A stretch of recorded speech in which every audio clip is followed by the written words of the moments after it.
All right, welcome back to a very special live stream. Akira Toriyama. That's what we're here to talk about because Akira Toriyama is, he passed away. And you know what? I think that there's a lot to talk about in terms of his legacy, in terms of what he meant for all of us nerds, what he talked about when it came to the West. I just want to, I want to mourn the man's death. I want to mourn his passing. There's time for that. I want to celebrate his life. And I think that's what we all here want to do. So let's take a look, see who's in the chat. And we're going to talk about the late, great Akira Toriyama. We got T-Rex. Wow, just heard this. It's too bad. Rip to the legend who created the greatest anime of all time. Hard agreed. The greatest. Dragon Ball Z is the absolute greatest. I don't know anybody that would disagree with that. So, yeah, let's see what else we have here. Kyler Quinn, sad night, just a gut punch. You're right, an absolute gut punch. Just imagine where we'd be, though, without Dragon Ball Z. Anime doesn't get to the West in quite the same way. Toriyama changed America. And you know what? This is true. This is absolutely true because I do not think that we would have anime as we have it today. I do not think we would have anime as popular in the West if it were not for Dragon Ball Z. I mean, it literally changed the game. Tim's Talk says, he defined my childhood. Over 9,000 coming back Sunday. Over 9,000 is a great stream, man. Yeah, I think it's going to be great. All right, let's see. Also, I'm not going to be doing this alone because for those of you that know, I had Clay Media with me. Clay Media is my best friend. We grew up literally, I think Dragon Ball is how we became friends in third grade. So tell people your experience with Dragon Ball. So let me first of all, hello family. Good to see you guys. Now, I know I'm going to be smiling an awful lot. He already pretty much broke it down. I'm very sad, just like everyone else is, but let's try to honor his memory and like maybe, anyways, yeah, so we became best friends in third grade, and that was this little. You guys remember the what do you call it? Scholastic magazine, and there was this drawing sticker slash DBZ thing, and I think I still have it somewhere. And he was the one that showed me how to color it in, and we just like connected ever since then. And this guy is absolutely one of my favorite idols. He shaped so much of my life. You don't have to set me off like that. We're here to remember Akira Toriyama, but seriously, that was over 20 years ago. Like Dragon Ball Z literally brought us together over 20 years ago. And that means a lot. We got Brandon here saying Leon, yes, one of the best DBZ games. That intro was from the Dragon Ball Z Budokai 3, my favorite Dragon Ball Z game of all time. Freaking legend. Absolutely agree, Soul Assassin. R.I.P. Akira Toriyama. This sucks. DBZ was my childhood. Grew up alongside DBZ. Loved the games. Heck, even did the moves with my brother sometimes just for fun. We did that on the playground, did we not? Me, you, and Colt Luttrell. We would play and do the moves. And honestly, I get what you mean when you say it sucks, Grounded Murakami. But really, again, let's celebrate the man's life. It does suck, but he gave us so much. And not just Dragon Ball Z. I mean, he also gave us a Chrono Cross and Dragon Quest. I mean, I know he didn't create those, but he did the art for those. Dr. Slump. There's so much we're going to go over. I remember coming home after school to watch DBZ and Dragon Ball, played the games, had some of the figures. Oh, I've got several figures. There's some over on the wall over there, some on the wall over there. I mean, you've seen my Dragon Ball Z collection. Yeah, it's massive. Absolutely. Leon has literally the best Dragon Ball collection that I've ever seen personally, and I'm trying to get him to get that #1 spot. But got a ways to go, but I actually am shooting for the world record of largest Dragon Ball Z collection in the world. The last time I checked, and I don't know if it's different, but the last time I checked, the world record for largest Dragon Ball Z collection was 5,065 unique pieces. I have over 600 different unique pieces of Dragon Ball merch, so still a ways to go, but it's something I actually do want, the world record for largest Dragon Ball collection. You want to read a few? Oh, where are we at? Kyler Quinn here. All right, yeah. Can we just talk about Launch for a minute? So underrated. Does she count as the original? Yandere. Who was Launch again? Ha ha ha ha. Oh, because it was the TFS show. Okay. Oh, we got Janice Landers. Prayers to the man who gave so much. He absolutely did. I mean, I call him the Stan Lee of Japan. Would you say that's accurate? He was the Stan Lee of Japan. If not, yeah, absolutely. If not more, he's just a legend. What more can I say? We got Daxonar. Glad to see you here, Daxonar. Sad news for sure, absolutely. Yeah. But again, WWGD. What would Goku do? Goku, he would take time, he would be sad, and then he would press on. That's what we're gonna do. Alejandro Angel. I've never seen you in the chat before, so welcome to the show. I'm so glad to see you here. We're just again spend the evening. Let's celebrate Toriyama. That's right, Chala, head Chala. There we go. Launch was peak waifu. Such a shame she fell off. I can't say she's peak waifu because my ultimate waifu is Android 18. She's my favorite of all time. Second. Okay, Who's your second? My second? Yeah. I'm gonna be real. I actually don't hate Chi-Chi. There's a reason she's in the thumbnail. I appreciate Chi-Chi. God, I hate her. She reminds me of my ex. Yeah, actually, when you say that, she kind of reminds me of your ex too. Yeah. Shout out to the devil. I actually plan on mastering all the Dragon Ball games based on his other works set on. Oh, dude, absolutely. If you could do that, that would be amazing. Retro achievements, that would be great. He loves Star Wars. He made a poster with Dragon Ball characters in the homage to the poster. It's funny you say that. Keep that in mind. We're going to be doing something similar later on in the show. I'll be bringing up other artists, other anime, other mangaka that have done their own style of Dragon Ball characters. Link. Oh, do you want in on this, bro? Yeah, God Porio. If you want in on this, absolutely. Give me a moment. I will absolutely send you the link because I know that you are also a massive Dragon Ball fan and you're a very positive individual. So I think celebrating his life with you would be great. I will definitely send this to you, God Porio. Give me one moment here. Yeah, I absolutely remember on the playground with Leon and our old friend Colt and a few other guys, you know, sitting there like drilling the Kamehameha down and just all that. I miss those days. Yeah, me too. Things were very simple back in the late 90s and early 2000s. Absolutely. Let's see. Let me just get the link to the Nerdporeal life form here. There we go. All right. God Poreal, you have been sent the link. Hop in whenever you are ready. Daxonar, we got T-Rex, the godfather of anime. I mean, don't get me wrong, there were other anime that very much hit it big in the West, but prior to Dragon Ball, you know, Akira was here first. Actually, Sailor Moon, I believe, was here first. Really? But it was Dragon Ball Z that there were those that have enjoyed, those in the West that have enjoyed anime, honestly, since the 70s. I mean, Speed Racer was here first, but Dragon Ball set a new bar. I remember. Leon, check your DMs. My DMs on what? I'm going to need you to tell me what to check my DMs for, because I was just on Twitter, didn't have any. What were you saying? If I may, I remember one of my favorite memories. I was literally just talking about this with some folks that I work with and some buddies of mine. I missed back in the early 2000s going to a Book Barn or, you know, any of those game shops and whatnot that had always smelled like really good Nog Champa incense. And you'd walk in, there's DBZ posters everywhere and Gorillaz posters. Those were the best times ever in life. Absolutely, yeah. Head shops growing up did have a lot of DBZ stuff. We got God Poreal, we got Brian in here. God Poreal, tell the people who you are and what you do real quick. I do. I'm a YouTuber just like Leon. Talk about nerd stuff. Today I did my Chill Poreal, talk about Wheel of Time. But Brandon, the anime guy, came up in my stream. He's like, "Hey, Akira Toriyama died." I was like, "You're kidding." So it's a shame because he has been a big part of my life and everything. So, and I got some of the Blu-rays to prove it. Dan, I love to see it. I'm happy to have you here because when I stream with you, we spent hours talking about Dragon Ball. Me and Clay Media here having a couple drinks, pouring one out for Mr. Toriyama. I'm gonna do one too. You're gonna get a drink. I got some bourbon. I'll hold off until you go get a drink.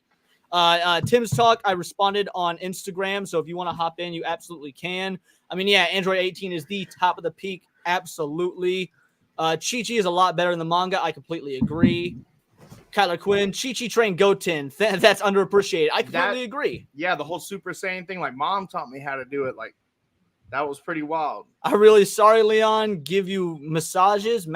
I'm not sure what you mean, Eddie. I apologize, but yes. Yes and yes, exactly. In Latin America, the actor that dubbed Gohan to Spanish died in 2021, and the singer that dubbed Dragon Ball Z to Spanish also died a few years ago. Yeah, anytime, because the Latin American dub of DBZ was massive. And anytime, specifically the Brazilian or the Portuguese dub, from what I hear, which I've actually watched, I really enjoy the Portuguese dub. And yeah, anytime any of the Latin American cast members pass, which has happened a few times, it is breaking news. Philip, nice to see you here. You want to read a couple of these? Really quick, I just wanted to go through one more quick memory. Oh, Whenever I was a for kid, it. one of my buddies that I was talking about, Cody Fenton, he was this really. I remember Cody Cody Fenton. Fenton? I do. I remember we used to run around the playground and sit there and, you know, do the whole Dragon Ball and fighting thing. I remember we used to swing and like jump off the swing set and hold on to the chain and try to kick each other like we're in mid like flight, you know. And I remember, I think he like broke his leg or broke his ankle or something because he like, I think it was his knee. No, he like tore something in his knee. But all right, right. Get your glass ready, because I think God Poriel's got his. And you have some pouring already, or pour it right now. We'll read some chats while you pour your drink. Kyle trained him so well, he went Super Saiyan somehow. Bro, Leon, what's up? I was crying, still have more tears to shed. I'm not even gonna lie. So when I first read the news, I was just in shock. And then as I was reading the letter that the Dragon Ball community, the Japanese community, maybe his family penned, that's when I started to feel it. The tears absolutely came. This was a legitimate, it hit me. I was in public. I mean, you were at work. I was at work whenever I got a certain message, and I thought it was a prank. I thought someone was fucking with me, Leon. And anyways, when I found out that it was legitimate and everything, I literally shed a tear. And like most of my customers and everything that come up, they're pretty big fans. You know, a lot of them are really cool. And they're like, "What? You know, why you? What's going on?" I'm like, "Man, Akira Toriyama passed and everything." And they're like, "Nuh-uh." Anyways, so it caught me off guard big time. Tim, I did send you the message just so you know. Like I responded on Instagram. I said you weren't notified because you're in quiet mode, but I did send you the link. All right. Cheers to Akira Toriyama. Let's raise our glass, Kanpai.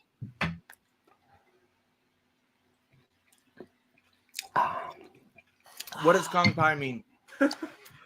It's like a Japanese cheers, basically. So it's like Nostrovia or whatever. What, the Russian one? Yeah. The reference to Superman. What was that, guy, Porio? I was going to say there was the Okinawa one. If you've seen Cobra Kai season 5.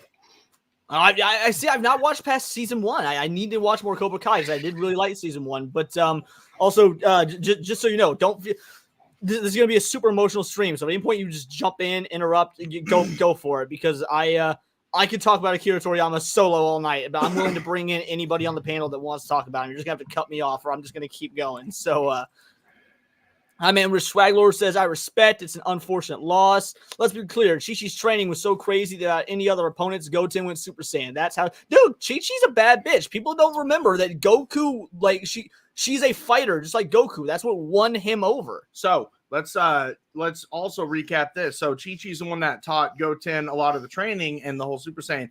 Whenever Goten and Trunks were at the lookout, and they both went to fight Popo, and yet somehow he just grabbed them both by a leg and was swinging them around and everything. How strong was Popo really? And so it was so funny because I was talking to Atreus. For those of you in the chat that follow SNH, you know who Atreus is, and Atreus, he's very obviously black, and he messaged, he was like, "Damn, I cannot believe I'm crying over someone that draws black men like Mr. Popo." And I was like, "Oh my God, Atreus, I love you." But you know what? When did they do the purple or the blue purple? With Dragon Ball Kai. Yeah, it was Dragon Ball Kai. So Alejandro says these great creators are dying, leaving a huge void, also a great legacy. Yes. And you know what? I have several different videos and articles and a bunch of stuff pulled up to celebrate Toriyama's life. You brought up the legacy, so we're going to start with the first video of the night. For anyone that's never seen this, we're going to do a bit of a reaction to it. God, Boreal, I've seen this before. I don't know if anyone else has.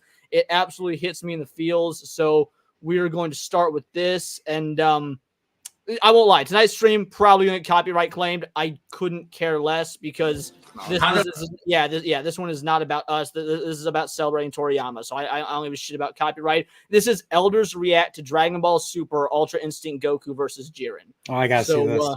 This is I love this video. I watch it all the time when I need a good emotional bump. 다들 봐. 네. 얼마나 잘해나 보라고. 드래곤볼 아시죠? 예, 네, 알지. 만화책. 네. 언제부터 봤어요? 한 30년 됐어? 한국에서. 할머니도 드래곤볼 알아요? 알지. 제일 좋아하는 캐릭터가 50? 50이? 또 두 번째 좋아하는 애. 저한테 좋아하네. 그 이름이 뭔지 몰라서 그 뿔이 이렇게 나네. 아 피코로. 피콜로. 피코로. 좋지. 나는 야무차 좋아해. 아 양자 좋아해서. I adore the fact that this old woman knows who Yamcha is. Is that not adorable? Yeah, because Yamcha was prevalent or was prominent in the first Dragon Ball, Yep, and he was useless exactly, then, yeah. and he was useless then too. Dude, you can see like the inner child of these guys, like the inner like fans of like. Yeah, no, you're entirely correct. I like how I like how the guy called him Graham. I like how the guy called her Grandma. I was just like, Yeah. wow. 오케이. 오케이.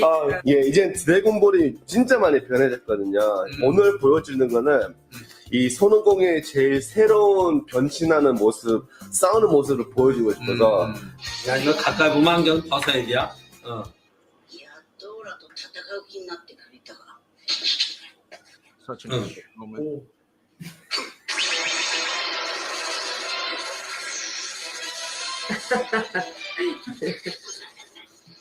옛날 그대로 아니야? 어.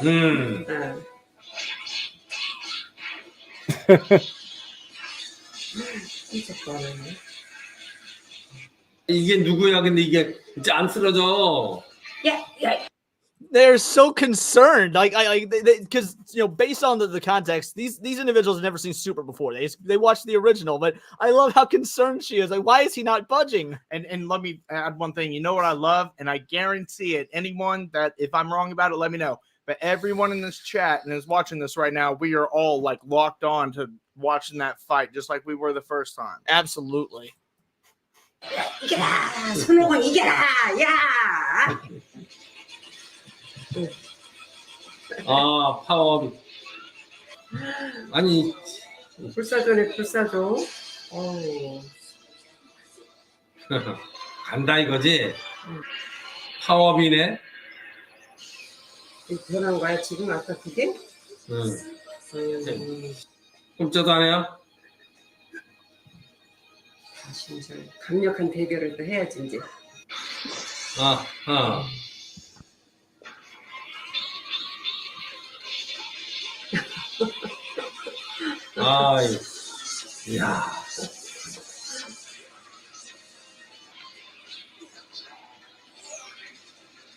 이게 어떻게 된 거예요? 지구 없어지는 거 아니야, 그거? 응? 정의는 이긴다. 야! It's moments like that. You see these individuals. They're clearly, probably. I would say, what would you say, God Boreal? Probably 53 years old or so, like minimum. Probably 50s, 60s. So Right. I'm assuming they were adults when Dragon Ball came out. Yeah, and when you see her say like our boy's gonna win, like they are excited. Like you can feel their legitimate excitement to see even in the modern age, see Goku and just this is still going on. And maybe I'm reading too much into it, but to me, I feel like they're. I feel anime. I feel anime. I mean, like with a lot of things nowadays, anime is multi-generational. So more than one generation is going to enjoy this. And Dragon Ball is a multi-generational property. You have young kids watching it now. You have old farts like you and me watching it. So yeah, absolutely. Like my father is almost 60, and he went to he went on vacation to Florida recently, and he texted me. He's like, "Hey, I visited this anime shop." And he texted me a picture of a bunch of shirts. He's like, which one do you want as a souvenir? I was like, "Oh man, you didn't have to do that. Thank you." I was like, "I'll take the one in the top left with the skull." And he goes, "You mean the One Piece one?" I was like, "I didn't expect my 60-year-old father to be able to just name drop One Piece, but he was able that's to." awesome. I completely agree with you. 이러면 안 되는데. 손오공 힘내라 힘.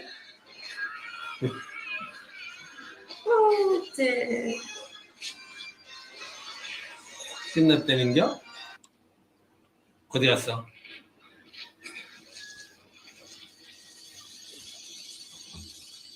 손오공은 불사조다. 이거 봐.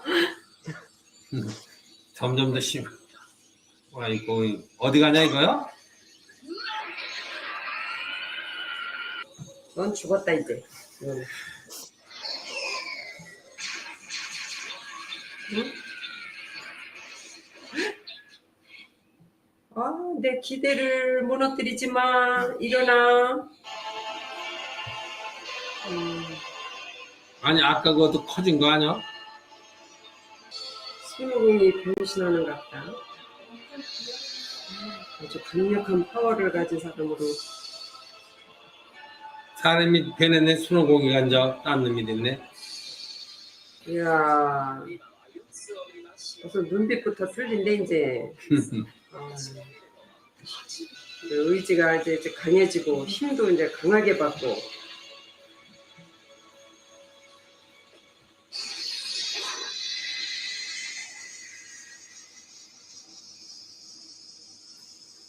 이것도 뭐야? 뭐? You got a comment, Clay? So literally, and my favorite moment in this whole fight is like it's the most incredible part. Whenever like that whole like kind of like first step forward, he this very first movement he does, and he's kind of feeling it, and then he goes boom straight at him, and then whenever he gets up there and he kind of like shakes it off a little bit and like looks at himself like he has no idea, like he's never felt it before. It's just the whole entirety of it. That moment is so awesome. That's the first time he ever moved with UI, and he's even impressed with like surprise. Like, I'm sorry, go ahead. No, you're good. I digress. Want to introduce Tim Possible joining us for the stream because he was also a massive Dragon Ball fan. Tell the people who you are and what you do before we continue with this reaction. What's up, everybody? Thanks for having me on, Leon. Love you like a fat kid loves cake. I hang out with my Raylas because they're weird, but hit me up though on Instagram and TikTok at Tim Possible Official and Tim's Talk on YouTube. Thanks for having me on, brother. Good to see everybody. I'm happy to do it. I know you're a big Dragon Ball fan. We streamed on your over 9,000 podcast together. We got Rolo93 saying R.I.P. Toriyama, the living spirit bomb. This man brought so many people together. And that's why we're watching the same video, is because it clearly, we see these elderly individuals here, these elderly Koreans who still harbor this love for Dragon Ball all these years later. What were you going to say, Clay? That was so very well put, man. That's awesome. Absolutely. Clay Dog, also, if we're talking about that Pacific moment, Beerus hyped that up pretty quite with Whis. Remember that? He was like, Goku finally did it. Moment, yeah. Remember that moment? That was so freaking epic. And it was like, dude, sorry, go ahead. No, go ahead. There's going to be a lot of this night. There's going to be a lot of us just cutting each other off. I was getting a little excited. I was getting too excited because it was the moment. It was like a black hole thing. It's like, what did Goku do? Right? Yeah. And then like Whis and Beer Dog was talking about it, and they're like, oh, dude, he finally did it. And then he reached his range. And that moment was very important for Goku because he needed that moment to push him to the level over 19 trillion now. I don't know, but whatever they're at. I remember watching it when it first came out. You guys remember whenever the internet broke? Literally, it crashed. Like, everyone. Like Crunchyroll's site went down. Yeah. It was amazing. I was so mad. Waffle or X. Let's see how these old people keep reacting because they're about finished here. 3단 공격하는 게 보이는 게 이게.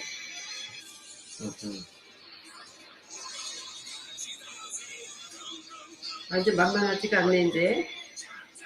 오공이가 이제 아주 강력한 힘을 가졌네.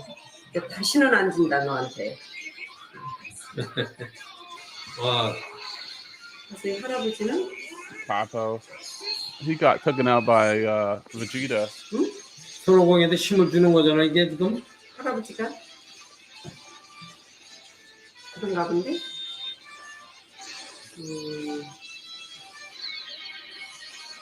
아니 이거 한국 자막은 없는겨? 한국어 자막은? 저 밀린다. 아니 왜 얘는 이제 대항을 못 하는 건가? 하는 거야? 아니 이거 지금 손오공이가 이거 찍었어 이거였어. 오공아 내가 길을 불어줄게. 이겨라 이야. 예. 아 이게 웬 이거 할아버지가 나와가지고 아유, 그래도 하여튼 정의를 위해서 돕는 사람들이 많은 건 지금 세상 이치야. 한 방에 그냥 뭐 와. 이제 파괴되네. 아이고. 아유, 오공이가 또 당했잖아? 응? 지금 뭐. 오, 안 돼. 안 돼. 안 돼, 안 돼. 뭐 지금 뭐 업그레이드 됐다랄까? 업그레이드 됐다랄까? 이 얘가 변신하는 게 울트라 인스팅크라 그래요. 어떻게 뭐야? 울트라 인스팅크. 어떻게 해서 이렇게 변신되는겨? 어떻게 해서 힘을 얻어서? 생각 안 하고 그냥 움직일 수 있는 거. 아, 예, 이게 슈퍼 사이즌보다 더 세요. 손오공을 대적할 사람이 없네 그러면? 얘가 그래도 더 세요, 손오공보다. 아, 결국은 어떻게 되는 거야, 그럼? 아직 모르는 거죠. 아, 예. 이거 계속 보려면 어디서 봐야 돼? 컴퓨터로 보면 이제 일주일씩 맨날 나와요. 그 사이트 좀 가르쳐줘. 네, 네, 알겠어요. 그러면 사이트 좀 가르쳐줘서 일주일을 어떻게 기다려 또? That I love that video. The moment we see the old woman say, "I give you my power, Goku," like, yeah, absolutely. That is, Dude, I wanted to raise my Dude, hands. what's interesting about the Ultra Instinct thing, I had opportunity doing martial arts classes, and I met Sugar Ray Leonard, and he talked about like being able to feel punches, right? Not always, but like when you're so in tuned, sometimes you can feel a punch go. That's where the spider sense thing comes with Spider-Man. So the Ultra Instinct. Yeah. So sometimes we have a gut feeling. People are like, oh no, it's BS. No, there's some days I wake up. I'm sure we've all had it. Oh, dude, something's gonna go wrong.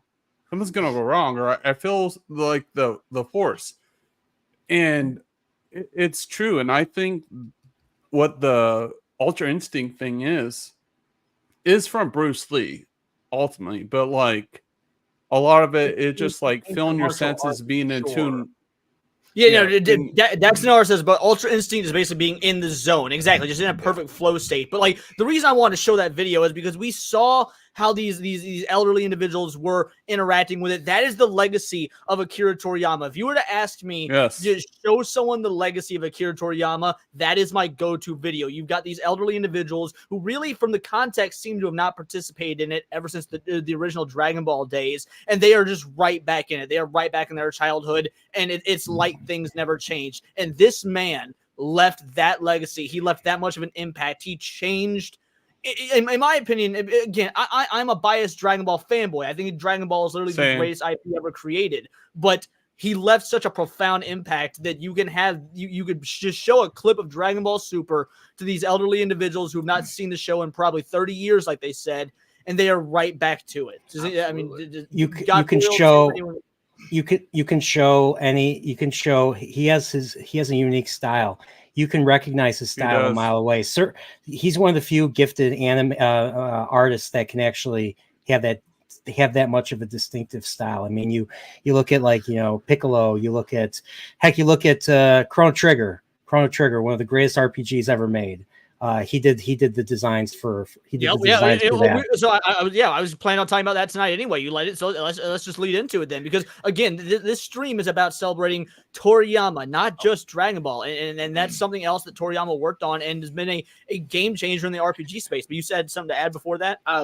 Let me say one more thing since we're on the Toriyama train and everything, which obviously, not only that, but I know in the whole Dragon Ball Z, a lot of people like get that misconception that Dragon Ball and Dragon Ball Z is so readable and predictable. That was not true. And even more into Super, like how many times have we thought, oh, this for sure is going to happen? And it just like, he's like the master of like trolling his fans. And am I right? No. So more than his fans, he trolled so many individuals. Like the whole reason Frieza was created as a character was because he hated real estate analysis people. What are they called? real estate not agents, but agents. like property assessors. He hated property assessors, and so he created Frieza to be a personification of property investors. I don't know if you guys know that or not. Never But known that's No, why I didn't know Frieza. that. I didn't know So that. that's why Frieza's whole thing is planet brokerage. He conquers planet. The Saiyans conquer the planets, then sell them to Frieza because Akira Toriyama hated real estate assessors, and so that's what Frieza is. That was the inspiration for the character. He also hated Like, race. Wait, Leon, you're gonna tell me Goku is like Anakin? He hates sand. Darn it, bro. Darn it. Never mind. Moving on. No, let's see. We got Alejandro. I grew up with more anime like Naruto. Without him, we wouldn't have had many animes that define. You're saying without Toriyama, we wouldn't have any anime that defined us, and I completely agree. And it's funny you say that. So Masashi Kishimoto, the creator of Naruto, did actually have a statement on Akira Toriyama's passing. We will be reading that later. I have not read it yet. I just know it exists. But Ichiro Oda of One Piece and Masashi Kishimoto of Naruto both have made statements on Toriyama's passing. I've not read either one, but we will be bringing them up later, so stick around for that. There will probably be tears involved. Akira's art is Akira's art is untouchable in my opinion, and you guys feel free to agree, disagree, have your own thoughts. I feel like Akira Toriyama's art is so godlike because it is so simple. Everyone in the world can do their own variation of a Dragon Ball art style, but no one, even Toyotaro, his second in command, basically can never do the Toriyama style. There's something about his touch, even with the simplicity. And let's look at old school. How many of us are fans of old school Dragon Ball Z art compared to Dragon Ball Super? Now, I'm not talking about Broly movie and the movies really, but like, you know, whenever the show came out, like they literally I don't know if they fired a lot of their cast or their animators, but they like took a huge break to like get so what down. are you talking about? Why the Super animation was awful at the beginning of Super? What happened was One Piece had been just killing it in the ratings, so they took all their top animators off Super and had them do One Piece, and basically had the JV team, the junior team, work on Super, and Super absolutely suffered. Toriyama wasn't like really kind of involved in Toriyama wrote all of Super, but he did not animate any of it. Right, and that's why. He wrote. I think he wrote. So I got a question. This might be too soon to ask. You know, I was curious about this when Kentaro Miura passed away with Berserk. If that was going, because I know Toriyama was doing more Dragon Ball Super stuff. So is that any word? Is that gonna continue? I know it's kind of early. Toriyama only wrote the anime, and he let his second in command Toyotaro write the manga. So because after the anime was done, Toriyama stepped back. He's like, all right, I'm finished. And Toyotaro has done everything since. And even while the anime, so the anime was coming out first, and then the Super manga didn't start until a ways into the anime, and Toyotaro was writing all the manga. So they actually had that. That's why the manga is different than the anime, because it wasn't Toriyama writing the manga. And that's why they redid the movies the first couple times and everything too. Also, Sailor Moon, Digimon, and Dai Dragon Quest from Toei made supper quality. Yeah, it wasn't just Dragon Ball. There was several projects that had quality drops because they put all their top animators on One Piece. Dragon Ball Z Kai will always be my introduction to anime. Oh, really? That is so.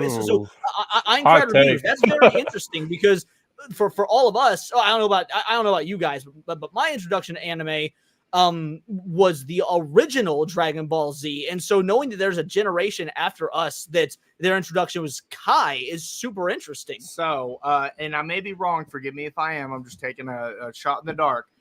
For you, I'm assuming a little bit younger. For Kai, that was for you. Toonami, that was for us way back in the day when it was up in Kai,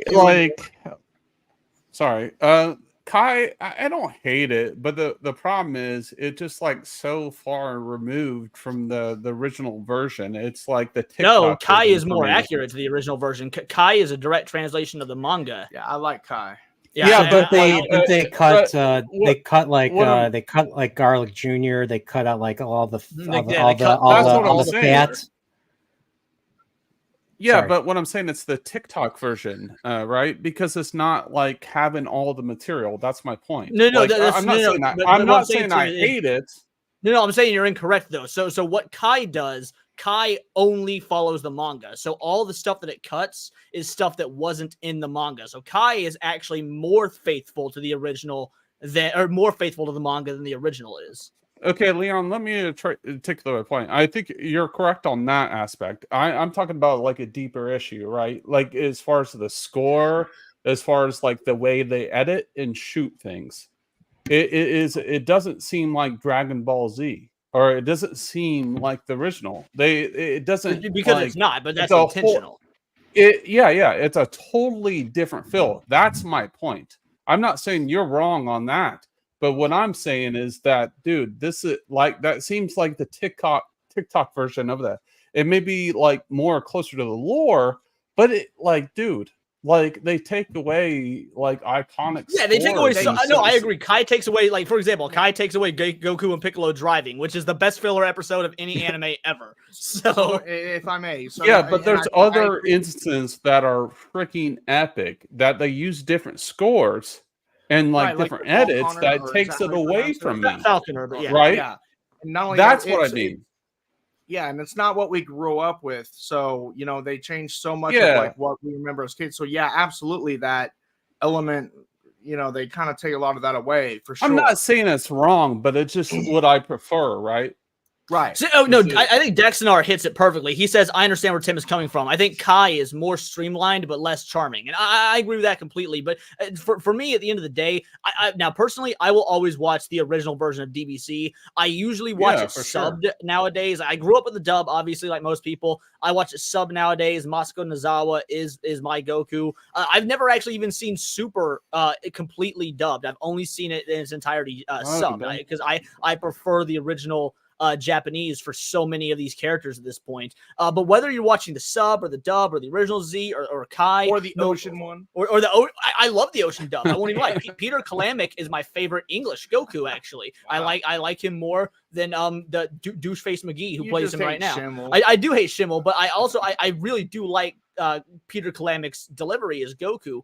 But at the end of the day, but my point, no matter what version you're watching, whether it be Kai, the original, sub, dub, no matter what, at least from my viewing experience, you're always getting Toriyama's vision. I think that no matter what Yeah. version, filler, non-filler, it always feels like Absolutely. Toriyama. It doesn't feel like somebody coming in and messing with his work.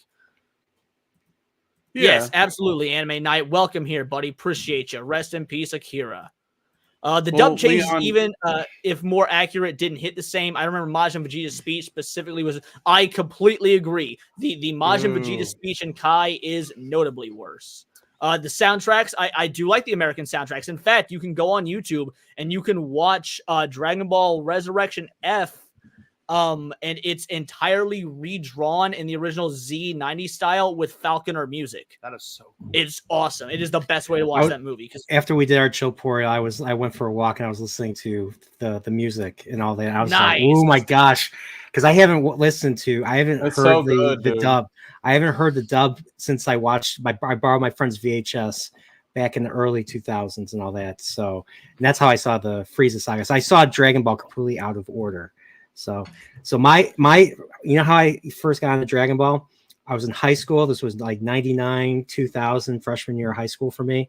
My buddy was recording Toonami and he was recording the Cell Saga. So I saw the imperfect Cell Saga first. And I was just like, what? I'm like, what is this?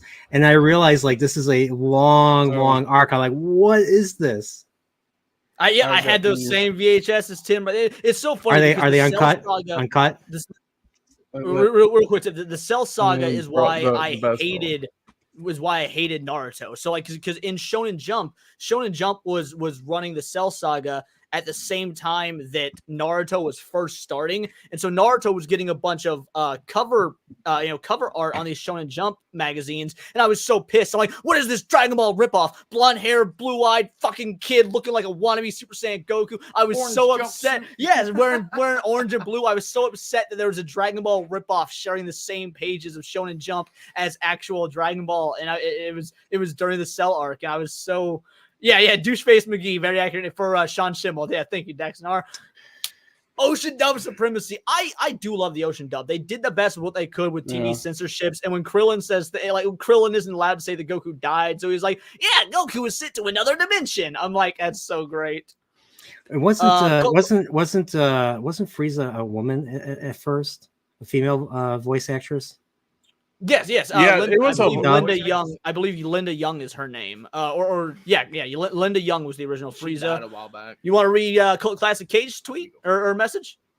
All right. Cage.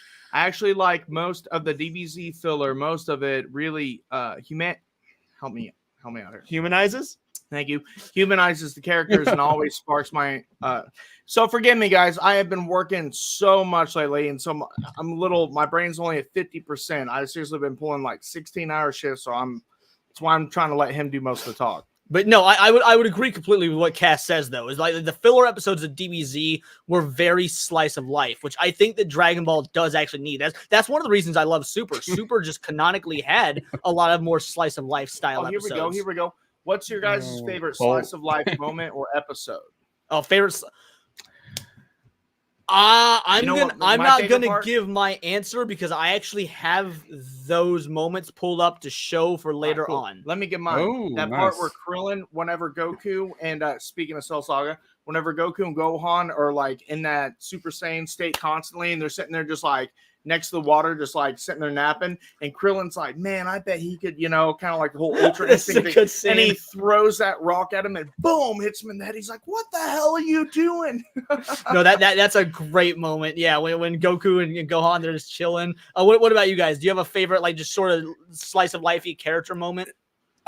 Sure. I mean, what's funny was I saw original Dragon Ball shortly before finally watching the Boo. I don't know if it was one of the later arcs. So wait, you started with Z in the. Let me make sure I get this right. You started with Z in the middle of Z, switched to OG Dragon Ball. I know it doesn't make any sense. Okay, I just want to make sure I understood. I started with this imperfect Cell, and then I borrowed my buddy's Frieza, and then I saw the first. You watched some backwards shit. Now I'm glad you're a fan because watching it out of order like that, I can imagine was jarring. I mean, because it just wasn't available for me. I had to watch whatever I could get at the time. I mean, so when I actually got into Sailor Moon first years ago, mid-90s, it was on Channel 26 in Chicago. Dragon Ball was on Fridays. Dragon Ball was on Fridays. I saw the first episode of the first season of Dragon Ball. That's one where Bulma finds Goku, and Goku is like, "Why can't I watch you take a bath and all that?" She's like, get away from me, and all that. So that was probably one of the earliest things. And then was it Pilaf and it gets all really wacky there. But it was a comedy show. That's what a lot of people don't like about Dragon. If you start with Dragon Ball Z, people have problems going back to Dragon Ball because Dragon Ball is a comedy show first. I explain it kind of like Army of Darkness. Like Evil Dead is a flat-out horror movie. Evil Dead 2, horror comedy, but still more horror. Then you get Army of Darkness. Army of Darkness is comedy first, horror second. Dragon Ball is similar. It starts off comedy, then gets full action with Dragon Ball Z. Then Dragon Ball Super is a mix of action comedy. Yeah, the Evil Dead had a lot. Evil Dead had a lot of inspiration because Sam Raimi and Bruce Campbell were big fans of the Three Stooges, so there was a lot of slapstick, especially in that second movie. But yeah, I see a lot of that in. We can wait to suck off Sam Raimi and Bruce Campbell till they die. This is all about Toriyama. Yeah, absolutely. That's right. That's right. But besides that first episode, I became aware of the show called Dragon Ball, saying like, "Oh, this is a sequel." I had no idea. I barely saw the original show, and the first time I ever watched it was late on a Saturday morning or afternoon. I forget what time, but it was the episode where Gohan. And I watched this years later because now I know what the episode was. It was Gohan just getting the shit kicked out of him by the Ginyu Force. I swear. And I was like, I'm watching this as a kid. I'm like, what? Like a kid's just getting beat the crap out by adults? Like, what is this? Wait, was it Piccolo or was it the? Dude, maybe that's why I love it when because Clay Media can attest to this. I love in movies when kids get fucked up. And mostly the reasoning is most movies don't have the balls to do that. So anytime I see a kid like die in a movie or whatever, I'm like, yeah, fuck that kid. And it might be because I saw Dragon Ball so young. I'm used to seeing kids get fucked up by adults. Yeah, but it took me by surprise because usually, kids are always victorious, in cartoons. Heck, the Power Rangers usually won unless it was a 2 or 3 parter against the bad guys. But just watching this and just getting Gohan, the whole episode from start to finish, he just gets his ass handed. And I'm just like, took Gohan 30-something years. So real quick, I want to just say it to Kyler Quinn, mad props for talking about Yu Yu Hakusho because Yu Yu Hakusho is amazing. So yeah, when you say Genkai top tier, hard agree. Yu Yu Hakusho is the shit. Baseball episode was peak. Yamcha finally got a dub. Absolutely. Yeah, I love the that's baseball right. episode of Super. Yeah. That is a Took great Yamcha one. 40 years. Tim, do you have a moment in Dragon Ball that's very slice of lifey that has nothing to do with action that you just really gravitate towards? I don't know, man. There's a lot of wonky things. You got like a little pigman and all that crap going on. But it's probably from Dragon Ball in general because that show was very perverty, right? Like what Yes, it Nerd was. Dog was talking about, and it was like you're spot on talking about the humor, right? It was very like pervasive. Like it just like Goku used to go up to chicks and slap them on, the body parts. Goku used to be like Donald Trump. He would just grab him by the pussy. Yeah, Oh my yeah. God. So there's that episode. I don't remember what episode quite that was. I can't bring out the specific episode, but there was that episode where Goku meets Bulma, and Bulma is trying to persuade him, like, "Hey, I'll show you my fanny Drops if her you give me pants, a right? Dragon Ball." Remember that? This is So the very that's- first episode. This is the very first episode. Yes. Of Dragon Ball. Oh, okay. Yeah. So Dude, why that- I want to dude, see your dirty old. Yoshi, but, Yeah. He said, "Why would I Yoshi, want to but, see your dirty old fanny?" But It's so bro, fine. there's nuance to that though, because they have a payout in Super. Why it's so brilliant? Because he's like he does instant transmission, and he shows up, but just in the room. Why would I wanna- Remember that? Why Yeah. would I want to see your saggy or boobies or whatever? Yeah. And So not only- Cult Classic Cage. Actually, this is an episode I feel like doesn't get taught, or it's like 3 episodes long, doesn't get talked about much. Gohan and the Orphans, one of my favorite episodes, because this is a filler episode that honestly I really like. It's when Gohan, Krillin, and Bulma their ship is intercepted by a ship full of orphans that Frieza has murdered all their parents on the way to Interesting. Namek, and it's They should- great.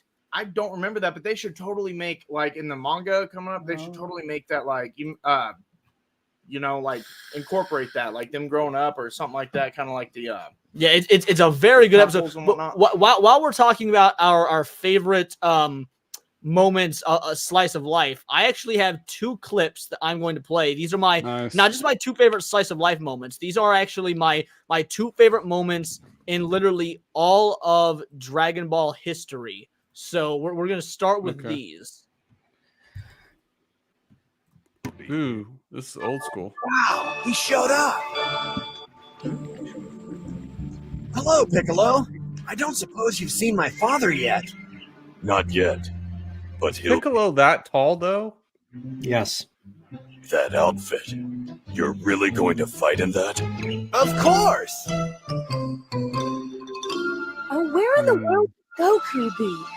Gosh, maybe they weren't able to bring him back. I'll go comb the area. Yeah, me too.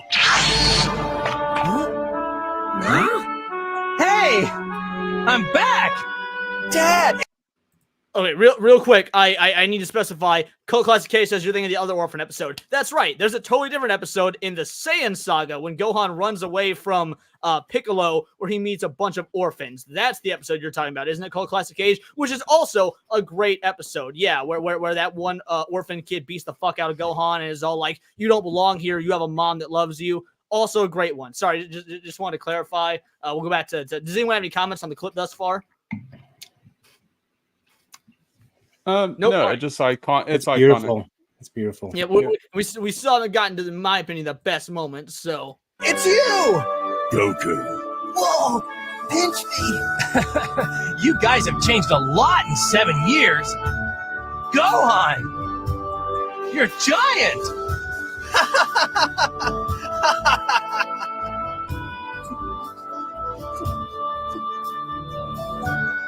Oh, Goku.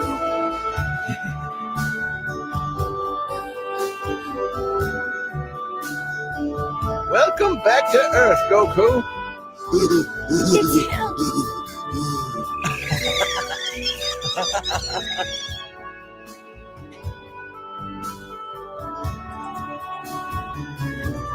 Ow! I just got like so.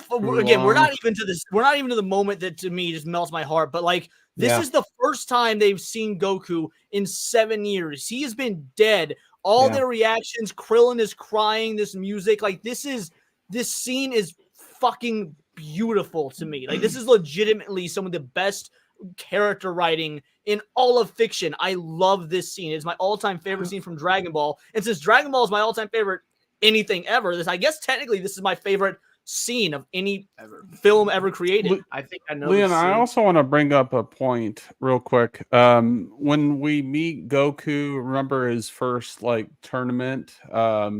There's a big time jump when we see him the second time, and Bulma doesn't even. It was like, oh my gosh, that's Goku. That's actually a pretty good moment, in the too. original Remember Dragon that? Ball, yes. Yeah. Like right at the end, yeah. Mm-hmm. Yeah. Wowzers!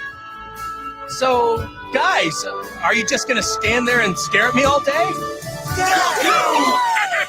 Oh, sweetheart, I've missed you. I've missed you, Chi-Chi. Goten. Goten, it's okay. Hey, Originally, wasn't he supposed to I think take there's over? a little me hiding behind your leg, Chi-Chi. I'm Goten.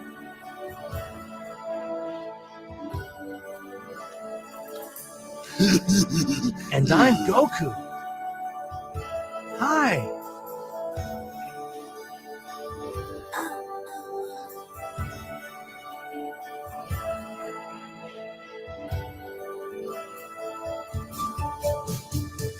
Daddy!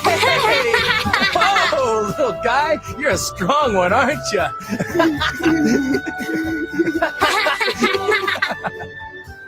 Here you go. You want to be an airplane?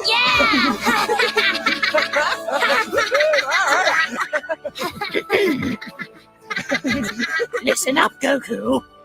Remember the. All right, we're gonna stop it there. But like, You gotta let me say one Childhood. thing. Go The for it. only cuter scene that I can think of off the top of my head is in GT, I believe, whenever and probably in Super, I believe in Super, that one episode whenever Pan is born and he does the same thing. Like he literally says, you want to be a plane, and like, you know, you want to fly, and like sits there and spins her around. To me, man, God, I'm gonna see, cry. and this is the, I'm so fucking tired of the Goku is a bad dad argument. Show anyone this scene and have them tell you Goku is a bad dad. Like again, this is my favorite scene in all of Dragon Ball is when Goku meets Goten, and I think it in like, he talks about how he missed Chi-Chi. You know, you want to be an airplane. Like that is, I love this scene. It's my favorite scene in the entirety of Dragon Ball Z. I can't say it enough. I love this scene too. I can also piggyback on some of the movies. I don't know if they're really considered canon, but like the father-son Kameya gets me every time. Like, when he does that wish and his son, when he shows up, dude. Oh my gosh, that's that in gets Broly's me. Second Coming. Yeah, I mean, they do the that's what father-son she Kamehameha said. against Cell as well, but in Broly's Second Coming, it's Goten, Gohan, and Goku. What were you, real quick, what were you going to say, Brian? Then we'll go with you, Clay Media. I was gonna reveal. I never really reveal what my favorite slice of life episode, I guess you could say, is. Lay it on us. That's all you did. I'm sorry. So in the original Dragon Ball, one of my favorite arcs was, so you had the Red Ribbon Army arc, but then they employ Tao Pai Pai to go after Goku, and Goku gets completely owned to the point where he, in order for him to be strong to fight him, he has to, climb the tower to learn from, Kirin-sama and get the holy water or whatever. And the whole thing was just additional training, including climbing the entire freaking tower and then trying to get the water out of Kirin-sama's thing. And then he goes down and he beats Tao Pai Pai. I like how Tao Pai Pai comes back in Dragon Ball Z, and he's totally. Oh my god, how he comes back is so great. Total, like the power level that Goku goes through, you really see it from Dragon Ball to this. If I remember right, it's Gohan that meets him because it's during the Cell Saga. It's in like the 10 Days of Peace, and Gohan's just out like exploring the wilderness, and he runs into this town that's being fucked with by a cyborg Tao Pai Pai, and Tao Pai Pai realizes, if I remember right, he thinks it's Goku, but he doesn't realize it's Goku's son. But he gets terrified and runs away. Are we talking about General Tao? Yeah. General Tao, the Crane Master's younger brother. Yeah. Okay. Yeah. I remember that. No, Sonya, the stream is not ending. I mean, anytime these guys need to pop out, they can. But frankly, I've got a lot to talk about in terms of when it comes to We're just going till memorial. 6 in the morning. Yeah, when it comes to memorializing Akira Toriyama, I'm going to be going for a while. So I got a nerd question for you guys. So Yeah, at some point, like there's a point where they wish everybody on Earth back, all the good people. So do you think that General Tao and the Crane Master were skipped because they were not good people to be wished back? For sure. So yeah, you're right. All the good people, they killed innocents, right? Like for I'm gonna say this is politicals I'm getting on the stream. If you want politics, check out my other videos and streams. However, I will say there's nothing wrong with making money. Red Ribbon Army, they're just capitalists. They're just fully exploiting capitalism, free market capitalism. I'm sure they got wished back because capitalism is a good thing. Nothing wrong with killing kids. Nerd, I'll answer that question for you. No, because if you look at the movies, do they get wished back? Well, the movies are technically non-canon, so. Oh, they're non-canon? Yeah. I didn't know that. The only canon movies are not even so. Battle of the Gods and Resurrection F are up for interpretation because they're Dragon Ball Z movies, but Super retells them. There's those two, and there's Dragon Ball Super Broly and Superhero. Yeah.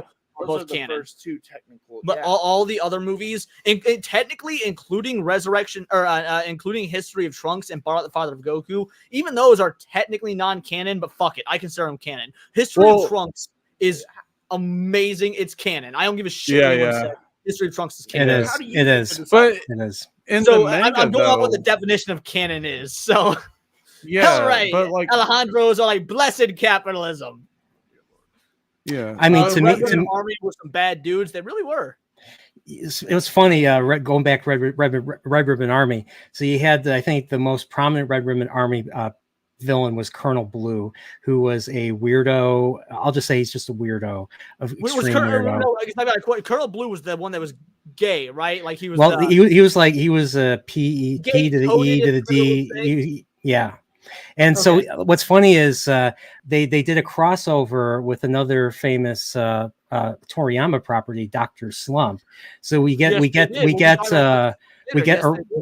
appearance by a Rail-chan. Apparently Colonel Blue has taken a liking to a Rail-chan, but apparently a Rail-chan is let's just say she's too much for him.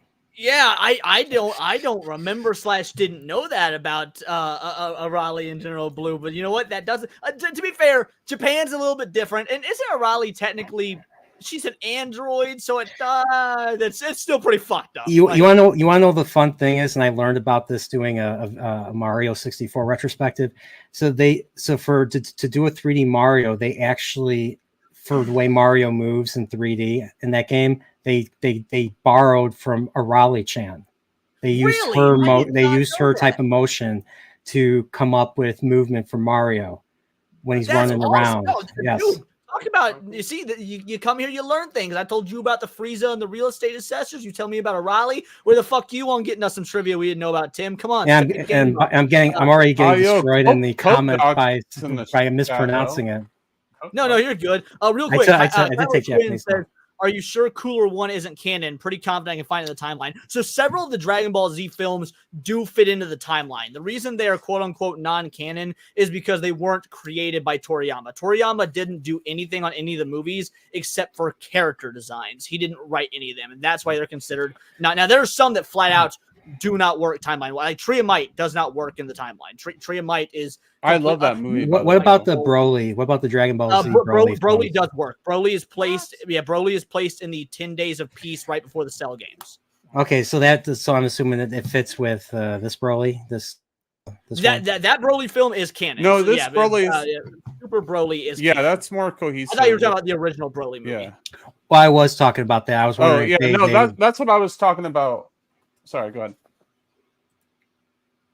You should go ahead, man. My bad. Yeah, go ahead. Sorry. We can keep interrupting him. He looks like a fucking Sith. You're good, Tim. Go on. Go ahead, nerd. Sorry for interrupting, bro. That's okay. Don't worry about it. I was just curious if the Dragon Ball Z Broly films fit with this, or is this just another no? So yeah, origin story?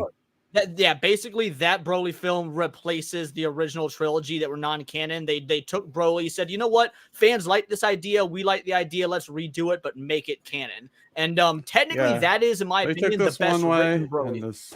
Fuck it. This is the last Dragon Ball Z movie, or sorry, Dragon Ball Super movie I saw in the theater. Then the next, I swear it was the next day or the next week, I saw an actor who played Broly. Well, it was the next lost week. his career. Honestly, lost his career. I've done plenty of commentary on that. People, Mignana. People know where I stand. I've told the story plenty of times. I've gotten the pleasure to hang out with Vic Mignana several hours at a time without not at a convention or anything. Just he and I got the chance to chill. He was a super amazing individual. He has nothing but love and respect for Dragon Ball and for the character of Broly. Mignana was amazing. Also, Cult Classic. Yeah, Cult Classification, Trunks was sexy as fuck in the original Broly movie. I would be inclined to agree. There is one moment in that movie that makes me shiver. There's a scene where Broly uppercuts Trunks, and you can hear a crack, like he's breaking his jaw. And like, I know that. Maybe it's his teeth. Maybe it's his either way, like that sound effect. It's just like a snapping sound effect, but it still fucks with me. Do you remember? Is this in the Japanese? You guys remember whenever he hit Vegeta so hard into that mountain? No, it's not. Side? They play Metallica in the original movie. It's Pantera, which is even better than Metallica. I like Dragon Ball Super Broly, but I prefer Z Broly. I'm right there with you, T-Rex. You get canon when the creator approves. Yes and no. So the creator approving is different than acknowledging as part of his story. So like technically, Akira Toriyama approved Dragon Ball Evolution. That does not mean Dragon Ball Evolution is canon. So the creator has to acknowledge that it is in canon with the story they wrote. So many memes that spawn from Dragon Ball, at least here in Latin America. There's tons of them. Oh, dude, no, here in America as well. No worries, you're not alone. Now, I'm so happy to be getting a Latin American viewer because as somebody who is in the United States, I have never I've been to Latin America. However, it is, I don't know if you know this or not, it is very well known here in the U.S. how much Dragon Ball is loved in Latin America. Like it is a very common thing that when you talk about Dragon Ball, it's common to make jokes about how much Latin Americans love Dragon Ball. I was surprised because I used to, back in the day, used to go on to the Anime News Network. Years before it became. But before they fucked over Vic, continue. But I looked at the history of like a lot of older shows that never came out in the United States. A lot of shows that never came out in the U.S. came out in parts of Latin America, South America, Mexico, you name it. Shows that I never thought were a thing. So, but they are. It's from stuff as old as like freaking stuff as old as like Mazinger Z to Rose of Versailles to some of the Gundams that didn't come out in the U.S. right away.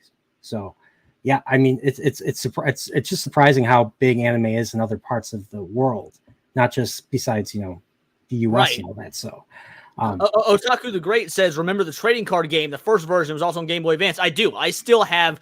I've got an entire long box full of those cards. I used to play that game. In fact, my Magic. So I play Magic the Gathering competitively. I go to tournaments. I play in competition, and every time I go, I have an original Dragon Ball Z the trading card game playmat from an original Dragon Ball Z the trading card game tournament back in the mid 2000s. And that's the playmat I use at my official Magic the Gathering tournaments. Dragon Ball was the pioneer for anime here. Reruns on local TV stations. We had Toonami, such Adult Swim. 100% voting, visual effects, Godzilla -1 earned a win for Japan. That'll be awesome. I might do some sort of Oscar stream. I'm not entirely sure. I have my copy right here in my desk. Oh, right on. So we've already. I said I had 2 scenes to show you guys. This other one is much shorter, but we're gonna pull it up now. Give me one moment here.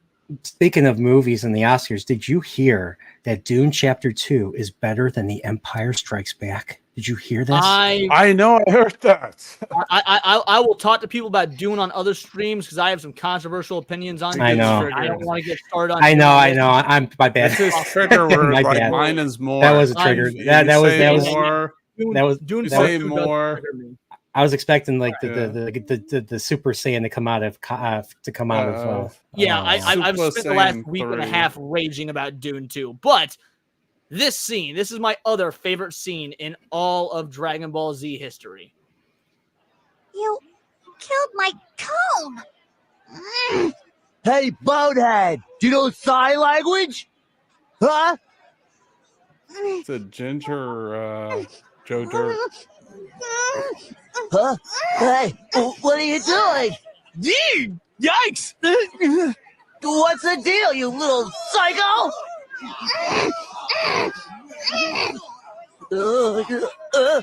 She's serious. Put up your dukes.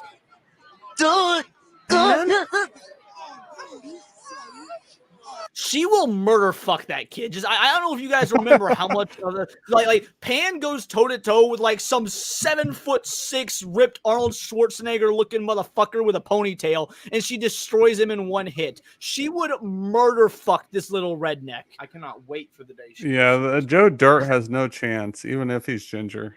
He doesn't have a soul, so it doesn't matter. But like, he has bitch legs, by the way. Look at him. He skips leg day.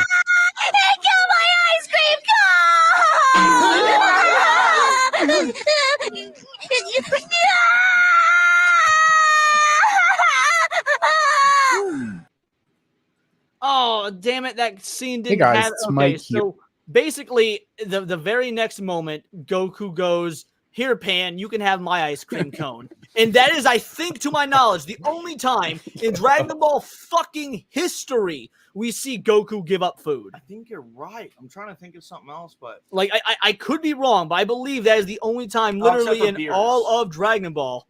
Even in Beerus, I don't really remember him half the giving time. food to Beerus. Like he'll Yeah. eat with Beerus, but I don't remember him giving Beerus his food. Goku Not was his holding an food. ice cream cone. He says, "Here, Pan, you can have my ice cream cone." Yeah. Like, again, tell me Goku's a bad father. Granted, he's her grandfather in this instance, Oh, you know but who else still. he gave food? So. Bad father, bro. You told me. You know what? That does technically count. At least the Don's God Street. Oh, that face. Wow, Leon is correct. Never thought about it, but that's awesome. He gives Cella Senzu Bean if that counts as food. Yeah, it's fucking Clay Media and Kyler over here. Technically correct, which is the best kind of correct. Yeah, I love both those moments. Seeing Goku be a good father, seeing him be a good grandfather. I people often make the comparisons to Superman and Goku, and I can see why. And frankly, I hope that Akira Toriyama is up in heaven right now arguing with Joel Shuster about who would win in a fight. I think that would be brilliant and beautiful. But then again, I don't know how the afterlife works, but that's what I imagine's going on. You know, Akira Toriyama and Joel Shuster up there right now being like, "No, Goku could win. No, Superman. No, Even better. Goku." Like, even better, they can take on the powers of the characters they created, And they're then just, fighting. sit there and clash. Yeah.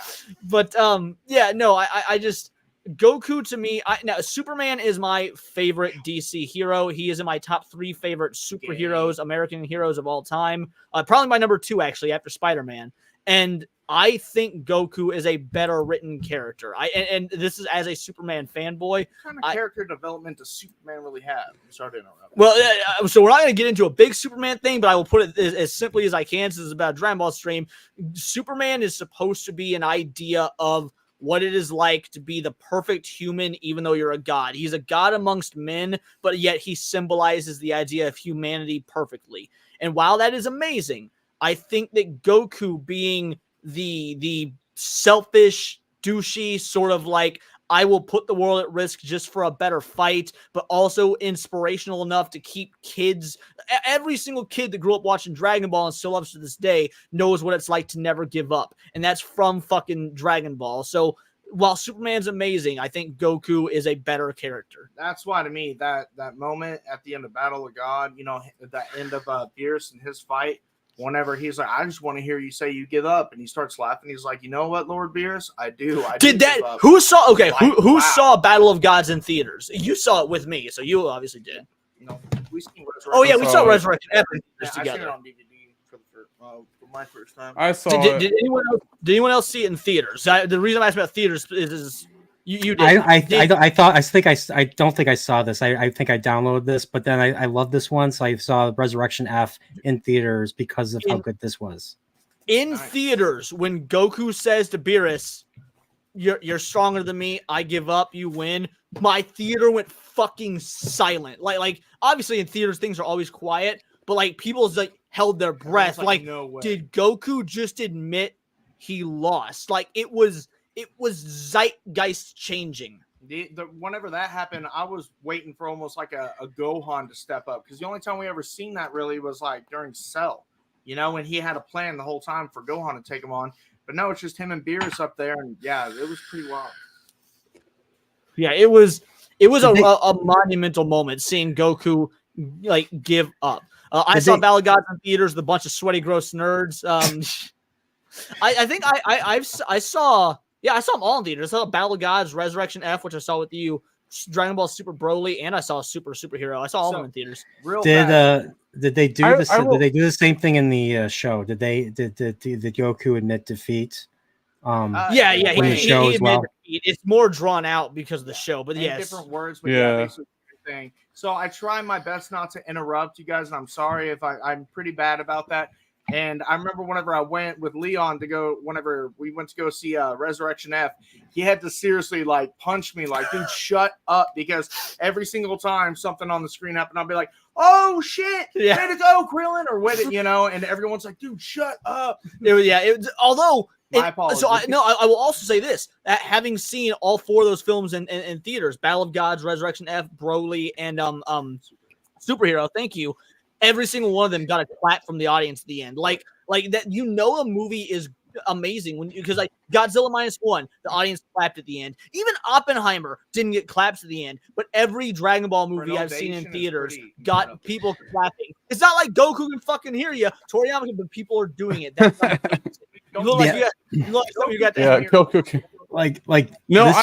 this movie, my gosh, this movie, I like this movie kind of rejuvenated my interest in Dragon Ball.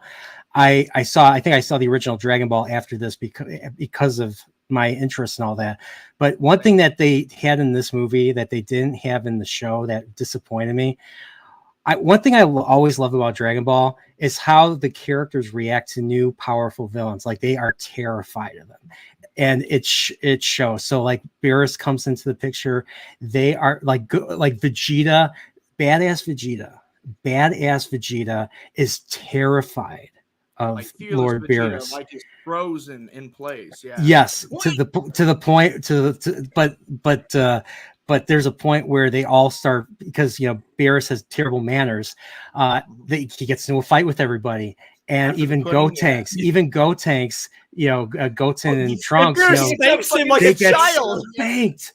I laughed so hard when I saw that, and it wasn't in the show. That's the thing. So, like Battle of Gods was so people we didn't have Super yet at the time. We weren't used to Super to Dragon Ball going back to being a comedy. So this is the first time we had like a comedy series since Dragon Ball, since the original Dragon Ball. So I was gonna say this earlier, really, and I'll make it brief.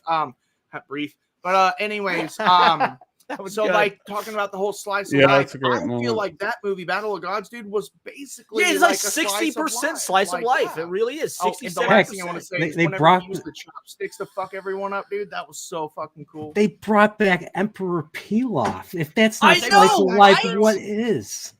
Oh wait, I want to and just throw this out here real quick. I recently got to stream with Emperor Pilaf, and he's a fucking amazing guy. Just throwing that out there. All right, continue. I want to pose this question, guys, and forgive me for going there. Is it weird for my having a crush on Trunks in any way? Dude, that's his like girlfriend. I always bring that up, dude. How old is she? That is so weird. Like, but it's whatever. We accept it because there's like a pig man, Olaf or whatever. Sorry, go ahead.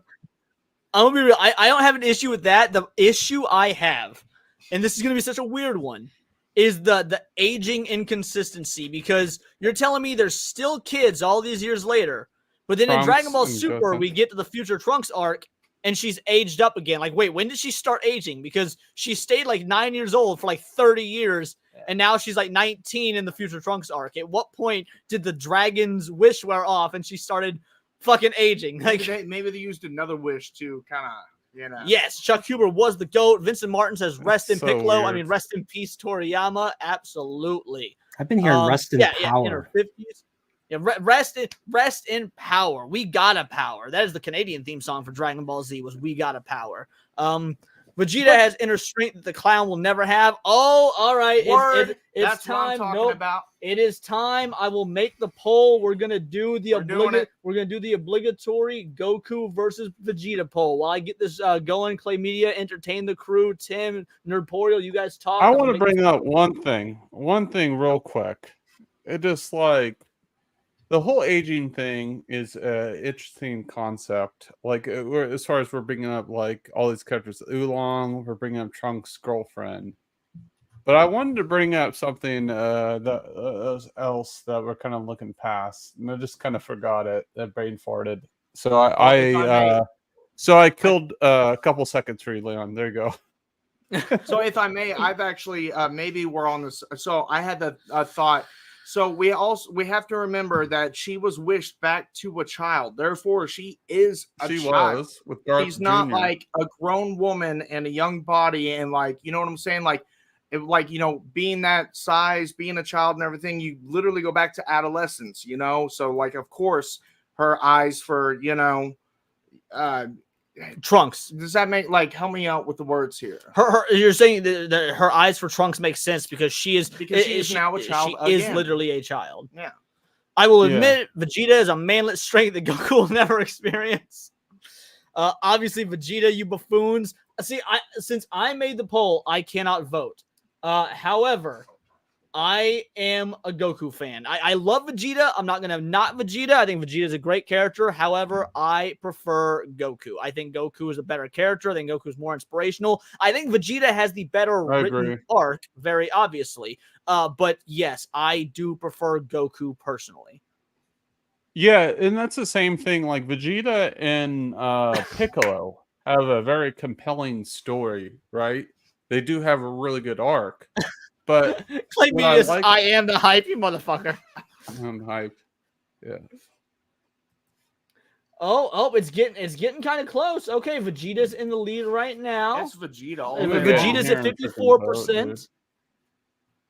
Fuck this. Look, on Yardrat, Vegeta learned more than Goku did in such a shorter amount of time, given he was stronger at that point and more, but Vegeta is he's better. You're dead to me. Fuck you. Yeah, I voted. Part of the end of this Vegeta. saga when Vegeta exclaims he will never fight again. I cry like a little bitch, dude. Not even that. Like that's good too. I understand that, but like when fucking Trunks gets dusted. So it's different in the anime than in the manga because in the manga, Cell comes back after Gohan kills him or after he self-destructs. And Cell comes back, blasts, and it hits Trunks, and Cell's all like, he basically implies he meant to do that. Whereas in the manga, he's like, oh, I just saw a crowd of people with smoke. Who'd I hit? Was it Trunks? He's all like, I was just looking to fucking kill somebody. I didn't care who. Like, Cell, you fucking asshole. So I'm gonna straight up say, and I'll be brief so y'all have a chance as well. Dude, Vegeta, let's look at his worst downfalls. What was it? The ego?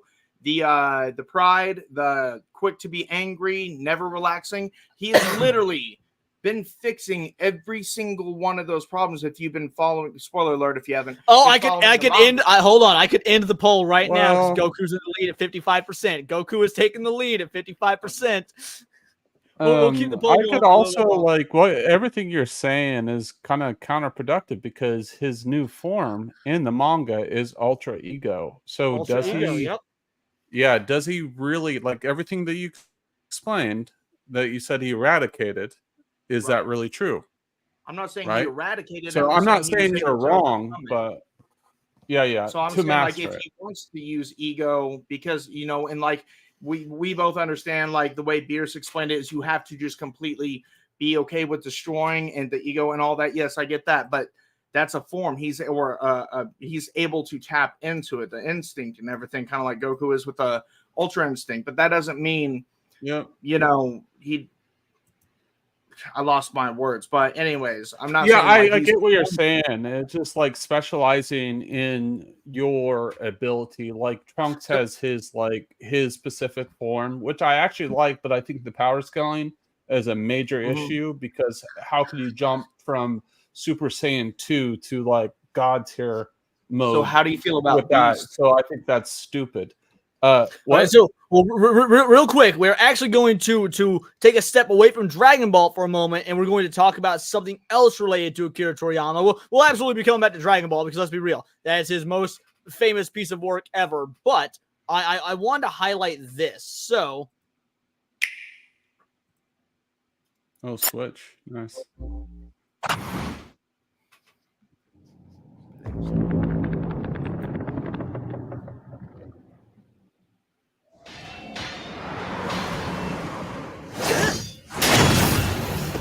Ooh.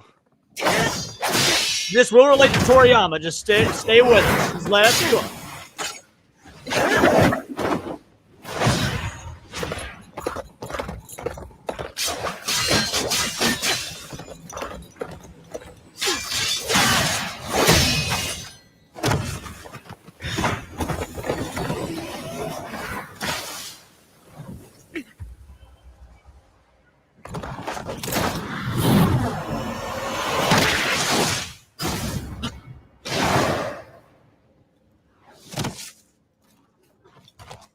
This is sick.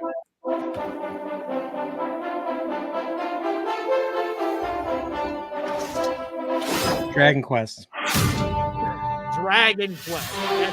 So here, you know you have made it when you make your character known in Super fucking Smash Bros. Akira Toriyama made his mark in the greatest video game crossover event known to humankind. Like, Dragon Ball is amazing, and Dragon Ball is the best thing ever, but Toriyama is so much more than Dragon Ball. His work is represented in Smash Bros. Yeah. Looks freaking sick, dude.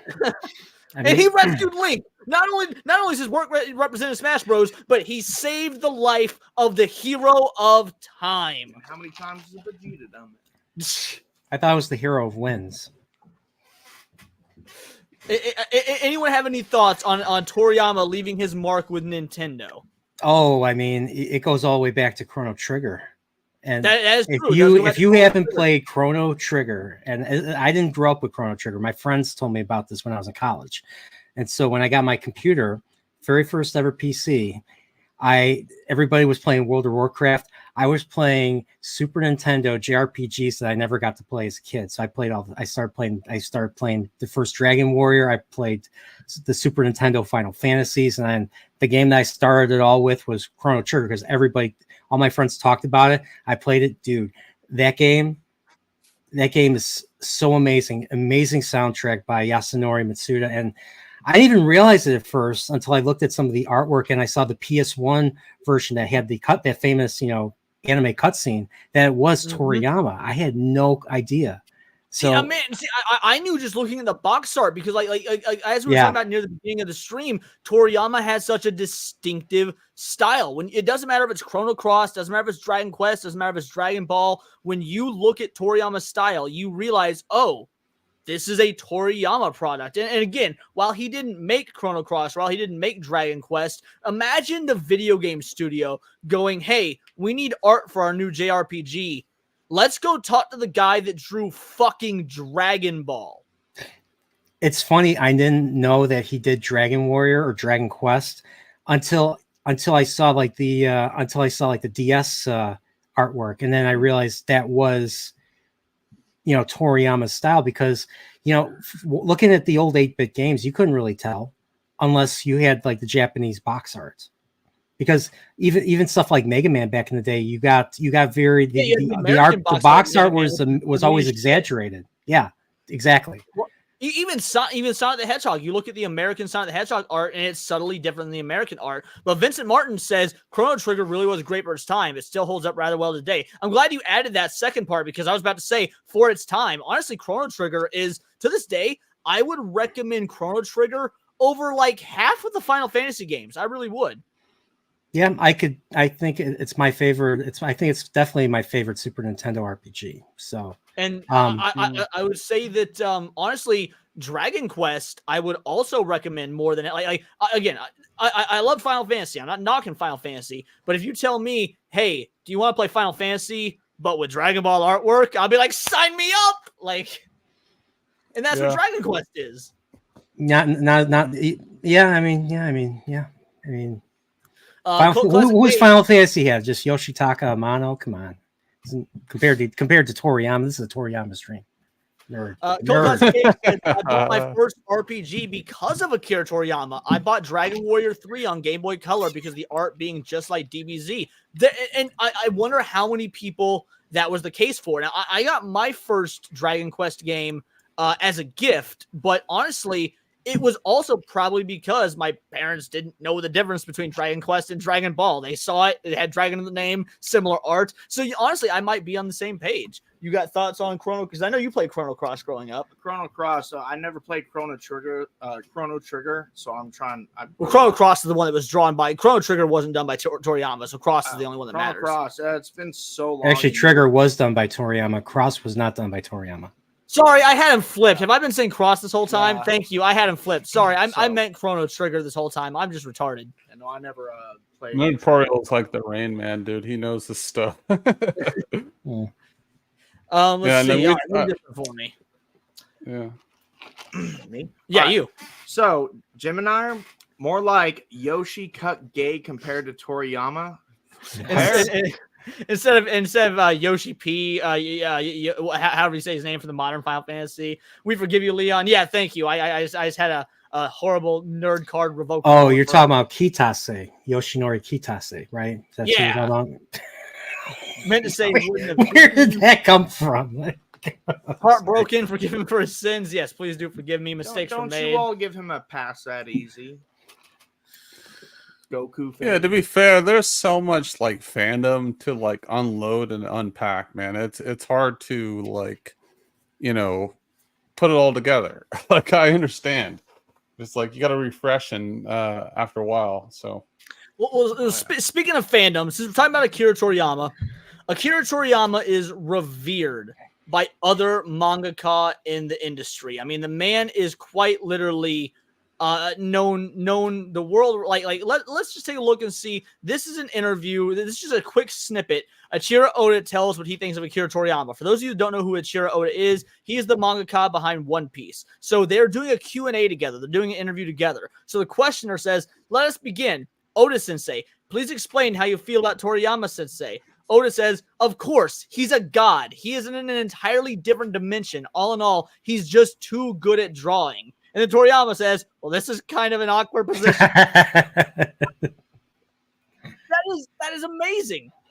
When you've got humble. Yes. So I mean, honestly, Toriyama was very humble. He actually only not too long before his death, only in the ages of Super, he didn't like to admit that he was a mangaka for a living because he thought he could be doing something different. Then it kind of hit him what his work is given to the world, and that is amazing. I just also want to shout out, we've got 80 viewers right now. This is the largest stream we've ever done. Heck yeah, bro. That it is on a stream with talking about Akira Toriyama, talking about who I truly believe is the greatest artistic creator of all time. I'm so glad there was one stream that everybody showed up for. It was the one talking about how amazing Akira Toriyama was, appreciating him, celebrating his memory. So thank you all for showing the love. Hands in the air. Yeah, spirit bomb for Akira Toriyama. Give me your energy. No, I will. And then we're also going to share this screen right here. So this is One Piece mangaka Oda's words to Toriyama's passing is so beautiful but sad. I've seen a lot of people posting a computer translation, but it doesn't do it justice. Here is the actual translation. So we're about to read what Eiichiro Oda has to say about the passing of Akira Toriyama. And let's be real. For anybody that knows anything about One Piece, it is the biggest anime of all time. Again, maybe you can argue Dragon Ball is bigger, but at the end of the day, it's Akira Toriyama and Oda. They're the two biggest. So when you've got one saying that, hey, I'm going to show my respect and show my love for the individual that passed. It's like whenever Goku went Ultra Instinct for the first time, and all the gods stood up as a matter of respect to him. To acknowledge it. So this is what Oda has to say. It's just way too early. The hole he has left is far too great. I am crushed by an overwhelming sadness when I realize we will never see each other again. I've admired him so much ever since I was a child. I remember distinctly when he first called me by my name, and when he called me and Kishimoto-san his friends, Kishimoto being the creator of Naruto. Oh my god, I'm breaking up a little. On that day, we were on the way back to our homes. It brings back very fond memories. I even remember the exact words we exchanged during our conversations too. He alone passed the baton from the generation where people thought reading manga would make you stupid to the generation where manga could be enjoyed by all, children and adults alike. He showed us a dream that manga could do so many things that connect you to the world. It was like watching a superhero come to life. However, his work was not just limited to manga. The excitement and emotions felt through the Dragon Ball series will forever take root in the youth of the creators of this industry. His existence is like that of a great tree. For all the manga artists of my generation, as we got closer to standing on the same stage as him, Toriyama's work became even greater presence that we felt deeply. It's almost scary. But it was also made us happy to see him in person with his carefree attitude. Our love for Toriyama Sensei runs in the blood through our veins. With the creative world that Toriyama Sensei left behind in this world, I pray from the bottom of my heart with respect and gratitude that he rest in peace. May the heaven he envisioned be the most joyous place for him. Amen. Amen. No, amen. Amen. Like that was. Can a brother go to amen? Amen. That was. I don't have words. That was absolutely beautiful. Like again, when you take a look at a character like Luffy, who is direct, or Naruto, either one, Oda and Kishimoto have both stated that Toriyama was their direct influence. So when you read this, yes, Sonic the Hedgehog as well. When you read this, there is such reverence for the art that Toriyama brought into the world. I don't seeing the respect he has garnered from his peers is there's something that almost feels religious about it. Transcendence. It's fucking incredible. Yeah, transcendence is the perfect word. Zero Plays says this broke me. Oh, Daxonar says it's raining today. Yeah, no kidding. Hold on a moment. We'll have to give me a moment here. We can pull that clip up right there. You guys entertain the chat while I get this going. 2 hours. Don't everybody start at once. Sorry, I was doing SpongeBob. Yeah, dude. He's the OG, man. This is what started all the anime we spawned today. You can't deny that. This was like what started the anime, in my opinion. This came out in the 80s. So, Yeah. like, if we didn't have Dragon Ball, Naruto, like One Piece, we wouldn't have any of this. This was the thing, man. This was the thing. I agree. I feel like it wouldn't be anything like it is today without that. He learned, Toriyama himself learned from the god of manga himself, Tezuka.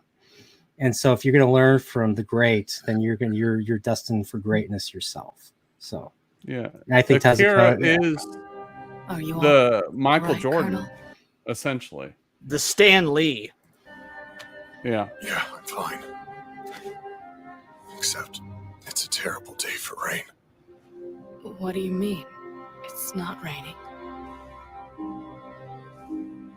Yes, it is. So it is. Why don't we head back? It's getting chilly out here. I forget whose death was that. Was that the one dude? That one dude with the daughter? Yes, yeah, it was when Roy Mustang, or I mean, Colonel Hughes. Yeah, that was a gut punch. That part. That's one of the most heartbreaking moments in anime history. And so this is what Kishimoto, the mangaka behind Naruto, had to say. It is not near as long, or at least if it is longer, this person also did the Oda one, and they very much gave a streamlined version of it, an abridged version. So I assume Kishimoto had a much larger thing to say as well. I was not able to find it. So Kishimoto said, I just received the news of Sensei's passing. I feel a tremendous sense of loss, more than when Dragon Ball ended. I still don't know how to deal with this hole in my heart. I can't even read Dragon Ball, which I love. I pray that Akira Toriyama Sensei may rest in peace. Now, hearing Kishimoto say this about Toriyama hits me in a really I love Oda and I love One Piece, but I cried when Naruto ended, because when Naruto started, him as a character was the same age as me, and as the series was growing, I aged along with him, and the show ended, the manga ended when I was 18 years old, which is the age Naruto is at the end of the show, or at the end of the manga. So hearing the creator of Naruto, who I cried when the manga ended, say that he can't read Dragon Ball, and knowing that was the feeling I had when Naruto was ending, that I couldn't read Naruto, like it strikes an emotional chord that I lack the words, I lack the mental capacity to even expound upon. I feel like Naruto's creator takes his time worse to Akira Toriyama. Say that again, God Poriel. Is he working on Boruto as well? Because I know they continue Naruto no, with he Boruto. oversees Boruto, but he lets somebody else handle it. Oh, okay, I see. I didn't realize Naruto was. I thought Naruto ended not too long ago.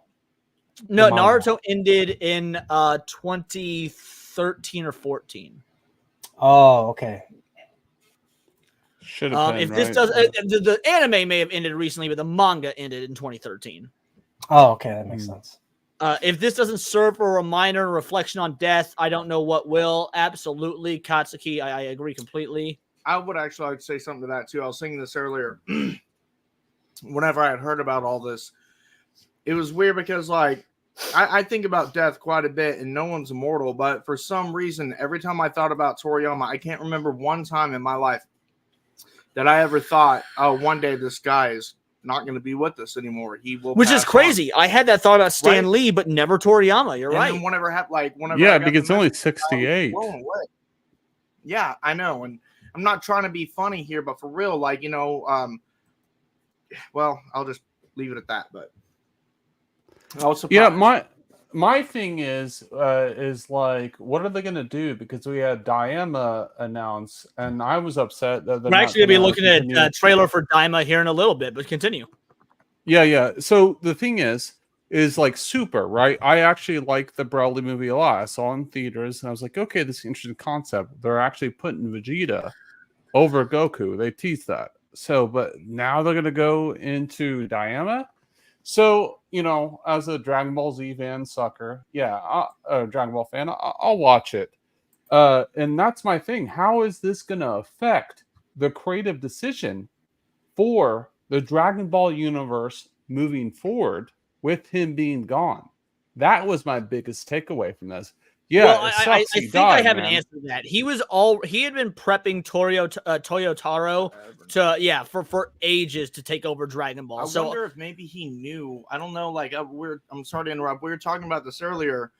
His condition, what happened, and everything. I can't remember the name of it, but I wonder if maybe he had a sense of it. Like, I mean, of course, maybe not like years ago since he's been doing Toyotaro, but it just seems like maybe. I don't know. I've got a lot of faith in. I'm sorry. Go ahead. That's guys. a good point. Real quick, I want to call out. Hold on, Tim. I want to say, Cameron Combs, I've never seen you in the chat before. I appreciate you for showing up to celebrate and remember Akira Toriyama and his legacy. Thank you for being here. Akira Toriyama, he made our childhood so wonderful. Hopefully he was saved in the last moments of his life. Until we meet again, love you guys too. Well, thank you so much for the love towards us. Yeah, that was beautiful. And of course, thank you for the love towards Akira Toriyama, because I think all of us were impacted in. I mean, I grew up with. I did. I know you did as well. That I mean, I've been watching like 60% of my childhood. And more than 60% of your childhood, because it if you think about it, your childhood, your childhood is ages 1 through 18. Now, I was lucky in that my dad was an anime fan. My dad watched anime in the 80s, and so when Dragon Ball came out.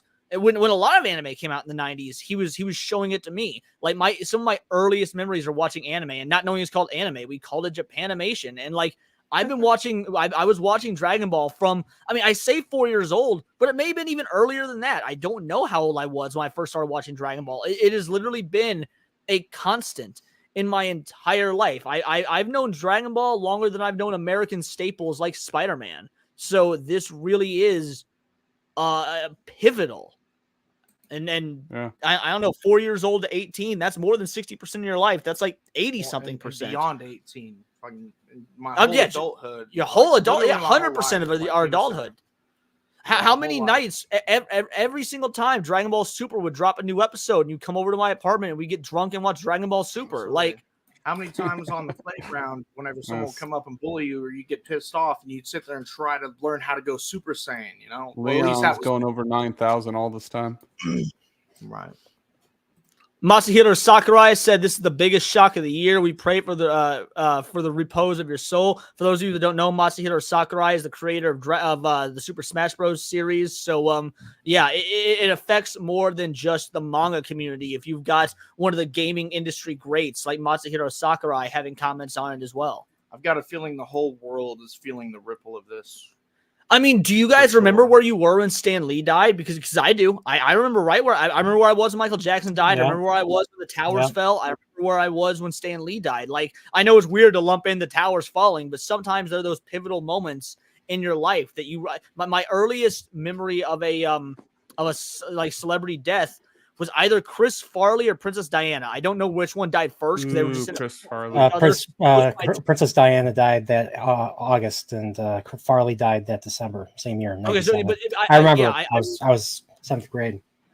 Yeah, I remember hit me both of pretty those. hard. Those are my earliest celebrity death memories: is Princess Diana and Chris Farley. And like, same here.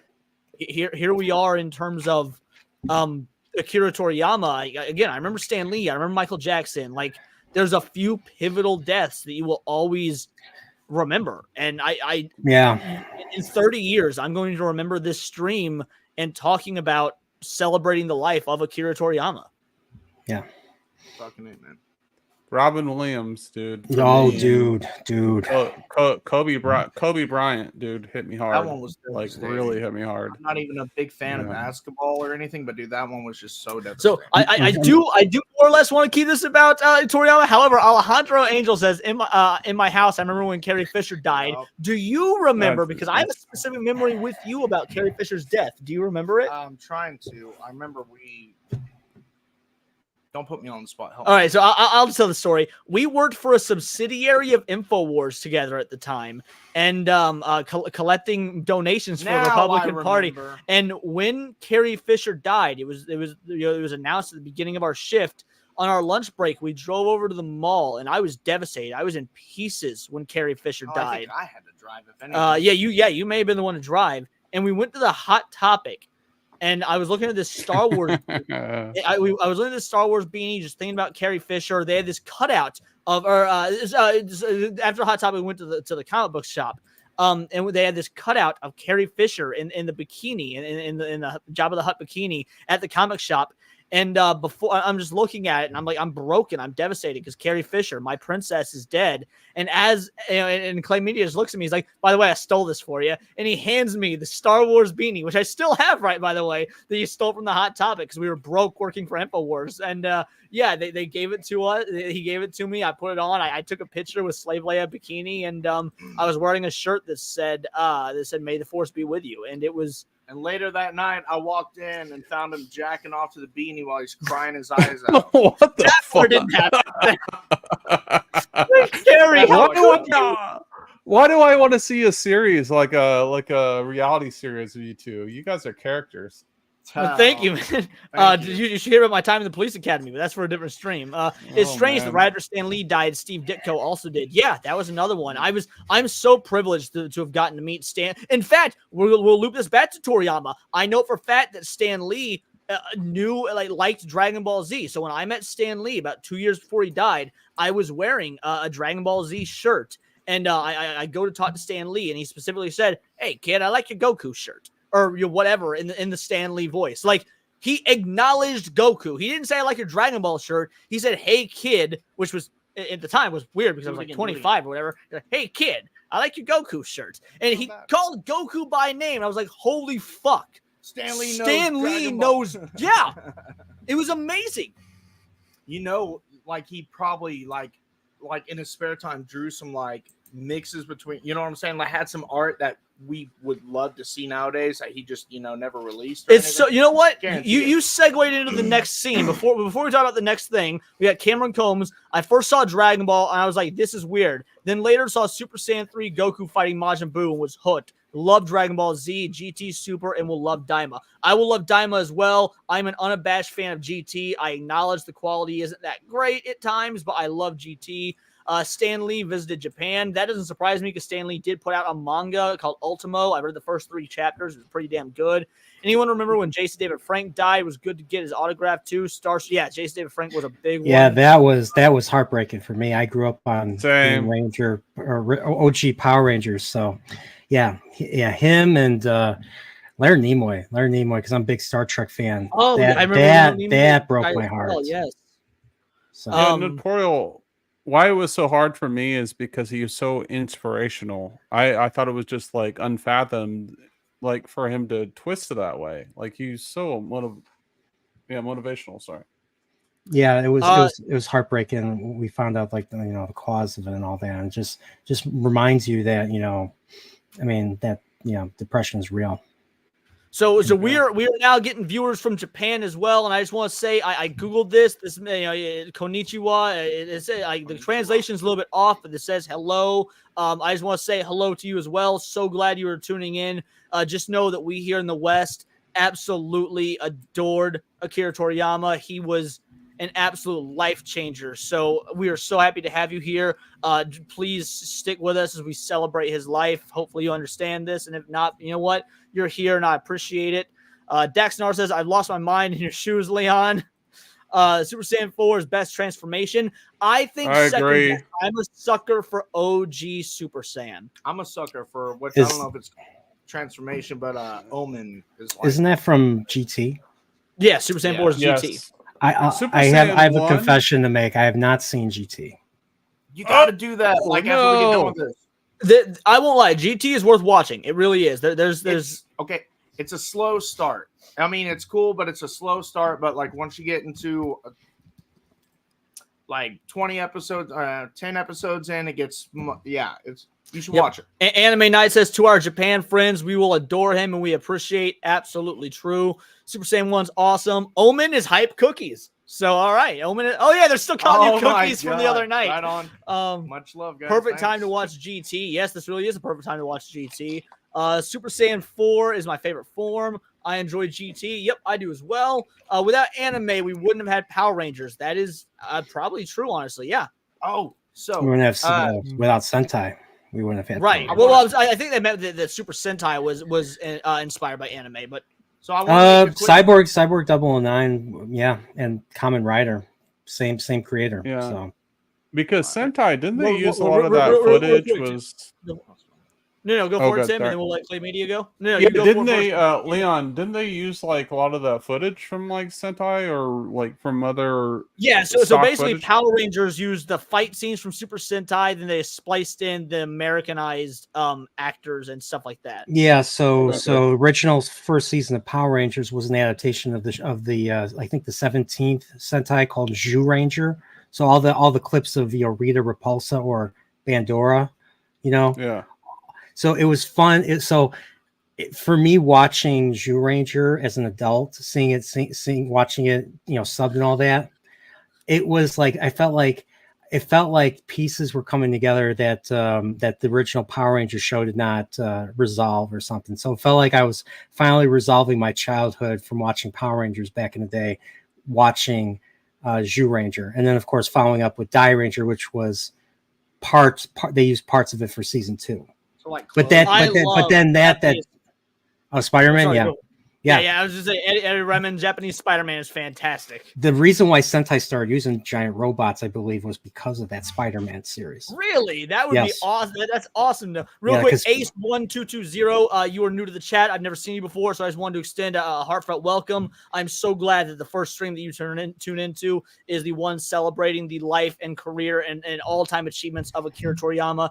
thank you for being here. And we're going to go ahead and look at our next, just in memoriam sort of thing. Go ahead while I pull this up. Go ahead. Right, so, one of you guys might kill me. Now, the way I deal with tragedy is comedy, so forgive me if it's a little soon or insensitive.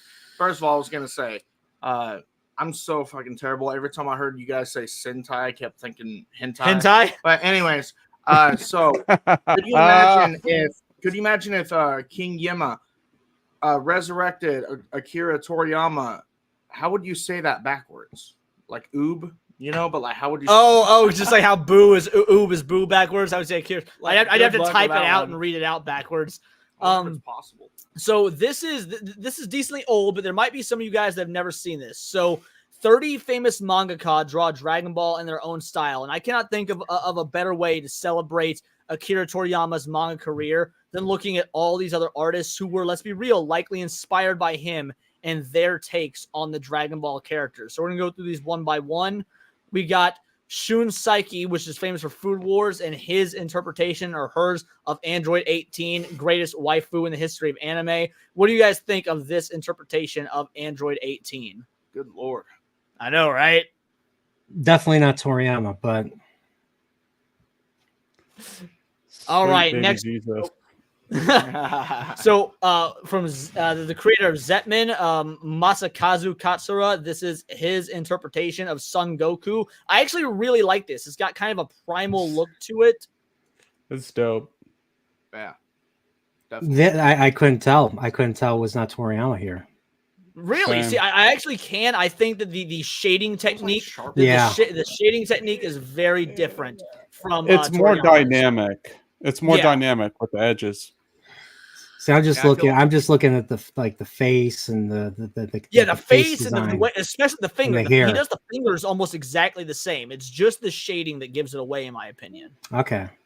So what? Leon, I know you're a hair guy. I just want that hair plan, bro. I want to know what gel they're using. I know, to get that, right, dude? dude? I used to have a very high quality, like $280 wig that was this style of wig. I saw it, man. I love that cosplay. So you saw that. Yeah, you did Bardock later on in the stream. So I got a Bardock, question. right? Yeah, what's up? So I got a question. So how does Toriyama shade versus this right here? You say how does he shade? So, yeah, because you said the shade, the way the characters shaded gives it away. Toriyama uses just the same flat shade for every part of the body, whereas this guy seems to use like you've got a darker image here, then it gets lighter, then you've got this lightness, whereas Toriyama would just do all the same color. Oh, yeah, this is over exaggerated. Like, and also this is like from a light above, like if in photography, like the light is above. So it's going to look a little bit more dynamic. So it's going to be different. But like Toriyama, in my opinion, is going to be softer, like Leon said. Oh, I see. Oh, so Eddie Redmond says Tiger and Bunny is Zetman author. That's good. Dude, Tiger and Bunny is a great anime. I didn't know it was the same guy, but now that you say Tiger and Bunny, I can totally see it. Gord King says Akira Toriyama, a name that reached even those of us and we had the faintest knowledge of anime, ripped to a legend. Absolutely. Thank you for showing up to this stream to celebrate his life, Gord King. I appreciate you showing up. Let's look at this next piece of art here. We've got the creator of One Punch Man, Yusuke Murata, doing his Bulma and Goku from the original Dragon Ball. And I gotta say, that's a fucking sexy Bulma. All I gotta say is one cup. Yeah. One cup. What's funny is Goku looks more like Taichi from Digimon. Yeah, he does. You're right. Goku does look like Taichi. Nailed it. It looks like One Piece to me. What? No, this is nothing like One Piece. I'm sure Oda will have some art in here, but nah, this is not like one because One Piece of the long stomachs and like just like the palette color. That it looks like kind of like Luffy a little bit. Luffy, fucking swine, Luffy, whatever. So I'm a normie to One Piece. All right, I'm not gonna pretend. Okay, you're forgiven then. If you're normie, yeah, I am. You're not Swine, alone. man. I've never seen One Piece either, so.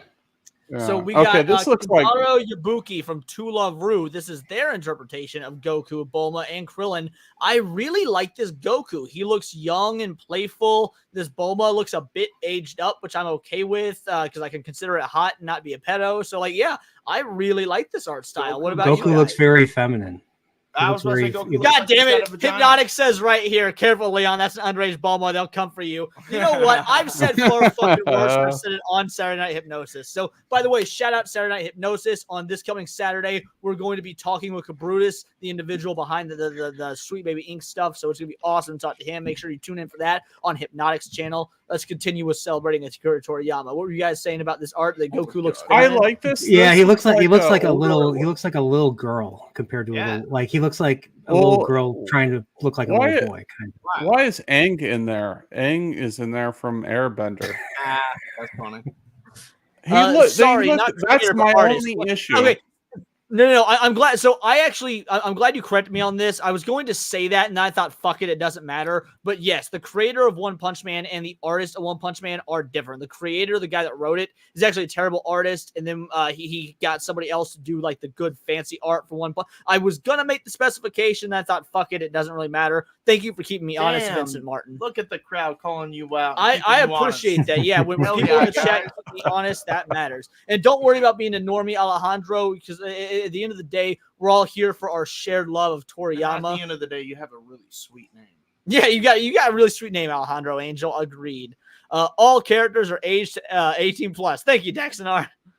We'll just leave it at is that supposed to mean lofty? No, or Lofi will become emperor. Oh, Lofi will become emperor of the privateers. God damn it! Didn't Death Note author do one for DBZ recently? He did. If that's not on here, I will pull it up. It looked really good. I shared it to my Twitter. Fun fact: the Death Note author also did one of Padme and Anakin a few years ago. That was amazing. Wait, Death Note author like light? No, not the guy that. Oh, I give it just. Let's see. It Love Ru makes sense. Lol, trans representation. Even creators of Avatar: The Last Airbender were inspired by anime. Yeah, that is absolutely accurate. Let's look at the next one here. Inspired by anime. Oh, the artist behind My Hero Academia. I love it. Kohei Horikoshi. And this is dude, that's Shinron. Holy hell. Dude, that Shinron is sick. That's savage. It looks like he just sort of used Deku's face, but to be fair, that might just be his traditional style. But I really like this Goku. Who's the what? I don't, because where does his nose go, and why does he have like a fucking innie penis? It looks like a innie belly button. Like, what are they doing? It's like a Krillin Goku fusion. It looks so weird, dude. Like, look at it. But that's the beauty of it. So it's their specific art style. Like, so I went to this anime convention. It's been probably 10 years or so ago, and there was this artist that normally draws for Spider-Man. It wasn't an anime convention. It was just a convention in general. So it had anime, sci-fi, just everything. But there was this artist that usually draws for Spider-Man, and he sold me a print he did of his interpretation of Goku. So it was like a westernized Goku, and it was fucking wild. Wait. And yeah, Hypnotic says that is so My Hero style. It absolutely is. It is. Like, it's not my art style. I'm not, like, it's just my opinion. If you love it, man, more power to you. Dear God, I just figured out what's going on in this picture. It just like it looks awkward at the bottom. Why does he look like he has fucking like his ball sack is so huge? They're spreading to the side. Dude, they're fucking like two bowling balls. Shinron is abducting Goku, saying he's got like a pizza to promise him, and Goku's like, "Guys, I'll be back later," and then he never comes back because like, what the fuck is that? Like, Hypno is entirely correct. That is straight up just Deku with Goku's hair. That is, but you know what? I dig it. I'm here for it. Hashtag not my Goku, Tim. Exactly, bro. If you like it, it's okay. Here we go. So yeah, Takeshi Obata of Death Note. Oh, that's a very interesting interpretation of Bulma. I love the fact that it looks very like cyberpunk almost. That is awesome. Almost reminds me of like Ghost in the Shell. Yeah, Ghost in the Shell. That's another like. I really like this take on Bulma. What do you guys think? Cool. 9 out of 10. Like the fact that all these mangaka were so inspired by Toriyama to do their own version of his art. Oh, here we go. We got Kubo from Bleach, and look at his Tao Pai Pai. Oh, damn. I love how we skip over that one. I love how we skip over that one because we know it's horribly bad. This Trunks is looks awesome. like. Is that bottom left? Zarbon. Is that Zarbon? That's Zarbon. Okay, Tao and Zarbon's about the only good ones. We got Raccoon right here. Dude, Kubo went deep. Kubo has some deep cut throwbacks here. Piccolo looks very dangerous. Yeah, Piccolo looks evil as shit. What do you guys think of Kubo's art? All right. Good answer. It looks like Godporiel is studying it or he doesn't want to be a dick. One of the two. Which one's Kubo? I forget. No. Kubo is the artist. Kubo is the guy. Oh, the artist. Oh, okay. Yeah. Kubo is the artist. And he did, in this, we've got Tao Pai Pai, Trunks, Raccoon, Zarbon, Piccolo, and Vegeta. This is like every emotion of me, like in Faces, whenever the last piece of pizza gets taken. I love the Tao Pai Pai. I really like the Tao Pai Pai. Oh, dude, Hypnotic says, I would love to see Junji Ito drawing a DBZ. That would be fucking terrifying. I'd be down. Eddie Rahman says it's a Chad vibe. McFarlane Spider-Man, I completely agree. McFarlane Spider-Man is best Spider-Man. In fact, I've got some McFarlane Spider-Man first appearance of Venom signed by Stan Lee up there. You probably can't see it, but yes. Yep, Kubo is the Bleach creator. Is that supposed to be Vegeta on top? Yeah, this is Vegeta right here. I'm getting what's weird is maybe it's because I've read too much Berserk manga, but I'm getting some Guts vibes when he's just like nuts, when he's in Berserk mode and all that. Oh, dude, you said Berserk. I'm sure that Hypno is going to be in the chat now. It's like, oh, fuck, it's someone else that read Berserk. Let's talk about it. Like, dude, Berserk is one of the goats. You've never seen Berserk, I don't think. You would love it. We'll did. Watch Berserk, they had when Miura passed away, like I was shocked. And I was actually at the bar drinking, doing karaoke when I found out that Mira passed away, and it was like, oh my god. I wake up to it. I wake up to it. I hear the news. I'm like, crap. I made a video. I actually did a tribute video talking about it. And it was once when I started the channel. So, but yeah, it's wild. I'm very grateful. I love the story of how his friend decided to take over the project and all that. So and he's done a very good job. He's very much honored his wishes. I like how he illustrated it.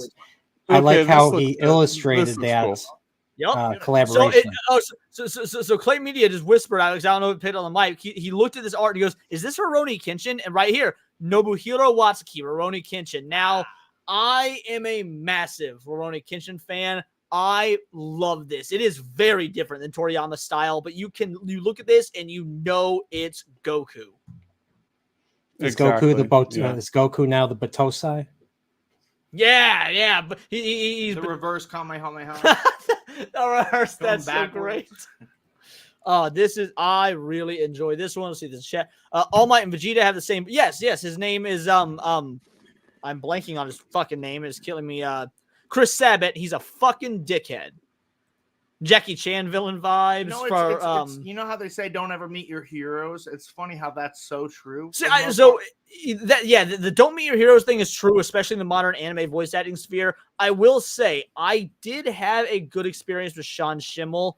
I know he's an asshole, but I had a good experience with him because we didn't talk about Goku. We didn't talk about Dragon Ball. We talked about guitar for about 10 minutes because he's a big guitar player. Oh, you know who his favorite is, though? Bulma. I'm kidding. Don't hit me.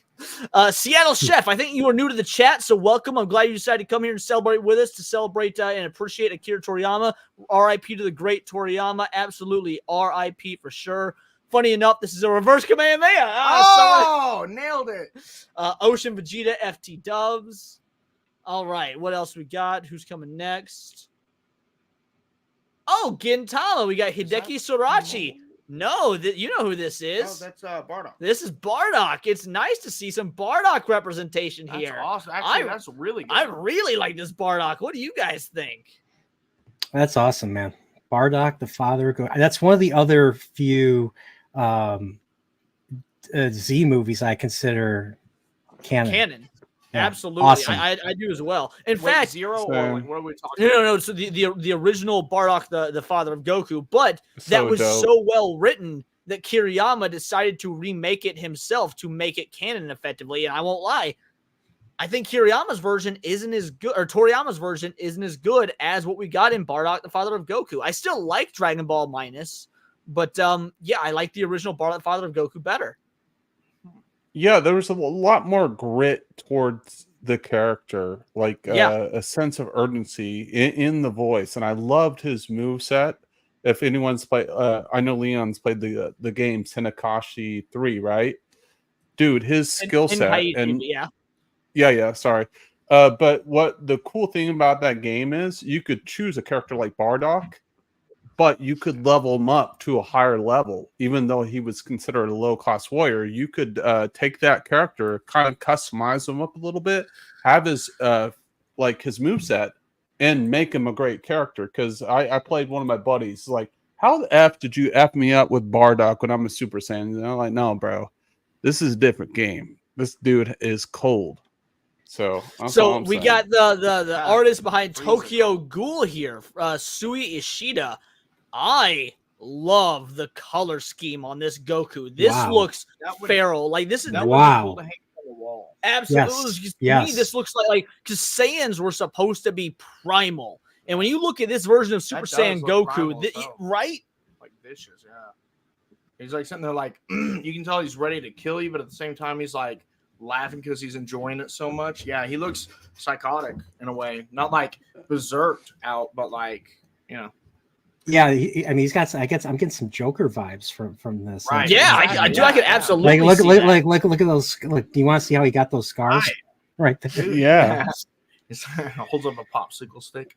All right, who we got next? By the way, Leon. Yeah, go for I got to take off. So thanks for letting me come on to talk about. No, man, I was happy to do it. Everyone, tell the people who you are, what you do, where they can find you. While I drop your link in the chat for the fine folks. Sure. Yeah. I'm Nerdporial Lifeform. I do content creation. I generally do retrospectives. I don't do news like Leon and a whole bunch of other people do. So I usually do my own video projects. I usually try to recommend stuff that I really like. And I do weekly chillporials, which are basically chill streams where I talk nerd shit with different people about different things. So like today I talk about Wheel of Time with my buddy Pips. But something I had Leon check out. Me and Leon talked about anime, Dragon Ball Z. Ours is still the longest stream. We did over 5 hours, right, Leon? Yeah, we did over 5 hours. Yes. So definitely check that out. I'll put the link to my channel in the description. So I'm getting close to 4,000 subscribers. So hopefully I'll get there before summer. And buddy, it's really nice to meet you. And one of these days we gotta get together and talk about some music. I love the Led Zeppelin. Oh, I'm big. Like I love Queen, Pink Floyd, the Beatles are my three favorite classic rock bands. Listen to a lot of Japanese 80s city pop and anime music. I've told Leon I'm a big fan of anime music. I'm a big fan of video game music too. So right. Well, soon we should do something. Like do a video. Yeah. Nerdporial, you'd be impressed. I'm actually re-going through Super Mario Bros. 3 with Clay Media right now. So we're playing through Super Mario Bros. 3 as it stands. Great game, great music too. Koji Kondo is still the GOAT. Yep, Koji Kondo numero uno. Man, you have a good rest of your night. Thank you for coming, brother. Thank you guys for having me. Take care. Bye-bye. All right, you want to read this one out, Clay Media? I'll see if my brain's working. Don't know what they're promoting, but it was awesome seeing that from Alejandro. And then we got Jonathan James Johnson Jr. The OG explains how Bardock could see the future. I love your fucking name, bro. Jonathan James Johnson Jr. That is awesome. You sound like you want pictures of Spider-Man. Yeah. So, all right. So here we got Masashi Kishimoto, the creator of Naruto, and his take on a young Goku and Krillin. The angle that this is shot at is so fucking cool. The angle's aiming towards a dangle because I see a Dragon Ball right there. But no, can you look? If you looked at this, would you think Naruto? Yeah, I would. Yeah, I love his style, especially like the building and everything and the kanji and whatnot. Yeah, that definitely reminds me of like Konohaguru. If you buy a soda at McDonald's, the logo is inverted and written in Japanese. I don't know if we have that. I've been seeing the advertisements for that, but I don't know if that's happening here in the. So yeah, McDonald's is running an anime crossover right now. I don't know if we have it here in America, but if we do, we need to get that. Yeah, for real, that's super cool. Quadruple J if you want. Thanks, no, I'm gonna keep saying Jonathan James Johnson Jr. because that's fun to fucking say. I'm gonna call you QJ. I like that. QJ, that's good. QJ. Tournament vibes, absolutely. What's up, Words of Paradise? Thank you for joining us, Fuck Norris. We are here celebrating the life of Akira Toriyama, celebrating all of his hard work. Right now, we're looking at all the other manga artists that have redrawn Dragon Ball in their own style. So let's see. What do we have next? Alejandro said he got one from the States. So letter B. I'm not familiar with letter B. This is one of the first ones so far I'm not familiar with. This is Hiroyuki Asada, but I like it. Goku's got this kind of teen boy band, teeny bopper look. I don't like it. You don't like it? Nope. Yeah, I don't like it you, either, Jim? dude. I'd beat him up. I mean, I'm It's sure too. It's yeah, like the face looks all right, but it's too far away from the original brand. Like the hair is iconic. That's a distinct thing for me as a Dragon Ball fan. Yeah. And he's too cute, right? Why is he looks like he's like a little fragile baby like Paul Atreides. Like just like okay, fair enough. Showing shade on that, Dune. Just the trigger. Daxonar says you're a party pooper, Tim. Yeah, whatever, dude. Whatever. Well, because I love Dragon Ball, bro. I love Dragon Ball, whatever. But like, if you like it, power to you, bro. You remember when what, Clay? I was gonna say, remember when MySpace first came out and everything, trying to impress like girls with pictures. That's the profile picture. Dude, that is the sort of picture I took to impress bitches on MySpace. Oh, shit, wait, that was one. It's like I'm feeling cute tonight. I might not Dragon Ball Z tonight. Exactly, little cute tonight. Might go out and Kamehameha. Yeah, might save humanity later. I love the old school anime design. Jonathan James Johnson Jr. says gay. But yeah, that's far off from DB. All right, fair enough. Look, I'm a K-pop fan, so I like this. BTS is my jam. Let's see. Kazuki Takahashi. Oh, this is the creator of Yu-Gi-Oh! Holy shit, that is rad. That looks like the only thing that could fucking take on Exodia. Okay, well, this is awesome. Sorry, the poll is on subject. I know nothing about it, but I'm going to listen in and lean. I was slightly older when this came out, so I never got it. Oh shit, the poll's still going. It's time to end that poll. Wait, no. Who was it? Right, it's Goku is at 62% right now. At this point, I think Vegeta's going to pull ahead. We're going to end the poll. Goku won at 62%. But you know what? It was very close. There was a long period of time where it was at the 50-50 mark. So I didn't even realize the poll was still going. You know what? Fair enough. If Goku wins at 62%. I think it's going to be the same song and dance till the end of time with those guys. That's probably true. My generation got that transition from MySpace to Facebook. Yeah, so you're probably about the same age as us then, Alejandro. We're about 30, so we're both 29. We'll both be 30 this year. What? I'm making sure I got our age right. Yeah, we'll both be 30 this year. We're going on them double digits. Dude, yeah, this does fucking rock. Like this Yu-Gi-Oh style of Dragon Ball is awesome. Jinpachi, we got Jinpachi in the house. Jinpachi will actually be on the show this coming Monday, the Countercast. Glad to have you here, bud. And yeah, R.I.P. Akira. We are here celebrating his life. We are not depressed. We are not sad. We are not mourning. We are celebrating this man who's spending his time amongst the Nimbus clouds. Grounded Murakami, you are a gentleman, gentle lady, and a scholar.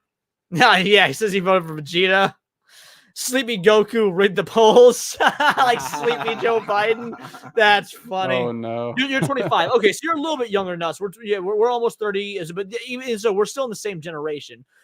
Joni Gaza, aka Maxi PT, you are new to the chat. I've never seen you before, but you know what? I'm happy to have you here. Thank you so much. If the first show that you joined is the show where we are celebrating the life of Akira Toriyama, I could not be happier. Thank you so much. This was my childhood, and even today I still watch. Even make Goku tattoos on my leg. So sad to hear this news, man. Do not be sad. Do not be take the reins for a second. Okay. It's there's time and a place for everything. Now to weep is okay, to be sad, to mourn a loss is everything, but like don't let it take over, because who really would anyways. I feel like that would like whenever you die, you really want people to be sad about you? Fuck no, man. Like you want them to, like rejoice, have a good time, laugh about you. Like me, whenever I die, I want them to make jokes on me. Look at this face. Look at this face. You see the happiness this inspires. WWGD, what would Goku do? Goku would take a moment, he would take pause, and then he would move on and be like, I'm going to do better. And that is what we need that is what we need to believe. Like, how many times can we say a job was that well done? Like what he did. Just exactly. remember, guys, like no one ever dies in Dragon Ball. They could like wish themselves back with the Dragon Balls. So like Akira Toriyama or whatever. Toriyama, you wearing a fucking Goku gi and didn't even get his name right, you fucking Toriyama. I'm offended, whatever. But like he can come back in someone else's body. Sure. He could wish like Goku Black. Right? Yeah, Jinpachi says Akira touched so many lives. He did. He touched everyone in this chat. We've got 90 people watching. This is far and away the largest. My previous stream, my biggest stream was 52 watchers. This is 90. We have got 90 people watching right now across Rumble, Twitter, and YouTube. And this just goes to show these are all the people. I don't care that this is my largest stream because of me. The fact that all of you are here to celebrate the life of Akira Toriyama, the greatest storyteller of our generation, and technically the generation previous to us, depending on some of your guys' age, means so much. So again, Toriyama. Spirit bomb for Toriyama. So I want to say one thing. Toriyama. Everyone who voted for Goku, shame on you. I'm kidding. You know who else voted for Goku? Toriyama. Toriyama. I'm 47 and a PC gamer through and through, and I very much enjoy Leon's content. Well, I'm glad to have you here, man. Thank you so much. I truly appreciate it. And you know what? I probably wouldn't be doing this if not for Akira Toriyama. He has influenced every small little bit of my life. I so much of my life is based on the teachings of this man and his philosophical Eastern view of what it is to be a hero and to be you can be selfish and still be the hero. You can be in the wrong and still be the hero. As long as at the end of the day you are trying to do good or good comes of your actions, even if they're selfish actions. Akira Toriyama is a life lesson teacher. Absolutely. Without him, what would we be talking about right now? Fucking the Snyder cut, bro. Corn or the something Snyder like that. kit. I don't know if you've seen Smallville. Yes, I have. I love Smallville. Smallville is my favorite non-comic book version of Superman. There's this episode where this kid, every time he touches someone, he can see how they'll die. But when he touched Clark, he saw that he'll never die. Yes, I know exactly the episode you're talking about. Like brilliant television. Goku has the Dragon Balls. All right, so let's move on to the next one. Okay, so we got Kinjaru Takashita here from Happy World, and look at these versions of Bulma, Launch, and Master Roshi. This is adorable. I love this variation. Looks like Sailor Moon-ish, or yeah, kind of, but it's okay. I love this. I don't know what you mean when you say it's okay. I mean, Tim, you're an artist. Like you said that you act, you go on TikTok, you do male modeling and shit. Would you not want to see other people do their own interpretations of your art? No, look, man. It's not bad, right? Look, I'll say it's good. It just I'm not gonna say it's great. Yeah, I think it's really good. I think it's a really good representation for the artist, whatever. So I'll reel back there. It was good. No, I just did. I think it's good, but it's fine. It's fine. Let's pass. Yeah, Master Roshi is great. Dipsy has joined the chat. How you doing, Dipsy? Appreciate you being here, my man. We still got to talk about Snyder Words of Paradise. We will do that on a separate stream. This stream is wholly dedicated to Akira Toriyama. So you and I will talk about the Snyder and his words. I think it's going to be a very interesting dialogue we have on Monday when you come back on the show. But for now, it's all about Toriyama. My first RPG I owned was Dragon Warrior. Akira's monsters really made that game playable and memorable. Absolutely. The character design for his monsters is so simplistically interesting because you look at it and you think this is a children's game, but you play the game and it is for everyone. Like, he really strikes that balance and walks that tightrope of between children and adults. Tim needs to change clothes. Goku wasn't a wet blanket. Dragon Ball Z inspired me to work out and learn martial arts. Absolute same. Goku is an absolute inspiration. So much love tonight. I love seeing it. As a channel that normally focuses on the negatives of nerd culture and what's going wrong right now, seeing all this positive energy flowing towards Akira Toriyama, you're right, is absolute positive love. Love it. He'd be happy. Got him! This is why the anime community and gaming community is awesome. Yes, it is. Jinpachi, I have some words about Snyder. We will talk. Tim, if you're available on Monday, you can come on the show. And we'll talk about Snyder then. That girl lost her shirt. Oh, here we go. Jim Lee. Oh my God. This is the print. This is the one. So I met Jim Lee at a fucking comic convention. This is the print I bought. I have this framed in my storage unit. Is this exact version of Goku? I bought this print from. That is so fucking wild. Clearly, Naruto's creator took inspiration from Master Roshi to create Jiraiya. Oh, it's so much more than that. Masashi Kishimoto took so much inspiration from Toriyama. Openly, he admits it. Not just for Jiraiya and Master Roshi, but you're right. There was that as well. Not only that, I mean, am I allowed to say this? Go for it. People, I love you. What I do here. What was that, Tim? No, I'm trolling him. I don't know. He's probably trolling me or whatever. But yeah. No, Jim and I are a great troll. So yeah. So Achira Oda of One Piece. This is Achira Oda's take on Goku. That's kind of I fucking love it. That is so unabashedly Oda. I like the way the power pole almost sticks out of the page. Yeah, you know what I mean? the way he uses curves. And I love the old school Shinron style. That's really cool too. And I didn't even notice that. Yeah. Good eye, brother. Absolutely. You can have my first one from me, Tim. Yeah, DC artist, absolutely not bad. Pure hearts, like right. Oda owes his entire career to Toriyama. So for those of you that don't know, there's a story between Achira Oda, the creator of One Piece, and Toriyama. Oda was heavily inspired by Toriyama. That's why he started One Piece. Toriyama didn't know who Oda was. Toriyama's kids were massive One Piece fans, got Toriyama into One Piece, and Toriyama was like, who the fuck is this guy? I need to meet him, because his kids got him into it. That is so fucking wholesome. And to know that because of that, Oda drew his own interpretation of Goku, I love it. That is inspiration. This man passed away. He is now in Otherworld. He is training with King Kai, my man. And here we have these other artists that are so inspired by everything that Toriyama brought to the table. How can you not love this? Yeah, no, it's very good. It's very good, depth and fill. Like you see kind of the scope. It tells the story in the background with the dragon, and you see everything what Goku is about. And something that made Goku was the power pole extend. So, and that's based on the mythology from help me with this one, the Monkey King. Sorry. So yeah, good poster. All right, so it says not bad, pure heart. Oda loves old school Western cartoons. Yep, that is true as well. Journey to the West. Yeah, if it wasn't for Toriyama, I'd never learn how to draw ears. It's interesting you say that. Toriyama helped me learn how to draw fingers. All right, so here's what we're gonna do. We're gonna put a moratorium on this. We're going to remove this for a bit. We will come back to it. However, I want some chat interaction. I want your guys' thoughts. I want you, every one of you in the chat that are seeing this, that are commenting, I want you guys to give me your favorite fight in all of Dragon Ball. Oh, it's a good one.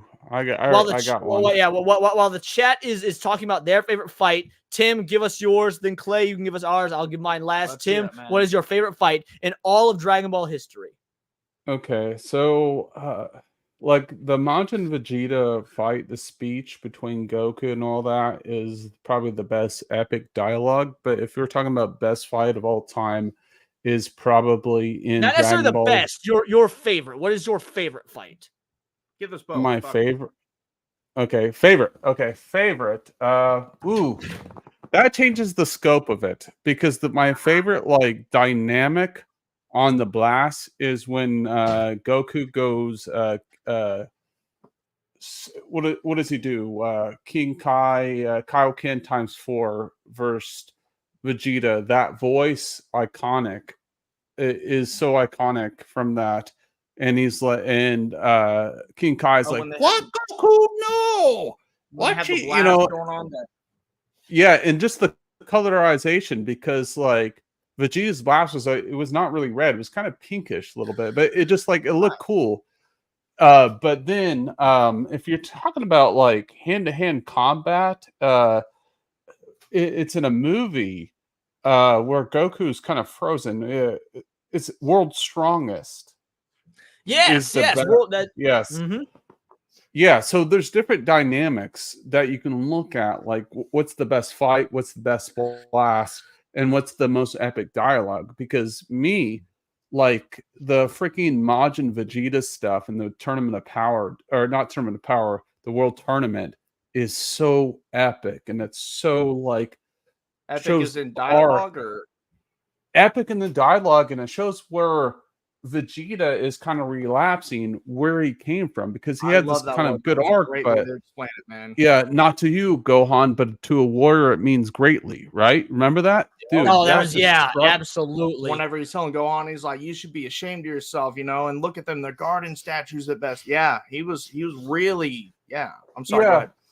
And then the Kai is like, "Who are you people?" Remember, he asked that question, "Who are you people?" And so it's so great because they're because the Supreme Kai was he had never met a Saiyan, because he's the last Saiyans left. He did not understand their battle lust. Even Gohan's battle lust started to come out against Deborah. Like, dude, it got to true. It got to the point where Goku was even threatening Supreme Kai. He was about to blast him, dude. How crazy is that for Goku? All right, Clay Media, what is your favorite fight in all of Dragon Ball?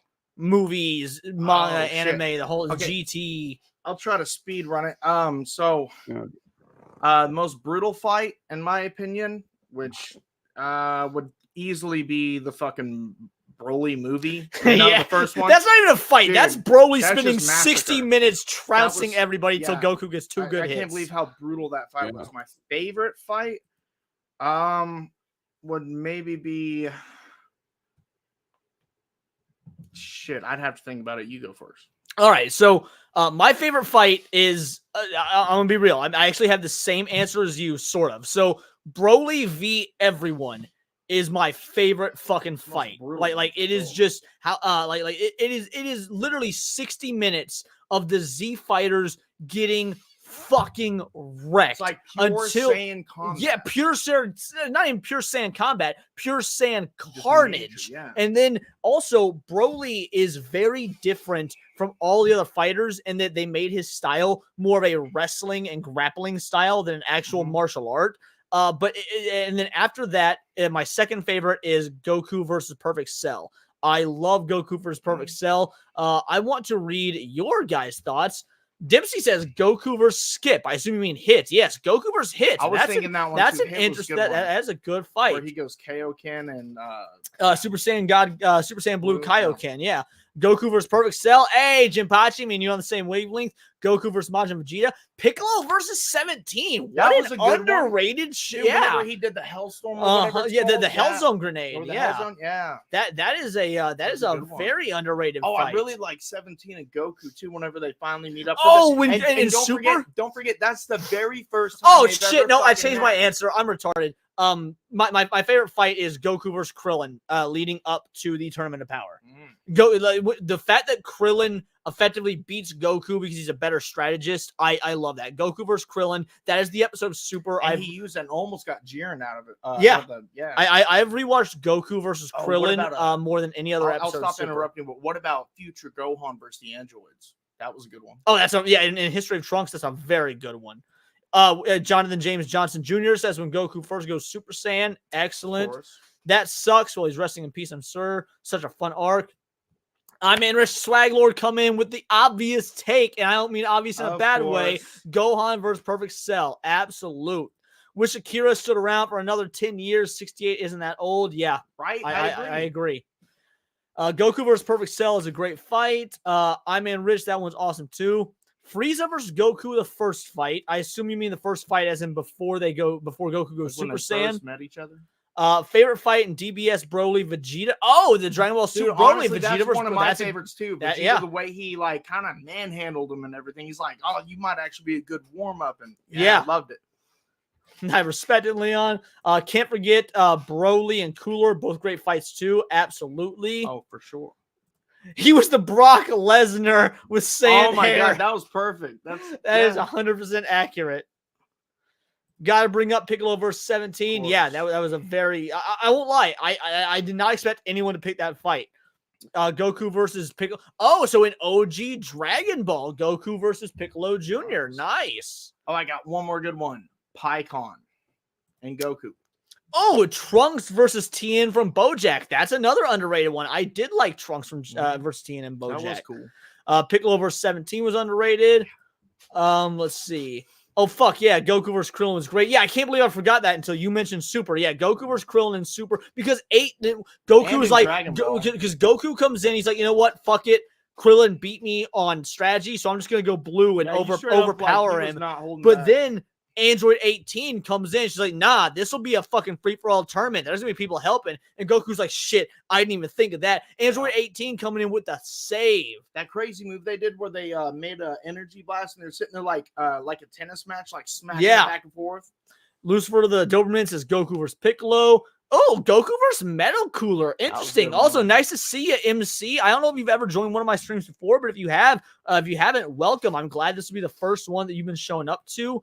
Goku is very out of character, goofy during DBZ Broly movie, and that takes away from it. If Goku was as serious like in the series, so that actually Goku is more in character in that movie because that's how Goku is written in the manga. The anime changed Goku; they made him less serious. But if you in America, because they didn't think Americans would want a very happy-go-lucky, non-serious style character. So actually, Goku is in character in DBZ, but it's jarring to people that don't know the real Goku character. The most serious part of that whole movie, I swear to God, is whenever him and Broly stare each other down for the first time and their energy. Like, yeah, dude, that is so crazy.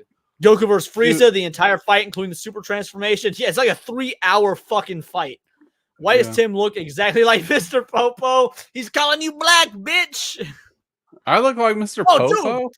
Daxonar says Pycon was. They mean strong. Pycon was absolutely hype. What Vegeta about Garlic Jr. God on his own? Say what, Bubs? Garlic Jr. fight was pretty. I know that's more old school, but that was pretty cool. That's a good one. Shout out to my fellow children of Jakob. Too many good fights. Kid Goku versus Tao. Oh. Interesting, Venkman. That's a good pick. Another good one. Okay, so.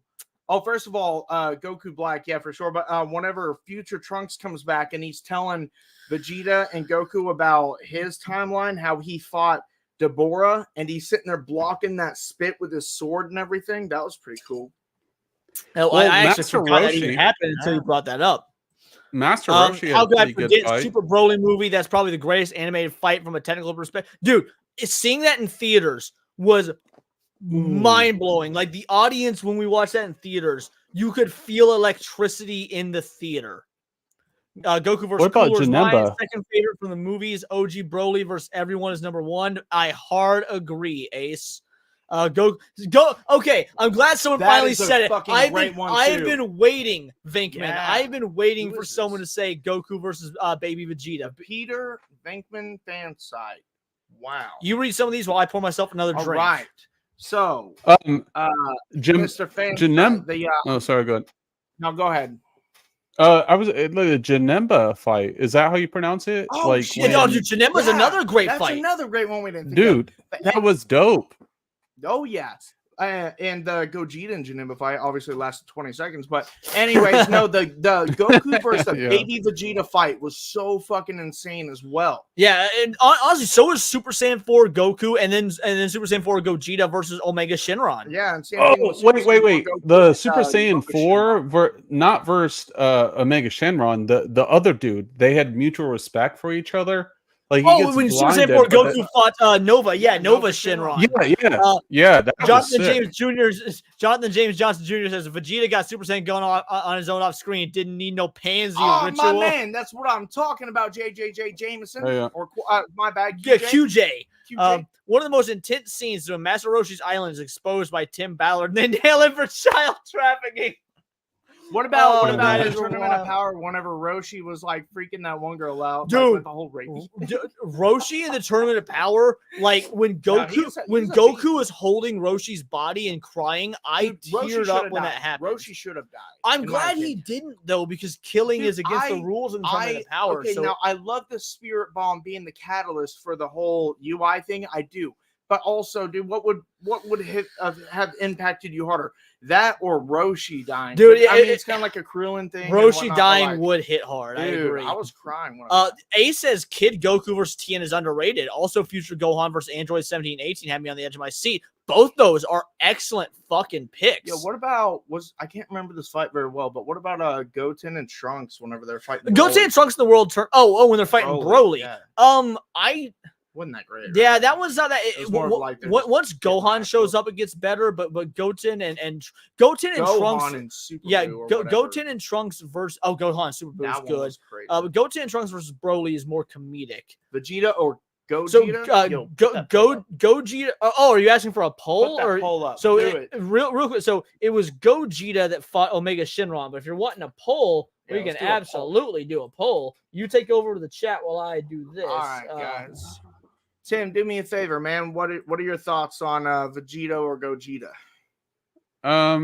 So one of them uses the Patera rings, right? And the other one doesn't, and they have that like silly thing, right, where they have the fake transformation where the fat character. So I what don't it know what is they call that. one fusion Vegito is the Patara earrings that are from like the Kais and everything. And the other one is, how do you pronounce that dance?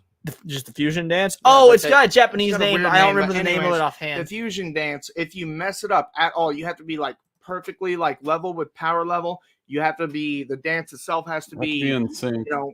And if you fuck it up at all, you have to go old or fat or the way they. And that's the thing. I Yeah, really like the Broly movie, but what kind of takes me out of it is because they fell twice, right? The passage of time.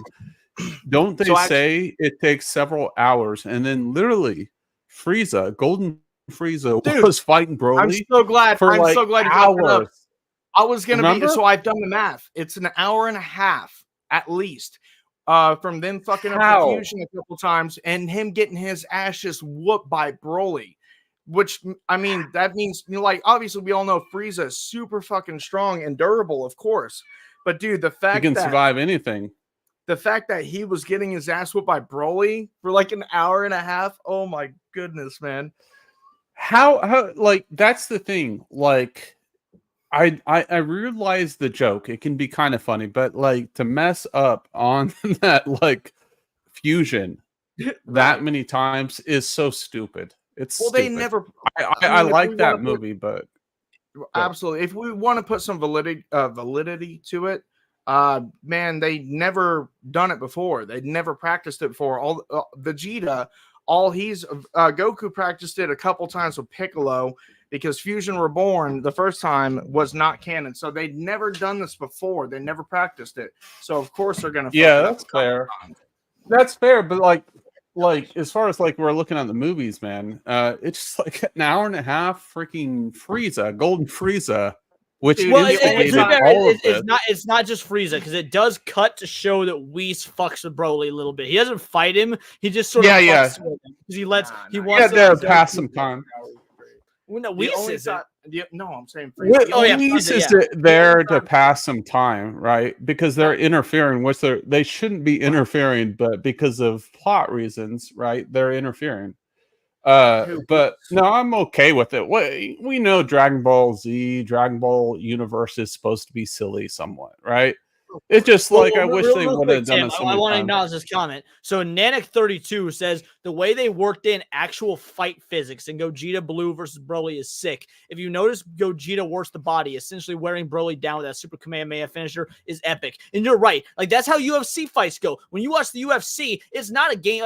Sometimes it's a game of who can pin the fastest, but other times it's a game of who can get the most shots on the thigh or the arm, so the other can't raise their arm. You just wear them down. I'm a huge fan. Yeah, it's like the definition of watching Frank Mir versus Brock Lesnar. Obviously, you're going to have a powerhouse, but if you have someone that's smarter that knows how to like submit Dude, somebody Hey, because Night Frank King! Mir I don't know, initially. I've never seen you in the chat before, Night King. So the fact that you were here, the first chat that you come to is the one where we celebrate the life of Akira Toriyama. We don't mourn, we don't get sad. We talk about how amazing Toriyama is and what he gave the world. Thank you so much for showing up, Night King. I appreciate you being here. Daxinar says, good ass observation. Super Broly Gogeta is basically Vegeto's personality. Yeah, I noticed that too. That is a bit strange. Gogeta is supposed to be more goofy, isn't he? Yeah. So Yeah. so going back to and I'll be fast. I'm sorry because I know we interrupted you. So two things that I loved in that movie is whenever Goku does that little wrist hold and flips him and he like, holds him down. I That was love great. that, by And the way. also Gogeta, whenever he fuses and goes to face him, and he does that crazy like I love that old school martial art kind of Bruce Lee shit. Anyways, I'm sorry. What were you saying, bub? All right, so we're going to go back to looking at some of these other artists because again, this is a celebration of Akira Toriyama. These artists that pay tribute to Akira Toriyama. This is Tetsuo Hara, the guy that did Fist of the North Star. Look at his interpretation of Goku. I like that. I like that. If I knew that. Jim Pachi says, as an MMA practitioner, I confirm this is true. That is true. Jim Pachi does do MMA, and yeah, I'm glad that you were able to see and respect the legitimate holds and locks that were used in that film. Yep. All right. Oh, Claymore. Now, this is a great underrated anime. Norihiko Yagi created a Claymore. What do you think of this style? That's my other porn name.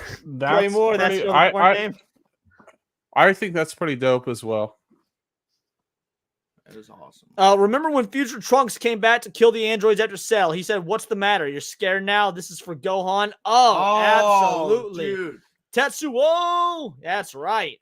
Iron Fist. In Latin America, they translated Chi-Chi's name to milk because her Chi-Chi is a vulgar slang for a woman's breast. That is awesome. That's like a Spanish thing from what I know. I agree, Anime Night. Claymore was underrated. Vegeta hit Golden Frieza with that 1 inch. No, that was Goku that did that. That was Goku. That's my favorite moment in that whole movie. Leon, he also does that to Golden Frieza too. He does. Yeah, that's what I'm Goku saying. does that. Golden Frieza. Vegeta doesn't. Goku's the one that does it. Yeah. Plus, that guy on YouTube made a rap about Vegeta that was hilarious. So it's funny. We're actually near the end of the stream. I'm going to show a Dragon Ball rap. Yeah, no, Vegeta.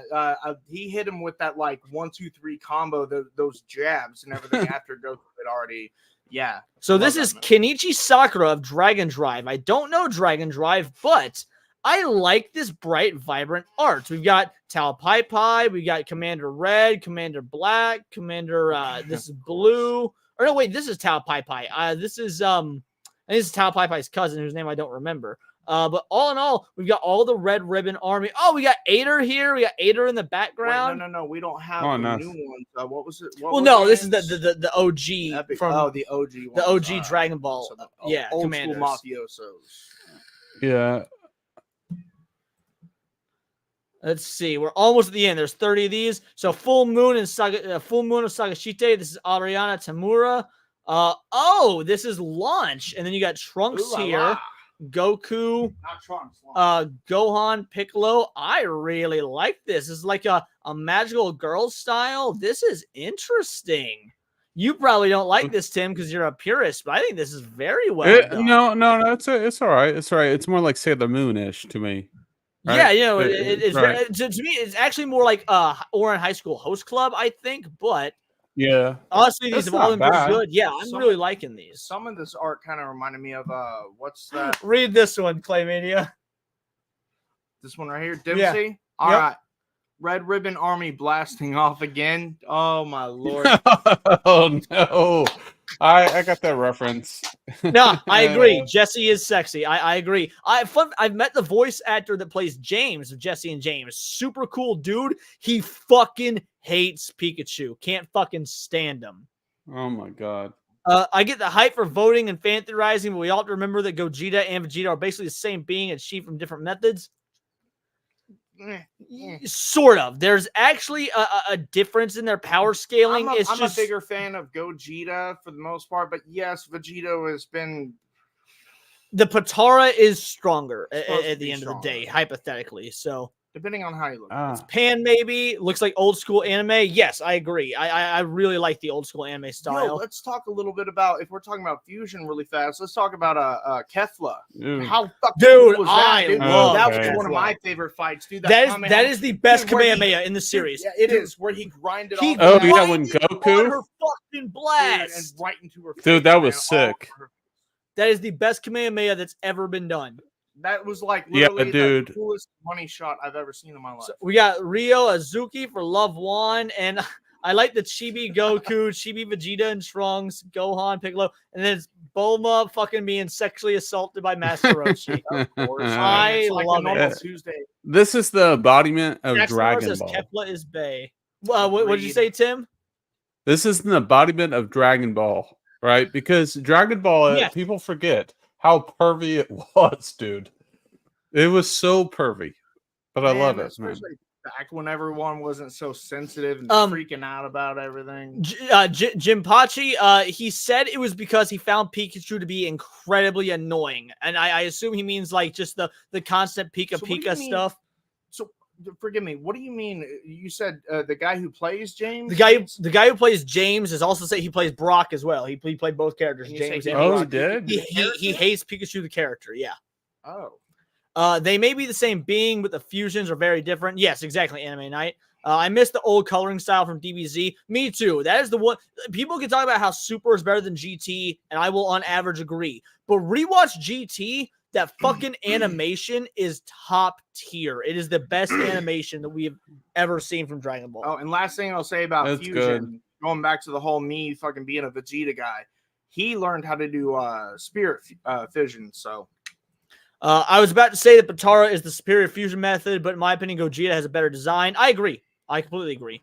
I don't care for the girls being able to throw hands at the end of super level Goku and Vegeta at the same time. They didn't earn that with their 2 weeks of training. Lol. So no, there's an actual answer for that. So because the Universe 6 Saiyans didn't get wiped out, their biology got so evolved. Yeah, well, yeah, their biology got so evolved that they don't actually need to work as hard to attain that power because it just kept getting passed down through their genes. Have some words about that one. all right, what is it? I see what you're saying, but like the fact that the whole stupid things, I feel a feeling in my back. I can go Super Saiyan. It's so dumb. And No, I then agree also, with but also, I hold like on, it, but, you know. hold on. I want to be consistent here, right? Mm-hmm. Soon as Goku, like the Frieza arc is the best, like that the saga is the best because Super Saiyan is a thing of legend. Now everyone and their fucking grandma can go Super Saiyan, so now it's not special. So it's just not a Super Saiyan thing. It's See, not a I freaking disagree, woman because thing. Toriyama explained why that is. So basically, Super Saiyan, you had to have a certain your biology had to work basically a certain way. Goku and Vegeta's biology, they both had the correct number of what was called S cells, and those S cells got passed down when they procreated, when they fought Chi-Chi and Bulma, with they their had kids. kids, right? And I've actually got a more in So, my opinion, easier and hippier answer really fast. I promise I'll be brief. So love, really, like, you know, love, because ever since, like, the reason why it was such legend is because they were apes, you know, they were mad and they never learned how to control. What have we learned, you know, since you know, whenever you learn how to control your temper, learn how to control your spirit and your power and all that, you grow great lengths. So if it's not from anger, which, yes, of course, that's achievable that way. But if you just simply learn how to control, like meditation, you know, the way they, you know, that kind of made sense to me. So anyways. Dempsey is correct. The same thing happened with Bankai and Bleach. One warrior in a generation has one. A few seasons later, everyone has Bankai. Like, yeah, that's entirely Yeah, accurate. it gets freaking ridiculous. That's You've got my Super point. Saiyan. You all have Super Saiyan. So this is Yoshihiro. Yeah, like Tagashi. freaking. Oh, hold on, Tim. We got Yu Yu Hakusho's artist doing Goku. This is fucking vile, and I love it. Gross. I like it You too. like Like it's I like it. It looks like the cover to a 9 Inch Nails album. See, I'm not. See, I'm not a That's wet so fucking blanket. accurate. Yeah.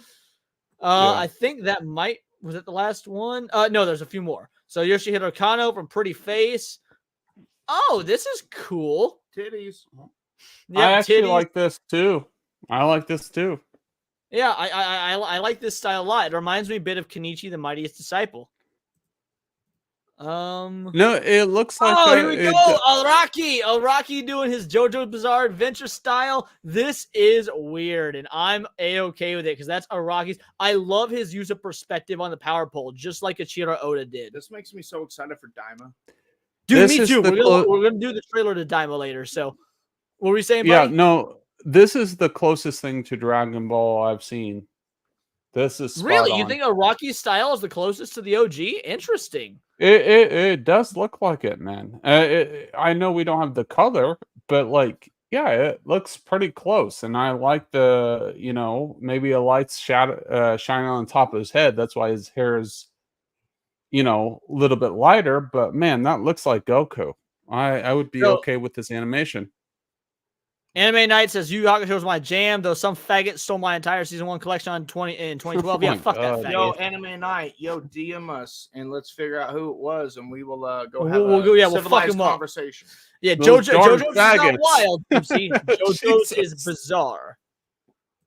About covers, versions, anniversary. I honestly prefer when Rage was the trigger. It made sense. I feel like Tingly Bat Feeling was a way for them to explain the change after the initial transformation. I just feel like they approached that the wrong or... way. I wish they would have explained it in a more controlled, kind of like Super Saiyan Blue, but I understand why they didn't because, anyways. I'm not even gonna lie, Jonathan James Johnson Jr. I have already thought about this and what the implications could be. I'm not too proud to admit I've thought about Universe 6 Saiyans getting it on with Universe 7 Saiyans. What do you mean? Getting it on. Fucking. Like, primal. What oh my god. What that would do in terms of creating the next level of Super Soldier Saiyans. Oh, what if that's Broly? Because it never does explain his mother. That's true. Mikio Itao from Normandy Secret Club. I've not heard of this, but this is a weird art style that I kind of dig. This is like what I wanted to look like in 8th grade. Goku. Yeah. I guess. Yeah, exactly. This is like high school if goals. I wasn't so fat and chubby. Yeah. Well, you did enough meth in high school that you ended up looking really good. So. Oh my god. Kauta Hiranu from Hellsing. Now Hellsing, that is I won't lie. When you look at this, you don't get Hellsing vibes. This so reminds me of this is an acid trip. What's that? You and I have done enough what's acid. That guy that I watch all the time. Meat Canyon. Yeah, fucking if Meat that. Canyon did Dragon Ball. Saiyans are attracted to strong women. Absolutely. One thing about Toriyama, he wasn't afraid of coochie and boobies. Aim into that. Yeah, Leon asking the real questions. Teenagers scared the living shit out of me. They could care less as long as someone Universe will 1 bleed. Saiyans are probably just born with blue level unlocked already. Oh, so guys, what about the wish that and Chuck, I hope you hear this. What if, I've always wanted to ask you, but I didn't have a chance. But what about the wish that you made 17 at the end of Dragon Ball Super, where you brought back all the universes because it said there was I like this Super one 8 already destroyed. Oh yeah, and he wished verbatim all the universes that were destroyed to come back. So what the fuck? Why? First of all, why were they destroyed? Who? Like, you know what I'm saying? Right. So like, dude. So Koshi Rikudo from Excel Saga. This is very Last Airbender. Yeah, I was going to say, this to me looks more like a video game than an anime or a manga. Goku's got a vagina in this one, too. But I think it works, though. I think it works. I think it works, too. Yeah. I don't like it. You don't like it? Makes me feel weird. Can I tell the universe where Goku Black is back then? Goku Jr.? Yeah, right? Remember that DBZ movie, A Hero's Legacy? Leon, can I tell a joke real quick? Lay it on us. Do it to it. All right. It's been sitting in my sight, guys, this whole time. All right, so we watch if we want to watch The Last Airbender, right, on Netflix. I mean, I'm not going to, but go on. Okay. All right. So we know Colin Kaepernick, right? Yes. If he was a character in Avatar, what type of bender would he be? What type?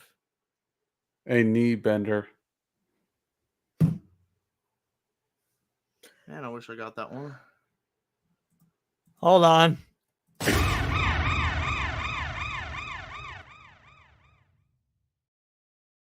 Are you proud of yourself? Are you proud of yourself for that one? I don't know.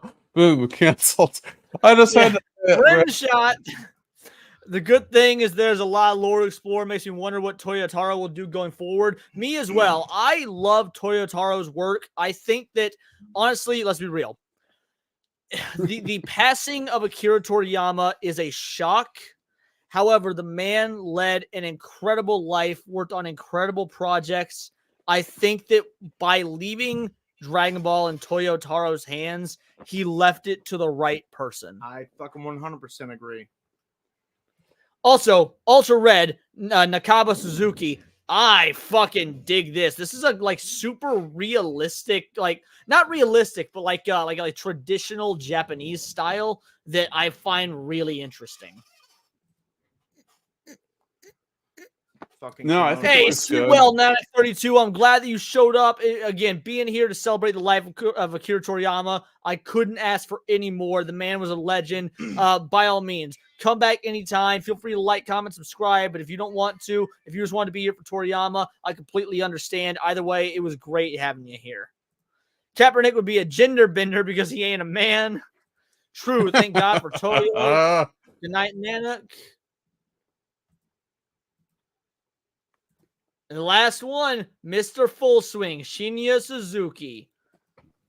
Interesting. I don't like this one. Dude, I don't like this at all. Oolong looks like Pinocchio, kind of. This looks like fucking Picasso if Picasso put the body parts on the right spot. This looks like the second I don't- worst trips.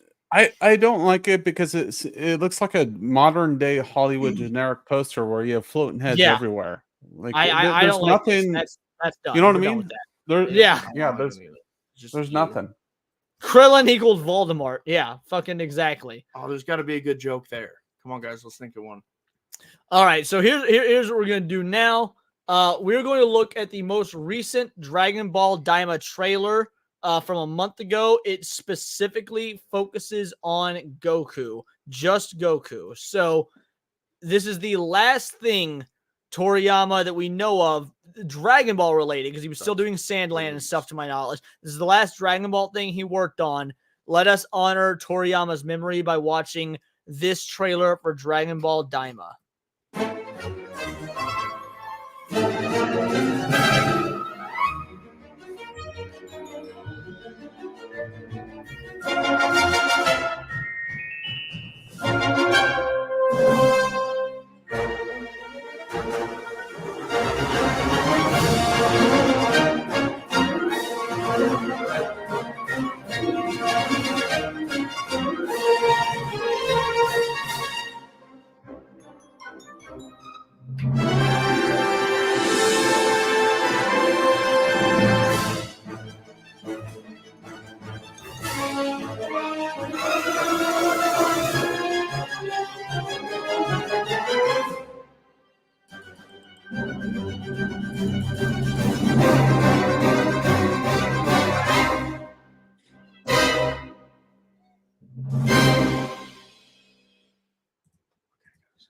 Original work, story, and character design. Akira Toriyama. Damn. Akira Toriyama wrote this. This is his idea.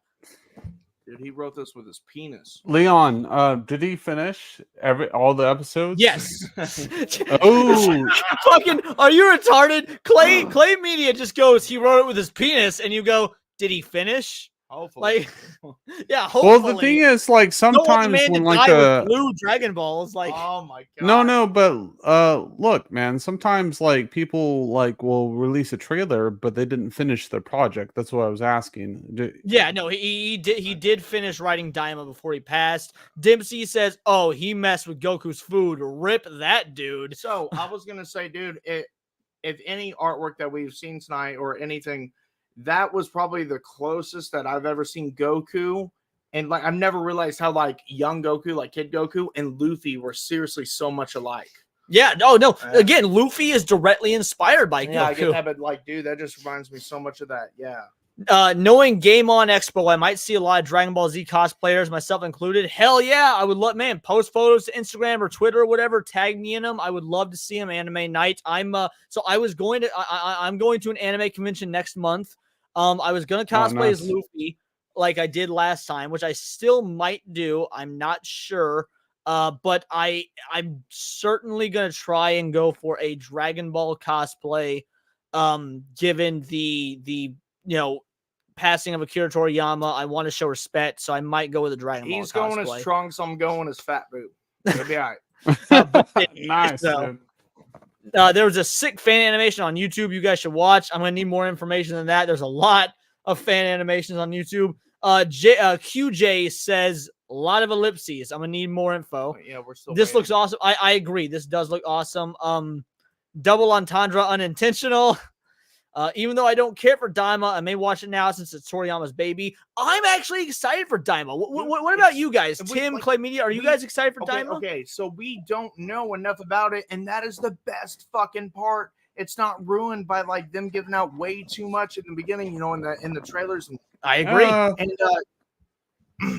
Well, yeah, I'm excited for it because there's new content. But dude, I like the Broly movie in general, and I wanted them to flesh out the story and the stuff they teased because Vegeta was supposed to have the upper hand on Goku, which they haven't done in a long time. So there was a lot of interesting things they could do, and also the fact they teased that Beerus liked Broly's chick.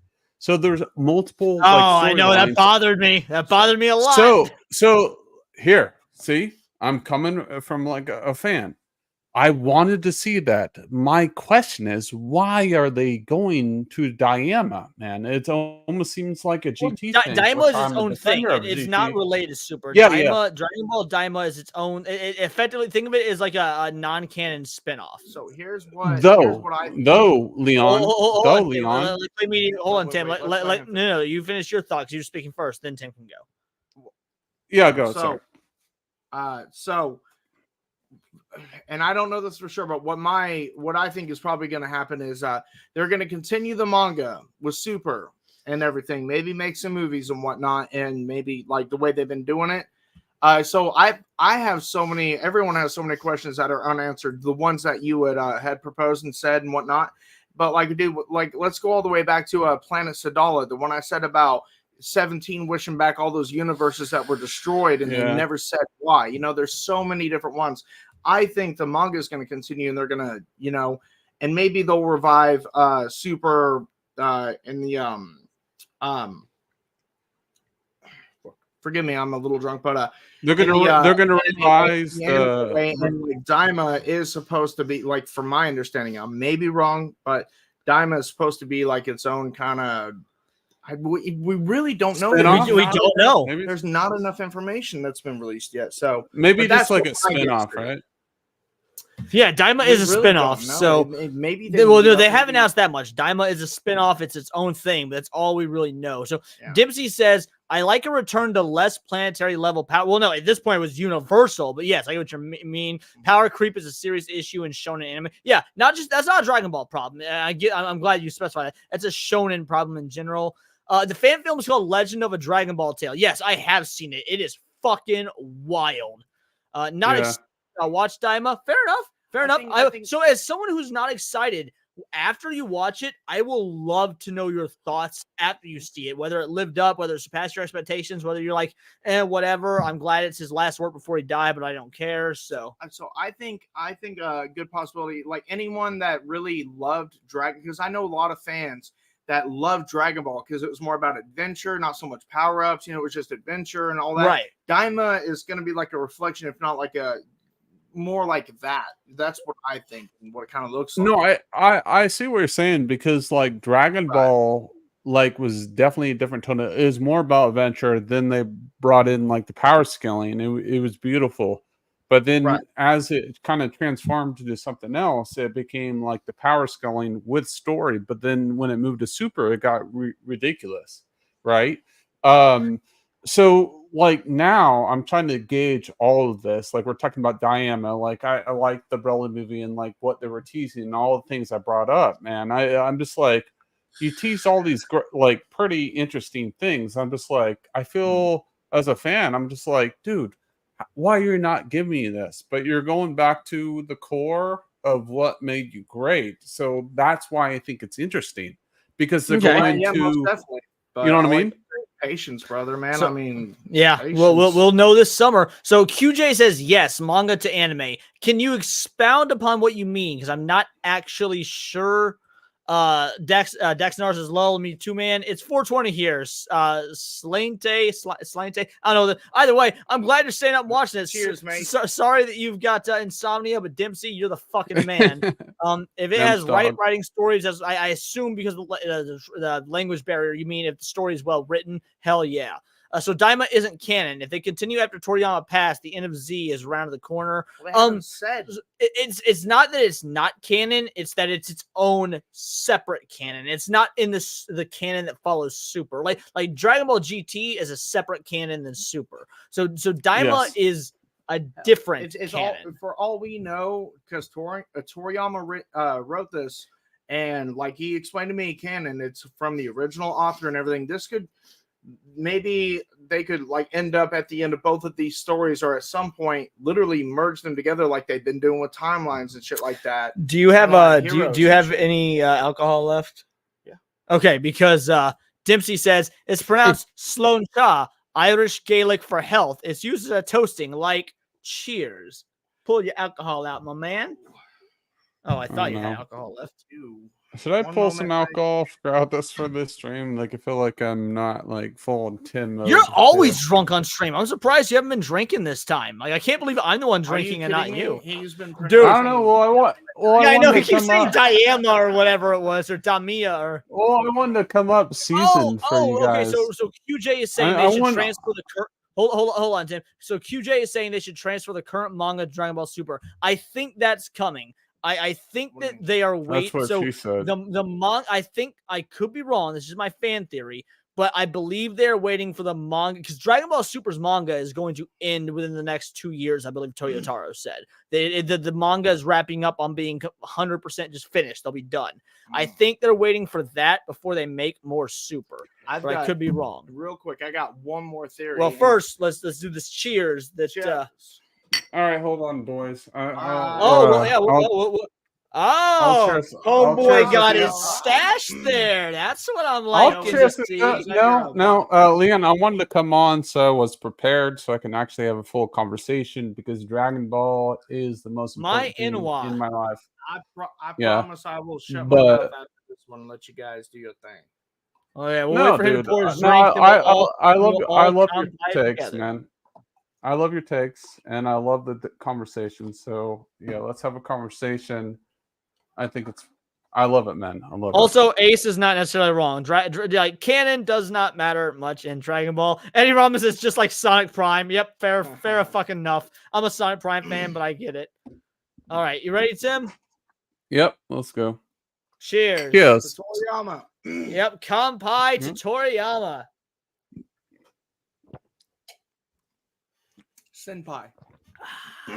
Senpai. Woo. So that vodka hits good. So okay, I'll put it this way. So like with Daima, with Heroes, like could imagine this, like with all the shit that Dragon Ball has been giving us, right? Like recently. So you know how WWE signed a deal with UFC?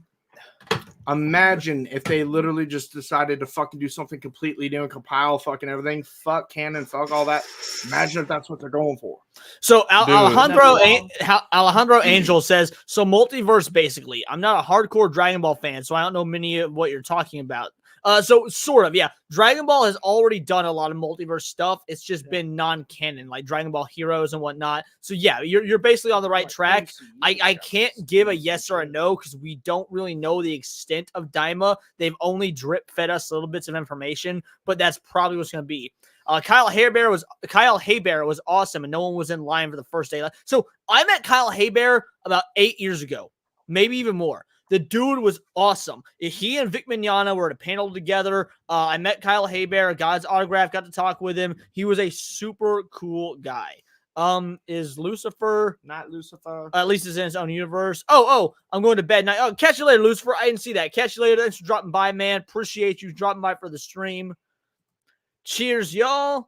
They have enough manga to make a crap ton of super episodes. So I read this years ago.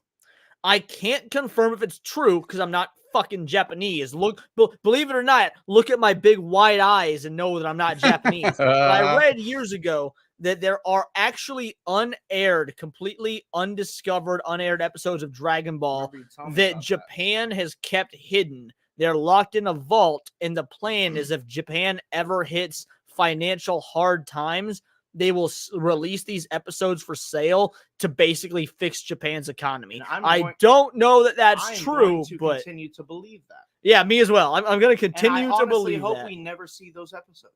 Ish Gibor, it's been a long time since I've seen you, buddy. Cheers and rip. Dragon Ball, Dragon Ball Z, Dragon Quest, Chrono Trigger. My man, I'm so glad you're here. Ish, thank you so much for showing up. We're here not to mourn Akira Toriyama's passing, but to celebrate his life because the man truly was legacy and his legacy, exactly, because the man truly made literal generations. So I'm so glad you're here, Ish. Yeah. Peter Venkman fan site says Kampai. What that means? It's Japanese cheers, basically. Kampai. Yes, I mean the original Xenoverse was more. Dude, I love the original both Xenoverse games. I'm a massive proponent of the Xenoverse games. Xenoverse 2, bro. Remember you were fighting Omega Shinron. Dude, there was yeah.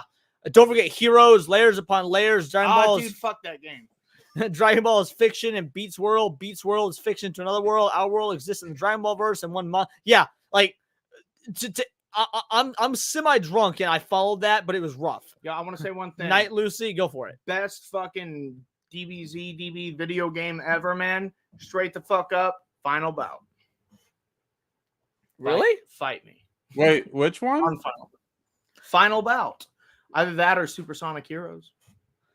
I'm just going to continue reading the chats. So, Megaverse, right? Because Super already had multiple universes with a narrative, and I'm guessing you mean that Daima is outside the multi. Oh, damn! Dempsey brings up a good point. There's already multiverses in Super. That's what I was trying to... So, Dempsey. Daima takes place in a Megaverse? I've never even heard that term. Dempsey, I've never heard that term. If Megaverse has never been fucking coined. No, hold on. Omniverse is all well and good. But if Dempsey, if Megaverse has never been coined, coin that. Fucking copyright the term Megaverse. Make yourself fucking rich. Fucking hashtag. Well, Leon, I want to bring up some. Then share it with your boy because I'm a broke YouTuber who has not even received a single super chat with 91 viewers. I joke. I kid. I don't care if you guys super chat. This is a Well, Leon, I want to bring up something about that. Like, as far as that, go for it. The universe thing. Go for it. The mega universe. I reject that notion because there's multiple universes. Goku doesn't exist in all those universes. He exists in 2. The other universes, if you think about Hit, you think about Jiren, Goku was never mentioned. So therefore, Goku only existed in 2, not in all the universes. So it's not a mega universe. Oh, hold on. So hold on. Emmanuel Isai says, "What? This is terrible news. I'm so sad with my brother. He's a super fan of Dragon Ball." Well, Emmanuel, first of all, I want to say I know you have never been in my chat before, so thank you so much for showing up. Yes, this is terrible news. However, Akira Toriyama died at 68. He left us an amazing legacy. He left us not only the legacy of Dragon Ball, not only the legacy of Goku. He left us Chrono Trigger. He left us Dragon Quest. He left Sandland. He left Dr. Slump. He left Neko Majin. He left Jocko Space Patrol. The man was a legend who changed the face of anime and manga, not just in the East, but in the West. We are here to celebrate his life, his accomplishment. The man, I don't know if you guys know this or not, Akira Toriyama was knighted by the French government. He was a knight. Akira Toriyama is a fucking knight because he was knighted by the French government. There's a species of beetle, like the bug beetle. There's a species of beetle named after Akira Toriyama. There's a second species of beetle named after Master Roshi. The man left a profound legacy on entertainment, on humans, on this earth. So while it is sad he has passed, his entire aura, soul, and state of being will continue to live on through us, the fans, the people who love his work, who cherish what he brought to this entire globe. Super chat. So while this is sad news that he passed, we're here to celebrate his life. So thank you, Emmanuel, for showing up. I appreciate you. I'm so glad you're here and can stay in the chat to celebrate Akira Toriyama's life with us. Also, Daxton R for $2. Man, I was joking, but I appreciate it. Thank you so much. You did not need to do it. Thank you very much for the super chat. Again, any sort of super chat that goes into into this channel, we just use to fund the channel. Better equipment, better coverage, better whatever it is that we can reinvest back in. So thank you so much. You did not have to, but I truly appreciate it. All right, where were we in chats here? Or before that, what were you saying now, Tim? After I got all that out. Oh, dude, I forgot. Just like you went on epic rant there. No, we were talking about. Dude, I have no idea. Move on. Move on. Talking about how there's two Gokus. Black says I still can't process this. Well, hold on, because Black is also new to the show, new to the channel. Black, thank you so much for showing up. I just went on this long diatribe that I'm sure you already heard about Akira Toriyama, but I just want to say to you specifically, because again, so many of the individuals in this chat I know. So many of these individuals are my regular viewers. You're not a regular viewer, so the fact that you are here is awesome. I appreciate it. The fact that Akira Toriyama's passing brought all of us fans together means the world to me. You might not watch my videos. You might not watch my further streams. You might not even like what I usually cover, being typically a news-oriented culture war channel. But you're here now with so many others that don't normally watch me on the biggest stream I've ever done, because we are all celebrating the life of Akira Toriyama. And that means so much to me, and it means so much to Toriyama fans around the world. Thank you for being here, Black. I've got one question. I got it. Sorry, go ahead, Bob. I got the topic that we're going to talk about, if it's okay. No, go for it. Okay. So, as far as canon, everyone is talking about canon. So Goku, right? We're talking about the different universes. What is it, like 7, 8, 9 Well, there was universes? 12, and technically 12. There's 12 now because they got wished back. But yeah, One got deleted. I gotta stop you guys again. We keep getting new viewers. Slasher. So you just heard what I said to Black. You heard what I said to all these individuals who are new to the channel. Toyotaro is carrying Dragon Ball Super. This was planned years and years in advance. This is for this exact situation. Slasher is entirely correct. And like we were saying earlier in the stream, Toriyama left the Dragon Ball in the hands of Toyotaro, and he left it in good hands. Toyotaro has proven himself that he can take up Toriyama's mantle, that he can continue where Toriyama left off.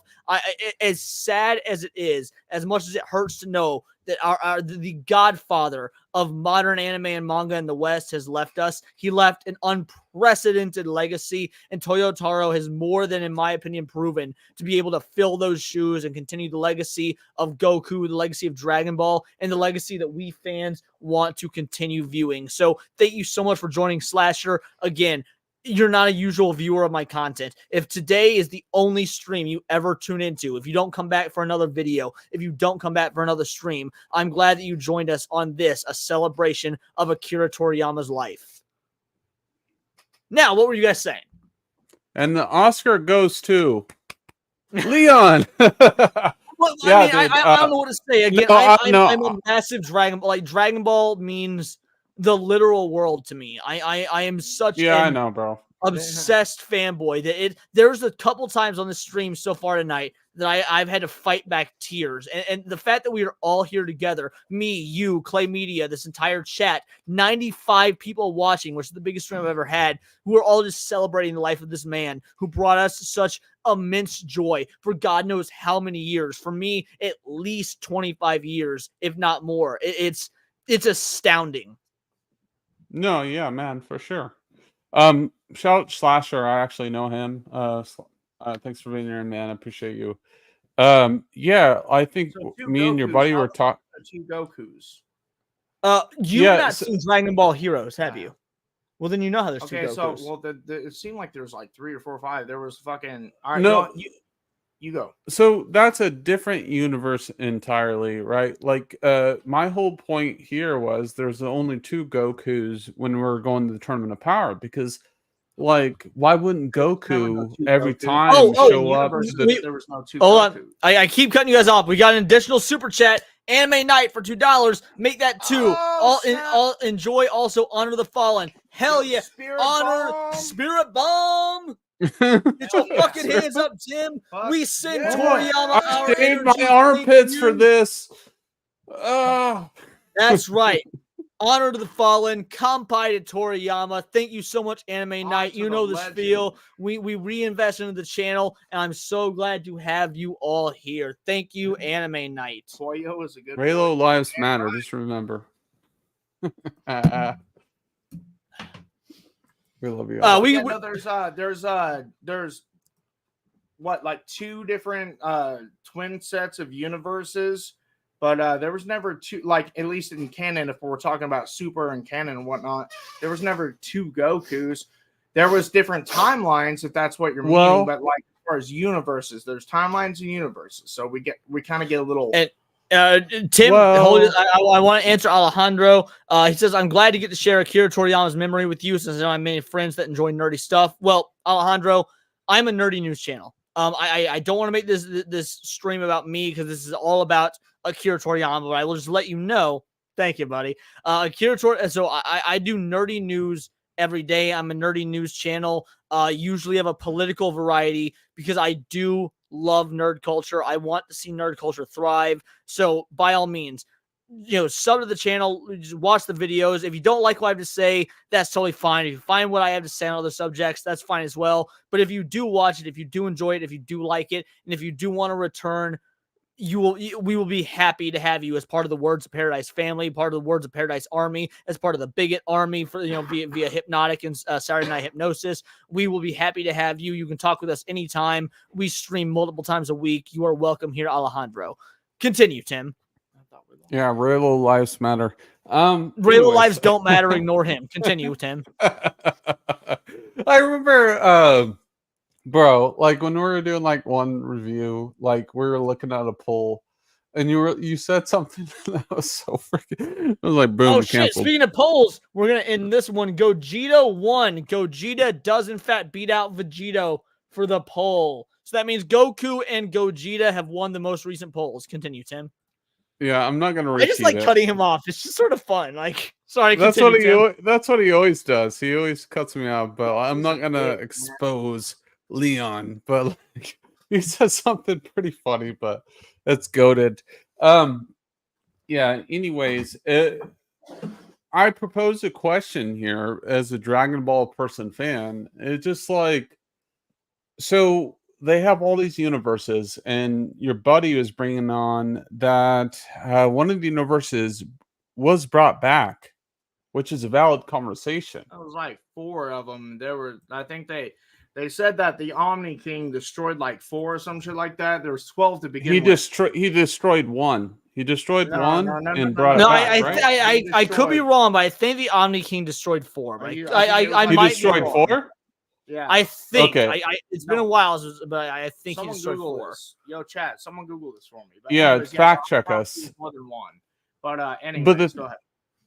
Yeah, but the thing was, what my whole like debacle on this situation is the fact that like Goku is not existing in every medium like Jiren is. Oh shit! I just googled it. He destroyed 6 of the 18 universes after a bout of anger. And let me just share the screen. I will read it so that in case the chat is curious. Hold on. Like our Dragon Ball. Hold on. We want to get our Dragon Ball lore right. It says 6.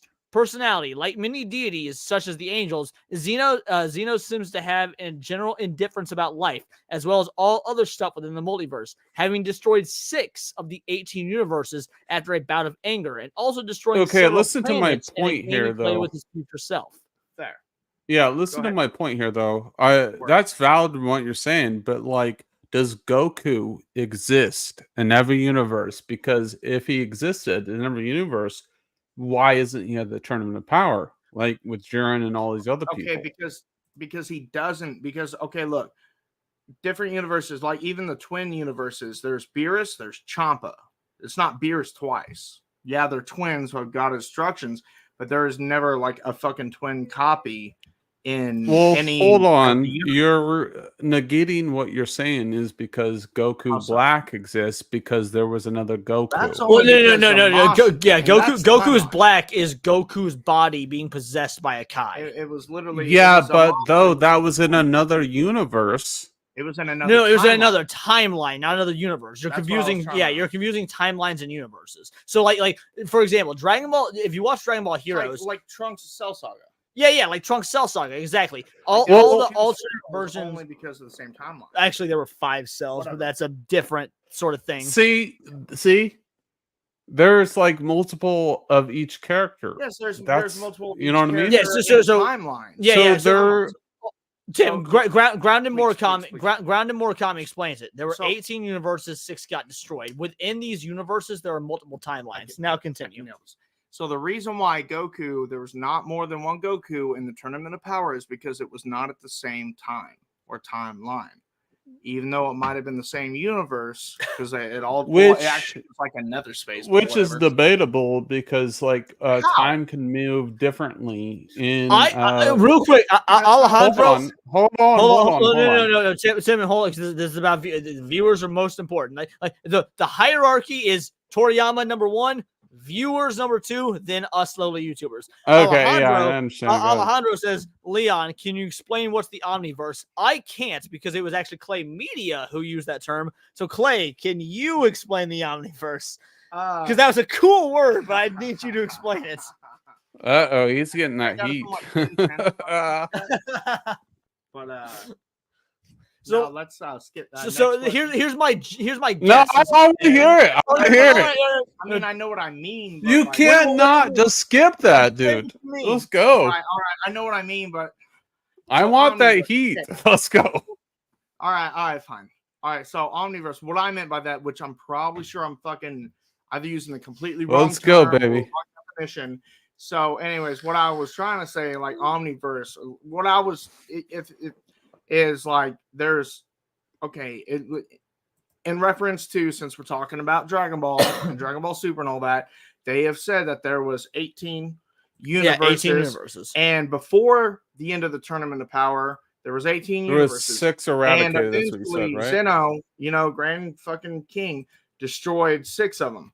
Now, there's also in each universe, there's multiple fucking timelines. So that's like their way to.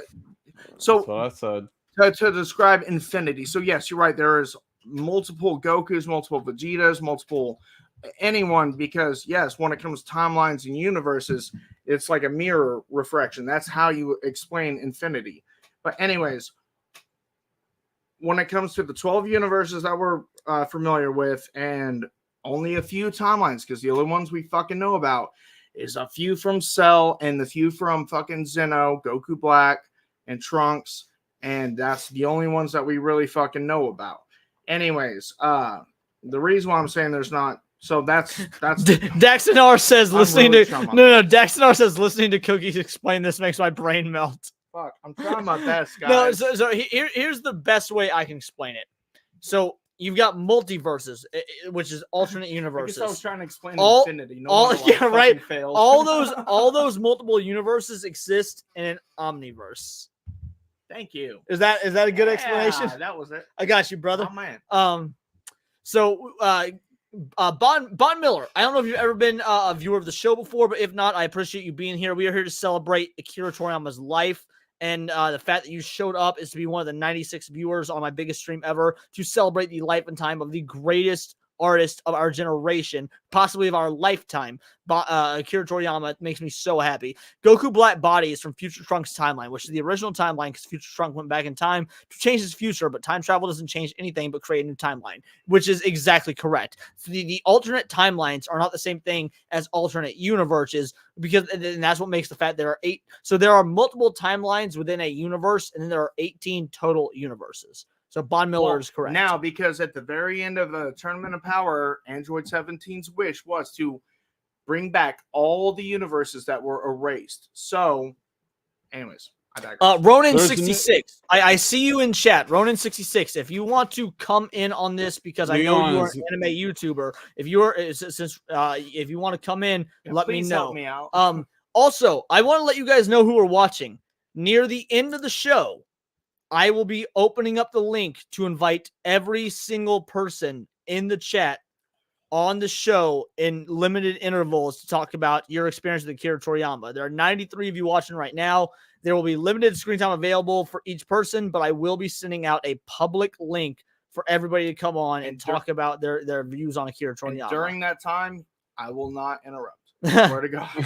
You got 15 minutes. Let's go. All right, Ronan, I will send you the link on Twitter. Hopefully you're joking. You have more than 15 minutes because this stream has been going for a lot of hours and it's going to continue to go for a lot more. In the meantime, while I send this link out, Tim, tell us, what is your favorite Dragon Ball movie? Oof. You're talking about animated? So yes. Damn, dude. What were we gonna say? Dragon Ball what was Evolution? That? Evolution. What the fuck? In my closet Raylo? Fuck off. I'm just kidding. No. I'm joking. No, that's the one to think about. It's the world's strongest by far, dude. Really? The world's strongest? That's like the second movie. That's interesting. No. Also, Ronin66, I just sent you the link. Let me hold on. Let me explain it for a second. No, go for it. I'm interested. I'm confused. Or not confused, but I'm interested. It's the most gritty, bro. It's like the most like martial arts, like the hand-to-hand combat, and the like. What you guys are missing is Master Roshi was like someone like you're realizing this. You're moving away from the complexity of Master Roshi. Like he was the world's strongest before someone came along. Before Goku, not someone, Goku. Put some respect on that man's name. Also, real quick, Ronin66, tell the people who you are and what you do. I'm so glad to have you here. Turn on your camera if you're not a scared little bitch and tell the people who you are. Oh, well, you like I said, I have 15 Road minutes. Dog. I've got to get the I've got to get Bro, the we are kid drinking and talking Dragon Ball and you can't turn your fucking camera on? Come on, man. Don't fucking Leon loves to cut me off all the time. Yeah, I want the camera on. It's not going to do any good because I'm trying not to wake the wife up. It's just so much easier to see people's facial expressions when they talk. It's not going to turn the volume up. But no, you're fine. You don't have to. I'm just fucking with you. Tell the people who you are and what you do, my man. Yeah, Ronin66 at the YouTube channel, Ronin66, talking anime every day. Well, what we're doing here today, Ronan, I'm going to put your link in the chat. I don't know if you were watching, I don't know how long you've been watching, but basically, as I'm sure you've heard, the Godfather, Akira Toriyama, has passed away. This is a eulogy stream, but instead of mourning his death, we are celebrating his life. We are talking not just Dragon Ball, but all things he has ever worked on and just appreciating what this man gave us for not just us, but generations of anime fans, weebs, otaku, the whole nine. So if you've got anything you want to say about Akira Toriyama or anime or his legacy, I want you to take the time right now to say it to all 96 people watching. Yeah, man, definitely Toriyama was a force to be reckoned with. He inspired so many anime creators or manga creators that we have that go on today. He's directly responsible for One Piece and Naruto because those Oda and Kishimoto both were directly inspired by Dragon Ball, and I'm sure there's so many others out there. So yeah, I mean, I'm sure Dragon Ball and Dragon Ball, probably more Dragon Ball Z, I would say, got so many people, especially of our generation, into anime. I mean, it was one of the biggest shows during the 90s, even though it was an 80s show. Well, no, it's funny you say that. It was not only one of the biggest, like, you're not exaggerating. For people that don't know, that were not around in the late 90s, The ratings for Dragon Ball Z were the highest Cartoon Network had ever seen. Not ever seen for anime, not ever seen for Toonami, ever seen. Dragon Ball Z was literally the biggest show of all time on Cartoon Well, Network. the thing was, why it was so successful is because it was pure fucking masculinity. Because every fucking guy like me, like Arnold fucking Schwarzenegger, wanted to like look like a Dragon Ball Z character. I don't give a fuck what you gotta have to say.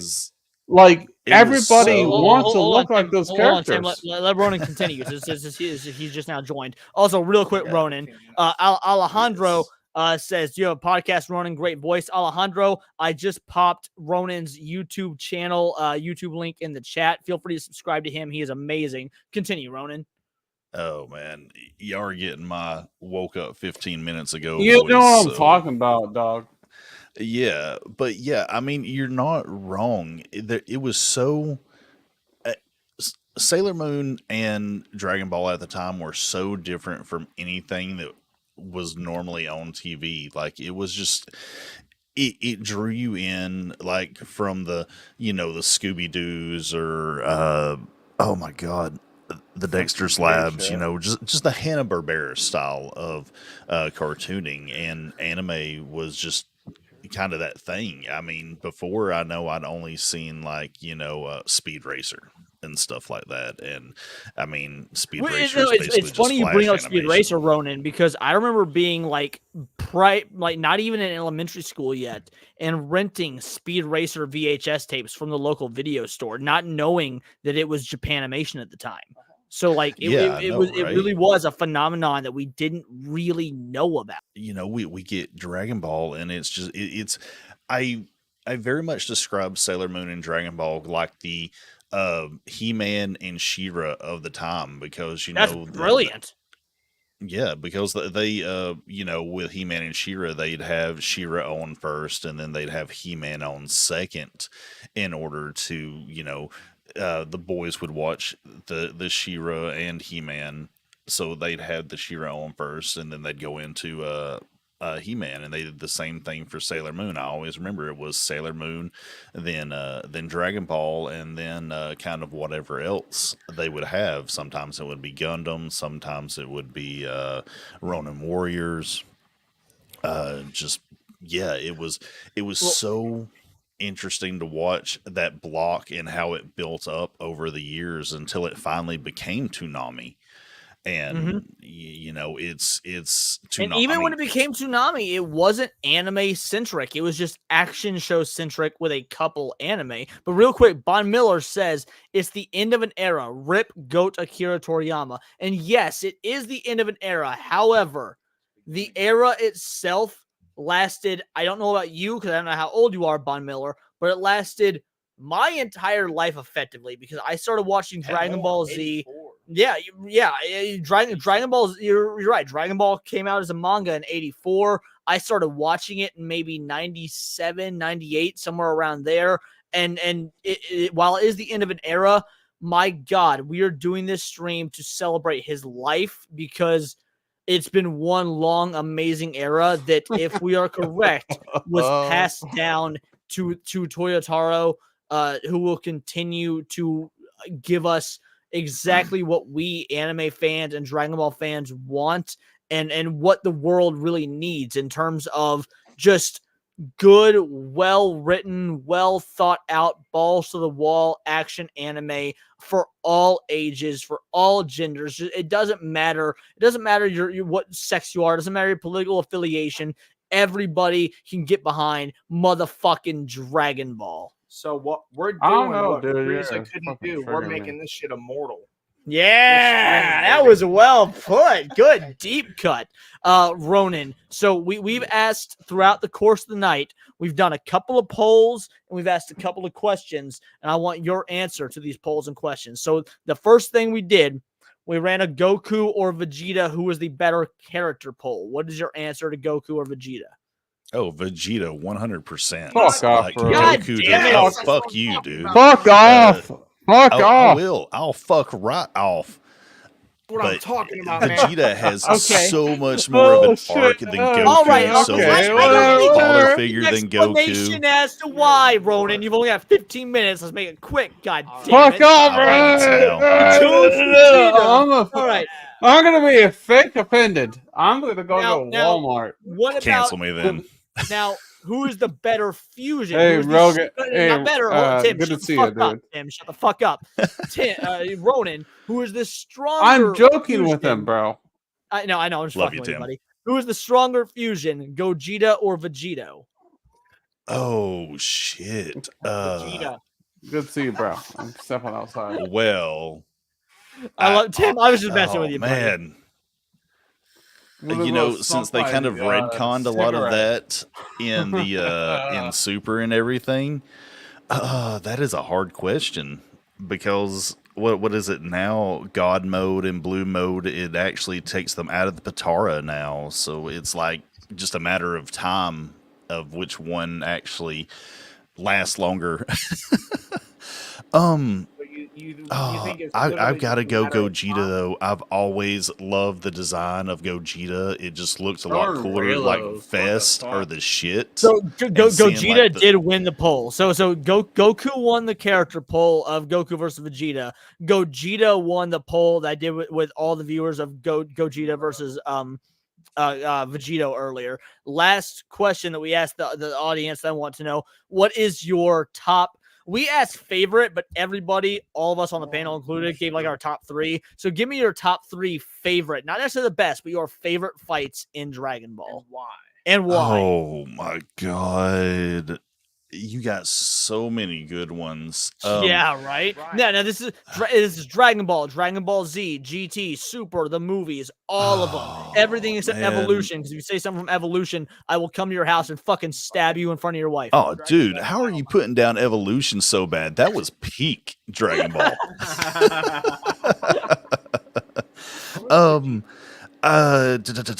Oh my god, these are going to be such basic fucking answers, but I can't. No worries, mine was deny, basic as well. I said Goku versus Cell. So Wait.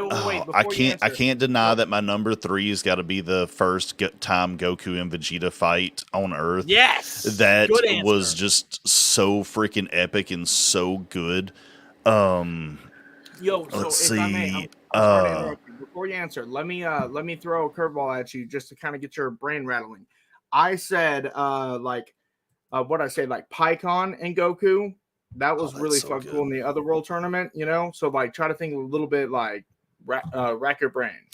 Real quick, Grounded Murakami. If you say it's hilarious but game only, I guarantee you're gonna say Yamcha and Tien versus Cell having absorbed Krillin from the original Budokai. And yes, that was hilarious. Yes, that was amazing. And yes, that does count. But go ahead and lay it on me in case I'm wrong. All right, continue.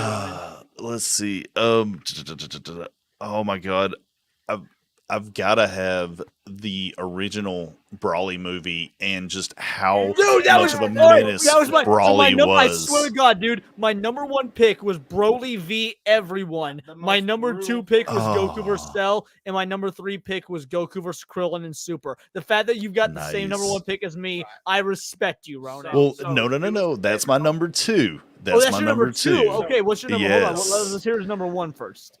So my number 1 has to be Goku versus Frieza, and all because you can't beat that build up of Frieza. That is the best writing Toriyama has ever done, was building up Frieza from basically a jump of the Frieza arc, and he just built him up over time, and that fight did not disappoint. And, you know, even after Goku went Super Saiyan, Frieza still held his own. Okay, what about Beerus and Goku? Beerus and Goku? I mean, was there ever really a threat there? And again, Beerus kind of just got... When you very first watched it, like that feeling that you had, like, you're telling me that wasn't, like, exhilarating? Like, you didn't feel that way? Like, really. Not really, because Beerus was just kind of, he was just a character thrown in. He wasn't ever created as a threat, and then the kind of goofiness of him afterwards, it just, I don't know. I didn't really care for Beerus as a character. He just was kind of Well, real quick, Ronan, because believe it or not, it hasn't actually been shown yet, and because Peter Venkman fan site demands it, we're gonna do it.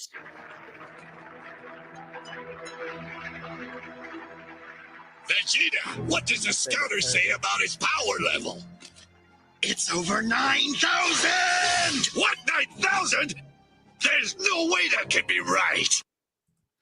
Boom. All right. There was the OG clip. That was the OG voice actor as well. I'm blanking. Oh, Brian Drummond. Brian Drummond, Brian Drummond doing that line. All right. That was for you, Peter Venkman fan site. All right. Continue, Ronan. Or Clay Media, who's about to actually Clay Media was about to ask you a question. It's 1006. Anyways, well, as bad as I hate to say it, guys, I do have to bounce. Yeah, my bad. Sorry. All right, well, it was awesome having you, man. I was happy to have you come on, talk about your thoughts on Dragon Ball. Akira Toriyama will be in our hearts forever. Spirit Bomb, I know you don't have your camera on, but raise your hands to the sky and give us some, send him your energy. Yes. Lift him up to the heavens, to King Kai. Ronan, real quick, tell the people who you are, where they can find you, and what you do. Ronan66 at the Ronan66 YouTube channel. Do streams, videos, anime talk, and news just about every week. Funny little shorts. Check out the channel. I have over 500 videos up that you can watch and enjoy, comment, and hate my opinions. That's what I like to hear. Well, Ronan, it was awesome having you on. We'll talk to you more about more anime. You have a good rest of your day, Much brother. love, brother. You too. I'll be streaming later tonight, man, if you want to jump on. Absolutely. If I'm not on Blaine's stream, I'll be on yours. All right, man. Later. Deuces. All right, Tim, you still with us? I think he said he was stepping out for a smoke or something. Eddie Rahman says it's 8,000. Yes, that is true. It was a mistranslation. It should have been 8,000, not 9,000. Beautiful. Peace out, Roman. Peace. In honor of the creator, they should release an actual good home media release of Dragon Ball. You're telling me, Jim Harrison, because every release, every single, you know what? I'm going to go on a fucking angry rant for a moment. Every single home release of Dragon Ball has been, shut the fuck up, Clayman, because every single home release of Dragon Ball has been we'll give you the 4.3 aspect ratio. Adds film grain that wasn't there initially, uses a fucking Snapchat filter. Oh, here's the orange bricks, doesn't have the correct aspect ratio. Go fuck yourself. Give us the correct goddamn aspect ratio with the correct soundtrack, with the correct film grain, you pieces of fucking shit. All right, go on. Hallelujah. Hallelujah, bro. Guys, Hallelujah. I think he's calmed down by now, but I don't know. His blood pressure is over 9,000 right now. that's a good one. Yeah, Dude, he's like Nappa, whatever. like with all the veins in his fucking face and shit. Want. Look, I have the orange bricks, and I own the orange bricks, but I'm so tired of Dragon Ball not getting a legitimate home release. Word. Yeah, I feel you. I smell what Tim, you're why'd you cooking. turn your camera off? You being a fucking homo? Because I'm ugly, dude. I'm ugly, dude. Like, You're a male model, you Kylo Ren looking motherfucker. Turn your camera We're back not on. gonna interrupt you this time. Yeah, turn your camera back on. No, whatever. I want to hear. I want to just watch. I just want to watch. I'm an observer. Come on. I'm an observer. Yo, chat, tell him, please help us out. Be like, yo, Yeah. turn it on. Yeah, Hey, everyone I'll in come on- chat. We're gonna check. I'll your come name. on camera if some super chats $20. I'll come back. On All right, camera. someone super chat $20 to get Tim to turn his camera Come back on. because we've been interrupting him all night. We really have. In the meantime, Peter $20. Venkman says, "Release the Ocean dub, bastards," and I could not agree more. I'm not even joking. I would love to see an Ocean. Like, I've got some of the Ocean dub individual DVDs. I've got some of the Ocean dub movies, but I would like to see an Ocean dub season release. Jim Myers says, "Keep the camera off, be unique." I like actually seeing the people I'm talking with when I stream. Just in my opinion, it makes the conversation flow better. Damn, too rich for my blood. How about this? Yo, Holy how about shit. $1 a piece? I'll fucking donate too. No, I $20 camera. 20 total. I can't. $1. I ain't coming on fucking camera until someone super chats. No. Not for you to be only on camera, but shirtless. Wait, is What that the fuck? prostitution? Jim Harrison says, I want to watch Dragon Ball, but I want to watch it on good Blu-ray instead of streaming. So, Right. Jim, there is actually an answer for that. And Tim is going to get upset that I say this. However, so there's this thing called Dragon Ball Kai, Dragon Ball Z Kai. And what it go is, fuck there are, off. well, hold on. So there are Blu-ray releases of Dragon Ball Kai. It is not the same as the original run of Dragon Ball. Instead, they cut out all filler and just give you a direct manga to anime adaptation. For people that grew up with Dragon Ball, they're not a big fan because it changes. It doesn't mean it's right. Well, it changes the nostalgia factor. But for you, seeing as you've never seen it, you won't have anything to compare it to. So it would literally just be your first experience with Dragon Ball. I've seen that modern bullshit. So he says, are the Blu-ray of Kai good? For fans of the manga that want to see it with no filler, yes, they're good. For OG fans that grew up with it in the 90s, they don't like it because it cuts out, well, all the filler. And believe it or not, Dragon Ball is actually an anime with good filler. But since you, again, have nothing to compare it to, yes, I would actually say it's good. It also uses the original Japanese music instead of the American music. While the American music is often considered better, a lot of times that's because of nostalgia. I personally like the original Japanese music. I prefer the American because of nostalgia. But yes, I would actually, if you've never seen Dragon Ball, I would really recommend watching the Blu-ray of Kai. Yeah, Much like Sayuki. I want a $20 super chat, and then I'll come on. Everybody can go fuck themselves. All right. You know what? We're about 4 hours in, so here's what I'm going to do. I'm going to start opening the floor to anybody in the audience. If anyone in the audience, I don't care. I don't care if you're a streamer. I don't care if you're a YouTuber. I don't care if you're just watching this for the first time. Doesn't care if you have your dick out. Yeah. If anybody wants to come on the stream and talk about your experience with Dragon Ball, give me a link to one of your social media sites. I will send you the link. I want people to start coming on and talking about your experiences. Black says, I'm mad. I can't accept he died.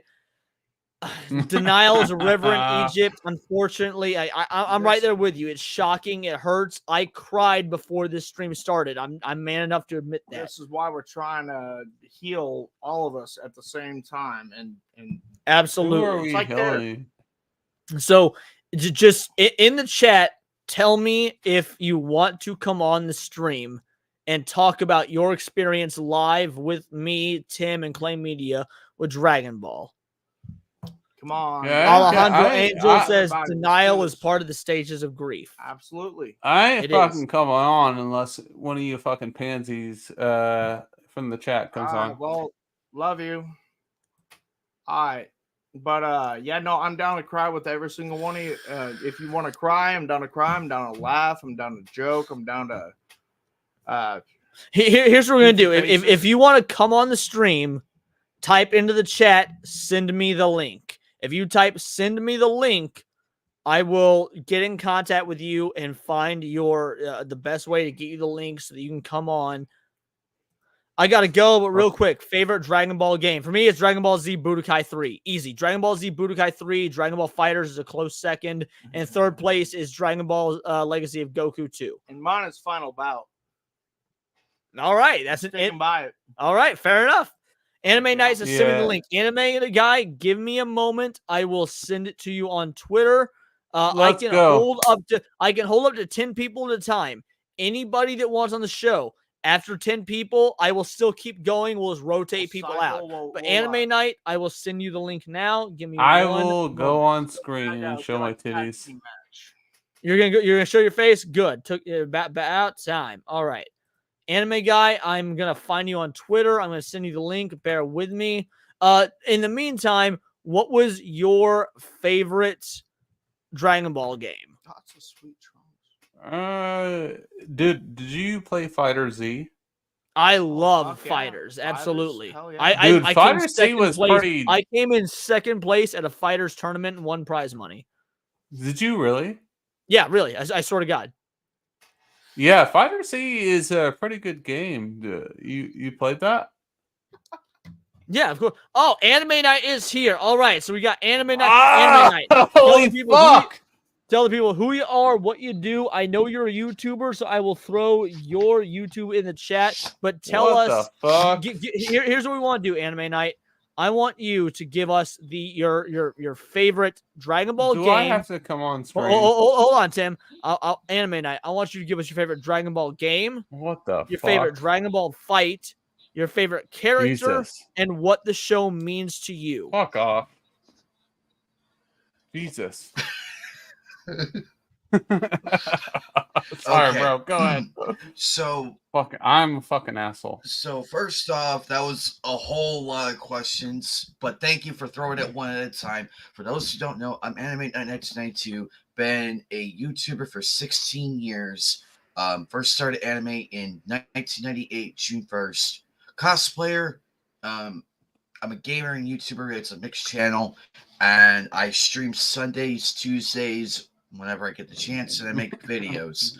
So to the questions. My favorite Dragon Ball game from the PS2 is Budokai 3. You can't top it. My man. I say already. I appreciate you. I say the newer ones are a close second. Like they're close, but they don't have that kick to Holy it. shit. And then for the GBA game, it's Legacy of Goku 2 and Boo's Fury as a close second for that one.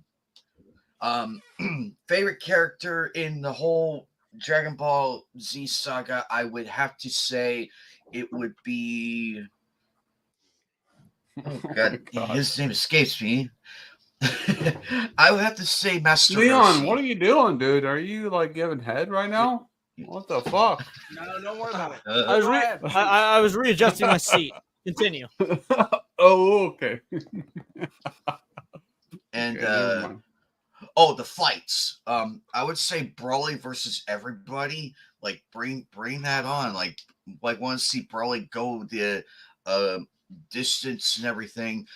Also, what Dragon Ball means. What Dragon Ball means to me is literally.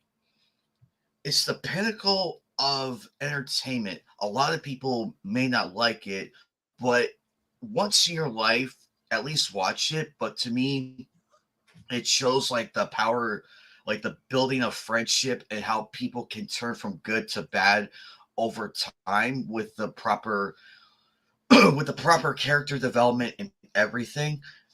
And to me, you can equip that into real life because there's a lot of people in the world who do need that one person, that one beacon of friendship to help them really see how far one can go and to push your limits. All right. We'll go for it. That's a very great point and very eloquently put. I've always, really wanted to see, and if I'm missing something or wrong, y'all let me know. But I wish they would have one character that would be like almost like, I don't want to use the name Sasuke, but that went from like, good to like just completely evil and just fucking things up. But I wish they had at least like one character like that, which I know Vegeta was kind of back and forth, but obviously he's good and whatnot. But what do you think? I agree because we did see it with Vegeta. We also saw it with Piccolo too at the time, right?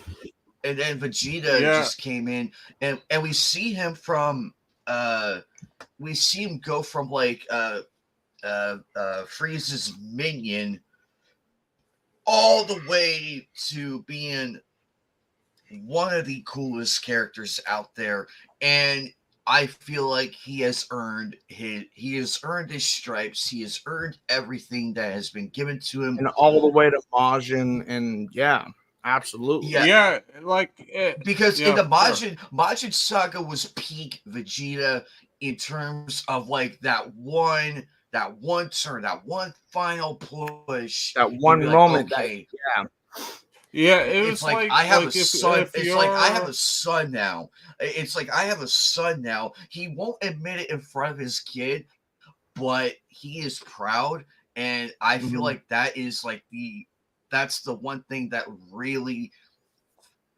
forces it out there. However, what Piccolo said to him, when Vegeta asked him, Ever he asked if he would see Goku in the next world.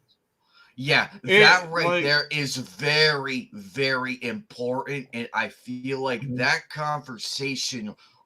And Piccolo told him the truth, like the straight truth, like no bullshit, He's always been about truth. no bullshit, none of that, and you feel it, like you're watching it and you feel the gravity of those words and that and the answer too, and it's like you can't argue that answer. You can't. Absolutely. So Tim, how do you what's your feelings about that part, during the Majin fight and Saga and whatnot? Dude, Real quick before you answer, Tim, remember, anyone that wants to come on the stream, this is open invite. I do not care if you're a Dragon Ball fan, or I don't care if you're a streamer, I don't care if you're a YouTuber. Anyone that wants to come on the stream is now welcome. In the stream, type "send me the link" and you can come on and we will talk about this. Now, Tim, continue. So Timothy, what's right. your ideas So, and like my two thoughts, man. I gotta go to bed. But the thing is, my whole conversation is like the discussion with like Vegeta, because like what we're bringing up, what our man is bringing up down here is very important, is because like this is some character that has moved away from his past. That's very important, that it's kind of relapsing from what he came from. He's relapsing for what he came from. Like he's trying to change his real life. And, he's asking all the questions. I miss my life. I miss my life being hardcore, being a true warrior of, the Saiyan race. I'm trying to defend it. Like he's a General Zod type character. There's a lot of death in this character, and a lot of people are missing this.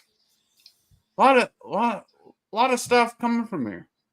And dude, he's questioning. All right, Alejandro's got to go. Alejandro, catch you later, man. I'm so happy you were here for this stream. Thank you so much. You go out there, you have a good night, and remember, go WWGD. What will Goku do? Goku would do his best to move on, power through, and do it all with a smile on his face. He would mourn the loss. Train. All right, continue, Tim. Sorry about that. No, you're good. I appreciate it. Yeah, it just... I'll just hit on the point, man. It's just like one of those things that he's questioning his own faith because, like, realized his life before. Some morals, like he, and at the very end, like the whole Bulma and Trunks thing. But yeah, I feel you. Like I feel that too. Yeah, there's that moral. Yeah, you understand what I'm saying. There's that moral aspect. He's going against everything on his nature. It's a struggle against his like pride, like Saiyan, and humanity, because he's been on Earth and he's like learned how to love and everything. Yeah, that struggle, it's almost like angel and demon. It's wild. Yeah, and he misses like this is what I see. It's a relapse because, dude, it's very hard when you're trying to correct yourself from a problem.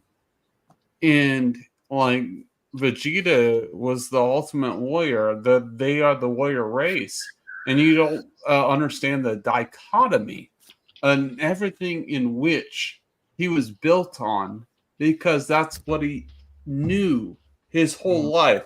If you ask someone to change, that knew that everything within you that you knew, it's going to be hard for you to change.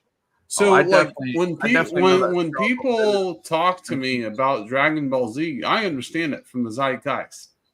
And a lot of people don't. They're like, no, it's just a bunch of people powering up to a level over 9,000. They look at the memes, but there's actually a lot of good things in it. So that's all I got to say. Leon, I'm about to skip out of here, bro. I love you. I got to go. It's good to meet you. Excellent. Man. Well, Tim, let me throw your chat in the, or let me throw your link in the chat. Give me one moment here. And I'll give you an Leon, outro. I want you to, hey, bro, I want you to come on Sunday. We'll do over 9,000 podcast. If you have time. I know you're busy. Love you, man. I would love to, as long as I'm not swamped at work, because I work Sundays. I will absolutely. Yeah. No, I'm going to bring on some other anime people, and you guys want to come on, let me know. But man, you're my homie. You know that. I know we fucking disagree on a lot of stuff, but I think this No, is prime that's example. good. Disagreeing is part of nerd culture. Yeah, but man, you're a good dude. You know, I love you, and thanks Your for having channel me is on. Tim Stock or Tim Possible? Tim Stock. I have two different channels. Yeah, I'm trying to find it so I can drop it in the chat for people real quick. Give me one moment here. But my whole point is, man, just like, it's always a pleasure to talk to you, man. You're good. I love talking to you. Hopefully I meet you one day at a Comic-Con. I think you're a good dude. And, I would love to meet you one day. I think you're an awesome dude. And, I always enjoy talking with you. You educate me, make me learn, and make me rethink about a lot of things. And I'm not ignorant, and I like to learn from people and learn if I'm wrong or right. And I think that's the problem with the internet. And man, Akira Toriyama, whatever, Dragon Ball Z, he affected my childhood, and we gotta do more streams about it. But I love you guys all 3,000, over 9,000, and it's God blessing that I met all you guys. It's so beautiful, and we're talking about it tonight and bringing everyone together. And so that's all I gotta say, man. You're a great dude, man. You have a good heart, I know, and thanks for having me on, man. No, I'm happy to do it, man. You have a good rest of your night. Thank you so much for coming on, Tim. And guys, like I said, if you want to come on, I know some of you might be scared. I know some of you might not. I've never streamed before. You might worry about your audio quality. I don't care. We are doing this to celebrate Akira Toriyama. If you want to come on, just send me the link in the chat. We'll find the best way to do it. Anime night. Did you explain what Akira Toriyama means to you? And not only that, sorry to interrupt, but I double dog dare you. Oh shit. Yeah. I did interrupt. Go I'm ahead. so sorry. No, go ahead. I double dogged every single one of you guys. Come on, let's do this. I'm sorry. Could you repeat the question, Leon? Could you repeat that real quick? What does Akira Toriyama, his work, his life, his legacy, what does it mean to you? It shows that it shows how great what one can do if they really put their mind to it and they went far. And think about it. This guy started in 1977, and here we are in what 2024. That's nearly 40 years. Nearly or over 40 years. Sorry. That longevity shows the drive, meeting the right people, being at the right place at the right time. It shows what you can really do as a creator like him, and all his works and everything, they inspired other people, and he has spawned a generation of fans, myself included, because I stumbled across his work, and I appreciate the storytelling, the character developments, the animation style, what you can do with such limited, in a limited space and everything, what you can do within a limited space. Hell, his influence tonight. I mean, just earlier, I too did a tribute stream. Hell, I had damn near broke down because it affected me that badly, because I grew up watching all the classics and everything. His work with Chrono Trigger, one of the best JRPGs out there to this day. You can argue, you can argue Chrono Cross and all that, but it deserves its own place. And to me, Akira Toriyama deserves to be up there with all the pop culture greats. I'm sad he's left out of the conversation. If you could make a pop culture Mount Rushmore, he would be on there. Yes. Who would be on there with him? Because for me, I agree with you. Akira Toriyama would be on pop culture Mount Rushmore, and he'd be right next to Stan Lee. So in the front where George Washington is, it would be Akira Toriyama. Jesus Christ, I'm screwing up my words here.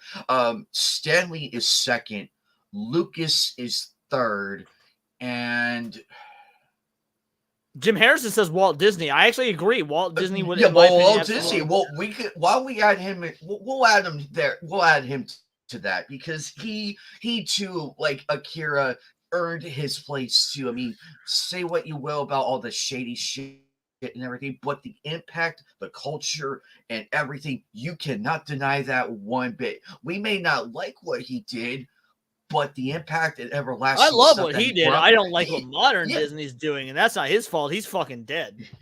Yeah, but that aside, you can appreciate one's work and everything, and I would put him up there as my Mount Rushmore, because those are the main four right there for Mount Rushmore of pop culture, because they are the great pioneers who have brought forth all the joy, all the childhood.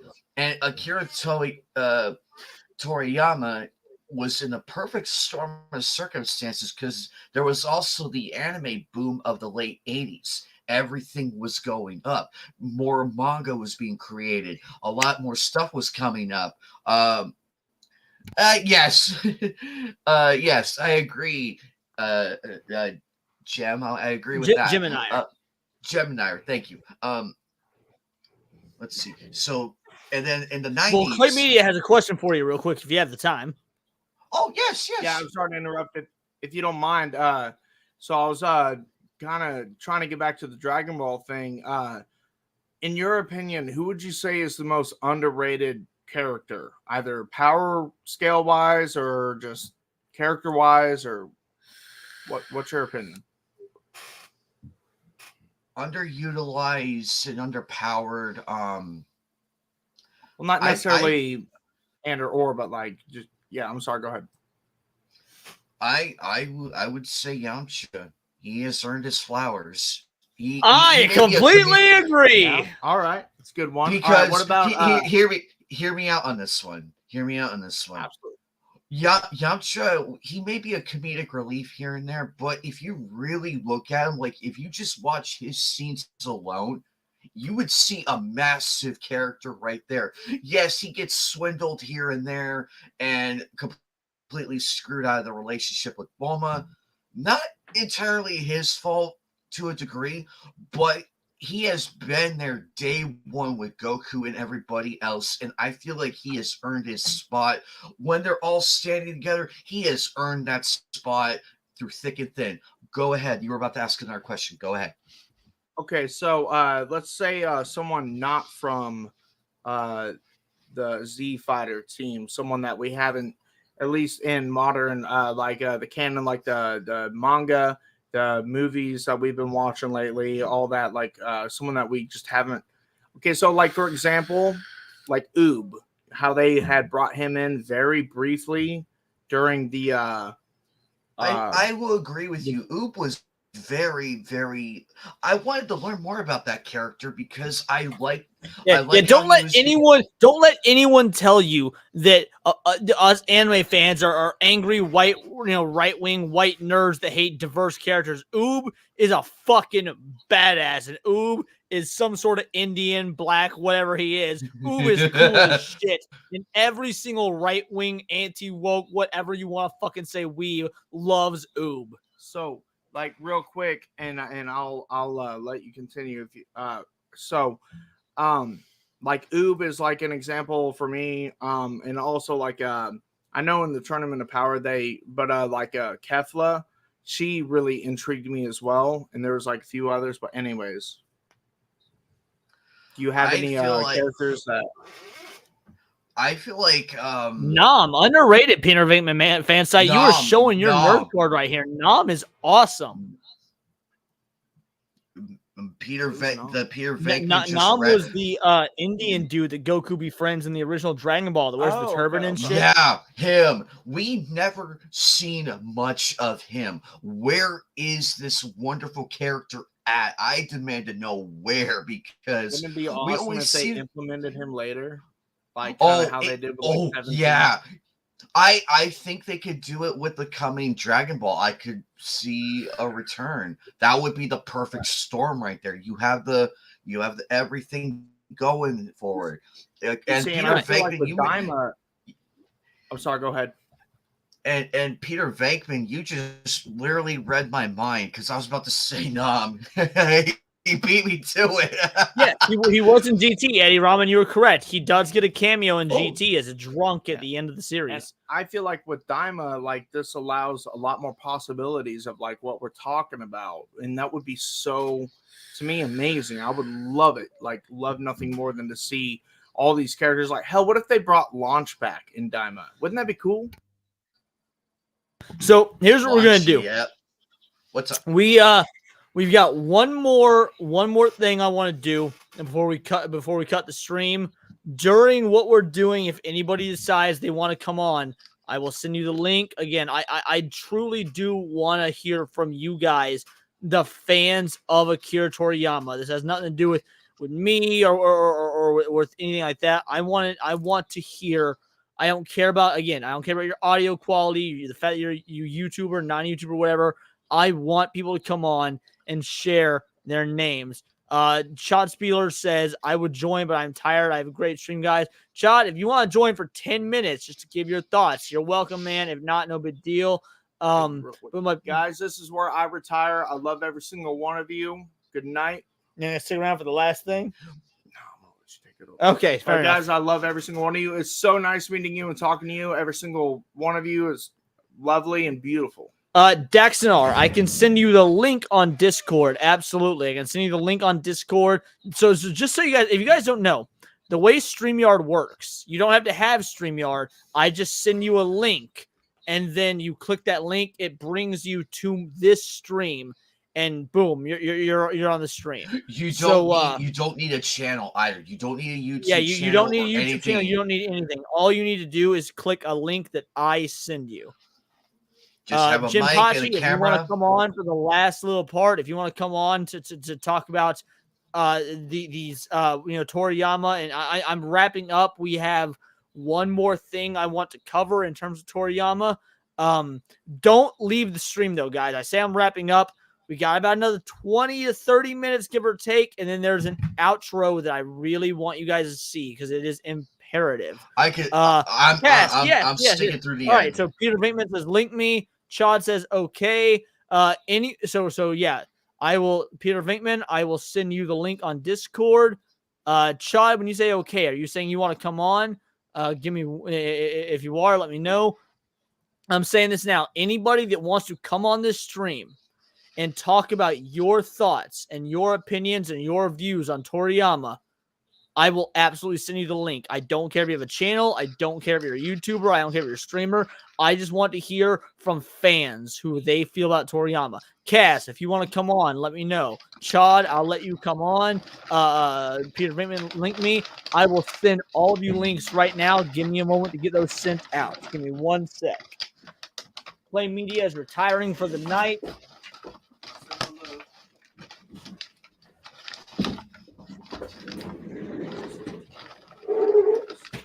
All righty now. Let me send some links. Daxonar, what is your YouTube what is your Discord so that I can send you this link? And in the meantime, I'm gonna go ahead and send this to Peter Venkman fan site. Give me 1 moment here.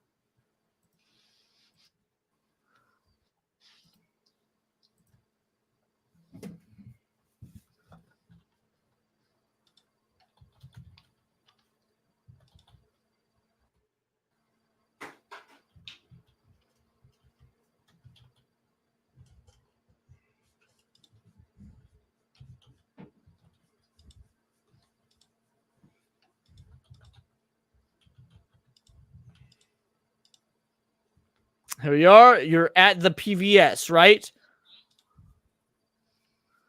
Here we go. Vinkman's Girl. There we are. Let's go to Vinkman's Girl. Send you. All right. I have just sent you the link, Peter Vinkman's fan site. Chud, I don't know if let's see. Dex and ours is sending the link. Okay, so yeah, you'll send me your information. Cass, if you want to come on, you're more than welcome. Chad, how do I reach you? I don't know if you have Twitter. I don't remember you having Twitter. Let me see if you're on Discord. Give me one moment here.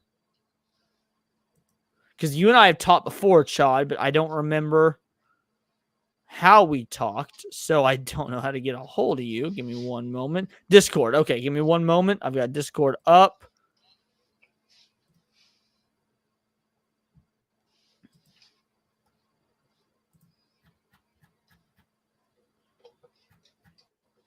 Let's see.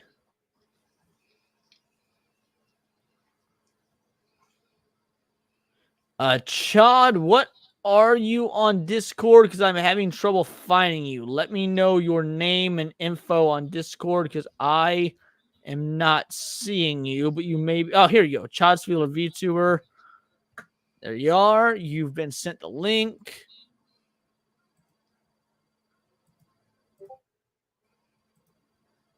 There you are. Yep, I just sent you the link, buddy. It's approaching 70. Dex and R still sending the information. Again, Jim Pachi, if you want to come on, you're more than welcome. If not, obviously you're going to be on the show on Monday. Totally up to you. Like Miura, he sure did sculpt the lives of so many artists. Absolutely. There's so much we could say about. Here we go. We got Chad Spieler on.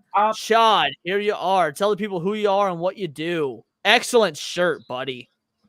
Yeah, what's funny is I actually wore this earlier today before I found out this news, and I'm like, well, this is wow. Yes. So Chad, here's what I want you to do. I want you to tell me your favorite character, your favorite game, your favorite fight, and what Akira Toriyama means to you. All right, favorite character. Oh boy. I would have to say Piccolo because interesting. I mean, he used to be Goku way back then, but then as I grew to like Piccolo, he just grew on me and how they gave him all this love finally. I'm like, thank you. Especially when he got Orange Piccolo powers. I was like, yes. Because he deserved it. He deserved the love, you know? It's like, and favorite game? Oh boy. I would have to say, well, me and my bros really loved playing growing up was Dragon Ball Z Budokai 3 on PS2. My man. That was our favorite, one of the best, probably the best soundtrack in the series, easily. And huge roster, loved the roster. And it was just all around awesome. But I'm looking forward to Sparking Zero, though. Yes, I am as well. So many characters in that one. I'm excited. And favorite fight. Oh, I would have to say I really liked the fight between I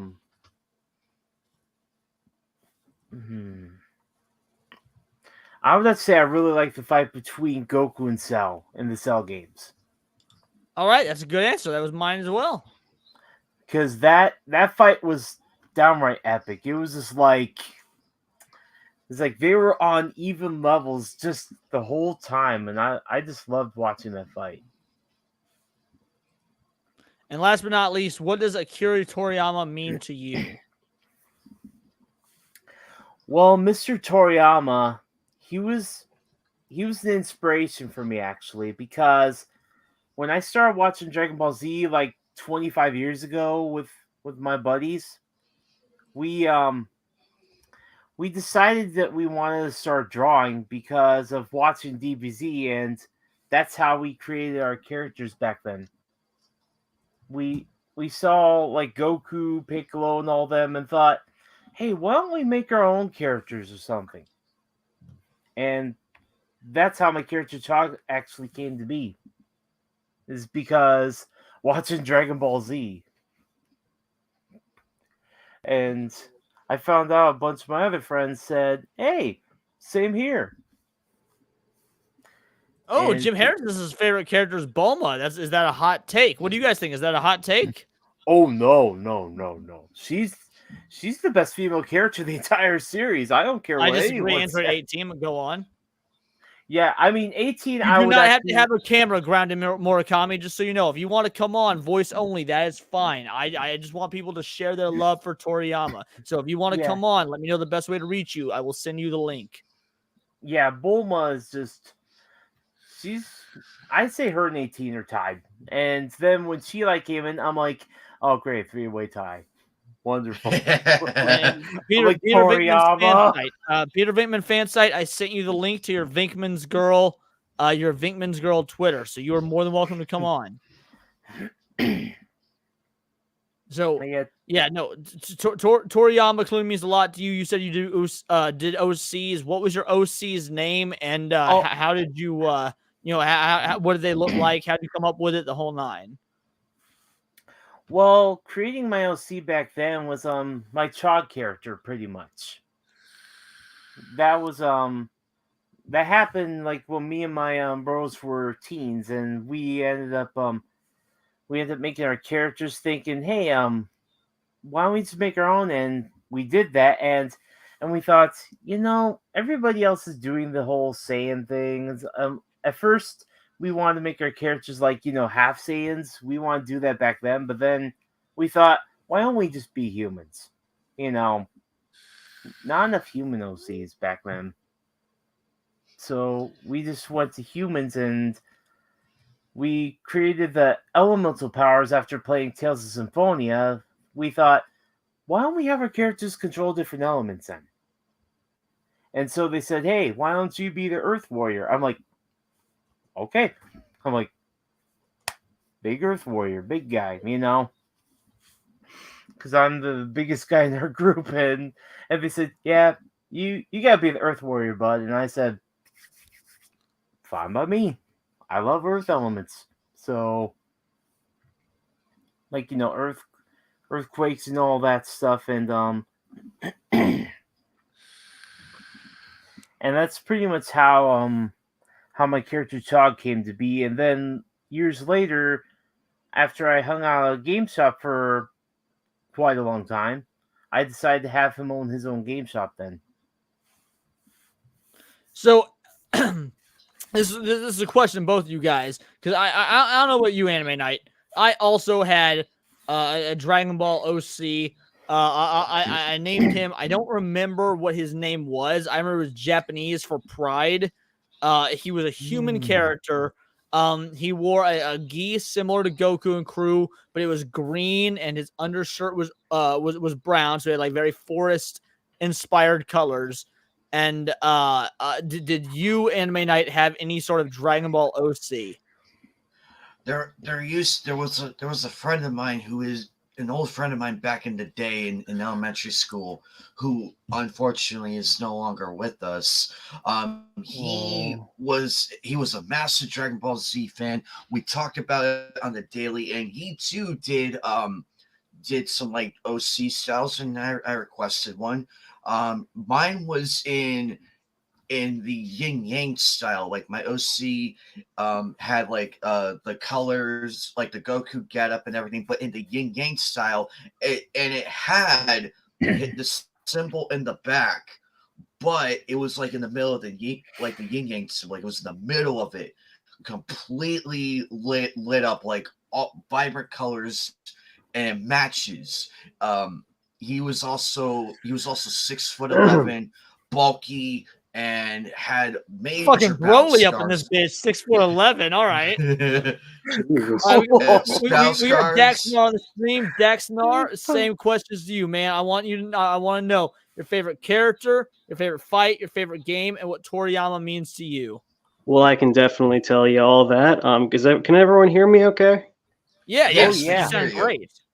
Okay, great. What was the first question? Your favorite character. Well, that's going to be complicated because I don't want to give a too cliche of an answer and say one of the Saiyans, but at this My point, favorite character is Goku, dude. You can't get more generic than that. yeah, okay, then. I'm a real Vegeta fan at heart, but I recognize that over the years they've pushed and pulled him in a lot of directions that I feel are antithetical to his character. So overall, I'm going to say Gohan because of the hybrid vigor and the hype that he brings every time he fucking stops fucking around. But what was the second question? Your favorite fight.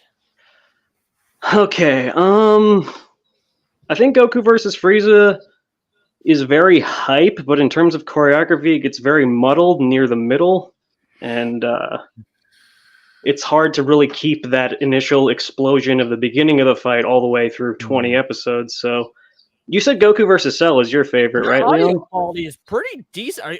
What are you talking on, Dax? I'm on my phone. I'm in my house's sunroom. I'm trying not to be too loud because No. I'm serious. Wow. Like, if this is your phone's audio quality, you should start a channel, homie. Well, that could be nice in one of these days when I get some stuff going. But anyway, best fight. Okay, in terms of the Z era, just for pure fisticuffs and pure hype, it's probably Majin Vegeta versus Goku because I'm sure you guys know this better than anyone, but that fight was almost entirely anime filler. There's really only a few panels in the manga of Goku or Vegeta headbutting Goku, and that's kind of it. But in the anime, they go so hard on those. And fun fact for those that don't know, that was exactly 200 episodes after their very first fight, all the way back in the Saiyan saga. Yeah, no, the timing of it. I think I saw that fight when I was 13 or something, and it just lit a fire under my ass. I wanted to play Tenkaichi for days on end after that, but. Yeah, overall, I'd have to say Goku versus Majin Vegeta just because of the good character moments and all that. And you asked what did Akira Toriyama mean to me personally? Before that, the third question was your favorite Dragon Ball, or not even Dragon Ball, your favorite Akira Toriyama game. If it ends up being Chrono Cross or Dragon Quest or any of those, but your favorite game that Akira Toriyama had influence on. Well, he designed one of the hottest redheads in fighting games in Android 21, so I'm going to have to go with Dragon Ball FighterZ because I've. All right, good answer. Yeah, Nice. Fair enough. Yeah, totally. I never got to play that, sadly. Oh, you're missing out. FighterZ is fantastic. The rollback update got fucked up, but it's a really good game overall. I need to get that. I'll probably just get a physical when I can. That's hard. Actually, if you played Xenoverse 2, they actually introduced that character. Oh god, I played way too much Xenoverse 2, dude. That Same game. here. Hour. I guarantee you, if I pop on my Dude, Xenoverse, did any of you get into the PvP? Oh, sorry. What were No, you I was saying? gonna say, I guarantee you, I turn on my PS4, because my PS4 it fried, but if I turned it on, I guarantee you would easily say that I fucking put in easily over 700 hours on that game. Oh yeah. Oh, I have it too. I love it. That's interesting. Yeah, that character is implemented in them with the storytelling because they did do DLCs, right? Oh, so many fucking DLCs. I lost track 6 ago. At full power Jiren is when I stopped paying attention, and then we got Superhero, Beast Go On, and all that. 3 years worth of DLC. I mean, they weren't lying, I guess, when they said that keep supporting the game. But goddamn. Real quick, Yeah, Peter Venkman fan site. I sent it to you on Twitter, Vinkman G. Just so you know, I don't know if you're looking at Discord or not. I sent it to you on Twitter, Vinkman G. All right, continue. Yeah, they need to do 3, man. I know Leon's plays, the second version, right? But they need to. Grounded Murakami, you can absolutely come on. Like, tell me where I need to send the link. Anyone that has thoughts on Akira Toriyama, is welcome on the stream at this point. So tell me how to get you the link. You can come on. Yeah, Leon, let me ask you this. I know you're like the guy about this. The new game, they're doing Sparking Zero. Yeah, that's why I wanted to ask Leon about that. Are you very excited looking for forward to Sparking that? Zero? That's going to be a day one purchase. I will probably stream it. I cannot wait for Sparking Zero. Fuck yeah. And Ronin 66. I earlier when I was talking about my favorite games, Legacy of Goku 2. Legacy of Goku 2 was number 3. Did you play Baku? Did you play Kakarot? I played Kakarot. I did not play any of the DLCs. I completed the game before any DLCs came out. I liked it. I've heard the DLCs made it better. But we have Vinkman's Girl on. Vinkman's Girl, tell the people who you are, what you do, and of course, I've got the same questions for you I have for everyone else. Once you want to mute your mic. 2 hours later. Oh no. Hi, okay, I'm Vinkman's Girl. Ohio. Real quick, I'm going to interrupt you already, Vinkman's Girl. We got Vivsu here. I'm bawling my eyes out still. I haven't stopped crying in 10 minutes. Well, Vivsu, this stream, I'm so happy you're here. You've never watched any of my streams before. I'm not familiar with their name, but I'm glad you chose to come here to appreciate Akira Toriyama's life. We're not here to obviously be sad, be mourn. If that's how you cope, go for it. But we're here to celebrate his life and be happy. WWGD, what would Goku do? Goku would take his time. He would be sad, but then he would smile. He'd say, "All right, let's get it. We're gonna go forward." He's going to continue, and that's what we need to do. Is we need to remember that for 40 plus years, Akira Toriyama gave us some of the greatest fiction, not just in Dragon Ball, but in video games like Dragon Quest, Chrono Cross, Neko Majin in terms of manga, Jocko Space Patrol. And by all means, I'm glad you're here. We're here to celebrate and be happy about what Akira Toriyama accomplished. So I'm glad to have you here. Like Clay Media says, Clay Jet, do some push-ups. Cry together if need be, then do some push-ups. Yeah, all right, baby. Peter Maitland fangirl. I want to hear your favorite character, your favorite fight, your favorite game, and then what he means, Akira Toriyama means to you. Yeah. Okay, well, I can't say anything about the games because I don't really play many console games. Fair enough. But my favorite character, I'm gonna just say Kid Goku. All right, good answer. Son Goku. Nice. Grandpa Gohan didn't raise no fool. Yep. The next one was your favorite fight. Oh my gosh. I'm not sure I have a favorite fight. I mean, I like them all. There's even like Vegeta versus copy Vegeta? No, it was Goku versus Ginyu. We all know it's Goku versus Ginyu. That's your favorite fight. That's the one. Son Goku. Clay Jet is asking, when you say Kid Goku, do you mean GT or Dragon Ball Kid Goku? Important distinction. Dragon Ball. All right, excellent. Awesome. And then if you don't have a favorite fight, that's fine. What Akira Toriyama means to you? Oh, well, probably maybe what got me into fighting anime is like one of my favorite types.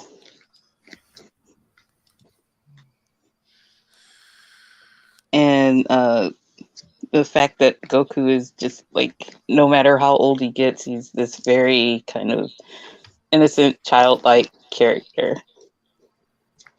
It probably forms some millennials' edgy humor. Yeah, there's that too. Dragon Ball absolutely did that. Dragon Bongs. There we go. There's that millennial sense of humor. My favorite fight was when Goku jumped up and hit that dragon thing with a stick, saving Bulma. All right, so here's my question to you guys, because we're going to be rounding out the stream. We've been going over 4 hours and 30 minutes. Are any of you familiar with the genre of nerdcore rap? Oh, fuck yeah, dude. I listen to Daddy Fat Snaps like Holy every shit, day. Dexter's a DPS No, fan? dude, I've been watching your reactions on the old Nerdcore shit from like 3 years ago, and it's like really surreal just following you recently and then seeing that stuff. Because, dude, I'm way into that. I kind of Okay, can't stop. so It's a problem. Daxonar, you might be the only person to appreciate this. I've been listening to Nerdcore since 2006 when MC. Oh, Fun yeah. Oh, when fuck MC yeah. Fun and MC Chris, I've been listening to them since their first albums. But there's a recent within the last 3 to 5 years emergence of something called Nerdcore Anime, which is anime related nerd raps. And so to round out, since this stream is all about how Akira Toriyama has inspired people, there is something called the Sand Cipher, where what these rappers do is they rap in character as different. You have it for Naruto, you have it for Bleach. Insert anime here. There's a rap for it. I'm going to play for you guys the anime, the Sand Cipher. So we've got 10 rappers that each do a verse as a different Saiyan. This And to is. show how much Akira. Oh, go for it, Daxnar. What was it? I just want to say right before we start this is like a dream come true because this is my favorite anime cipher. Unironically, Dude, it is my favorite anime cipher as well. That's why I chose this one. Like there's Oh, several bro, Dragon Ball I'm ones, hard on there. but we're gonna do this one. And after every verse, I'm gonna pause it. We're gonna give our thoughts. So, I'll try not to spurg out too hard, but I make no promises. No, man, I can't wait. Bro. So, we're gonna start. We're gonna do it. Let's right. go. And Shout fun out, fact, Rusty. when None Like Joshua comes up, he's the one that does Trunks. Trunks. I have streamed like None Like Joshua. I've streamed with him. None Like Joshua and I are homies. We talk pretty frequently. I'm pretty fucking close with both None Like Joshua and Xiao Dao. They're both awesome people. If you were ever gonna listen to anyone's music or follow anyone on Twitter, and of course, how could I forget? I'm blanking on his name. I feel like a fucking asshole. There's a few of these guys. Point is, I'm friends with. They're amazing guys, and yeah, we're gonna get started now. Chippa. Gohan starting it out.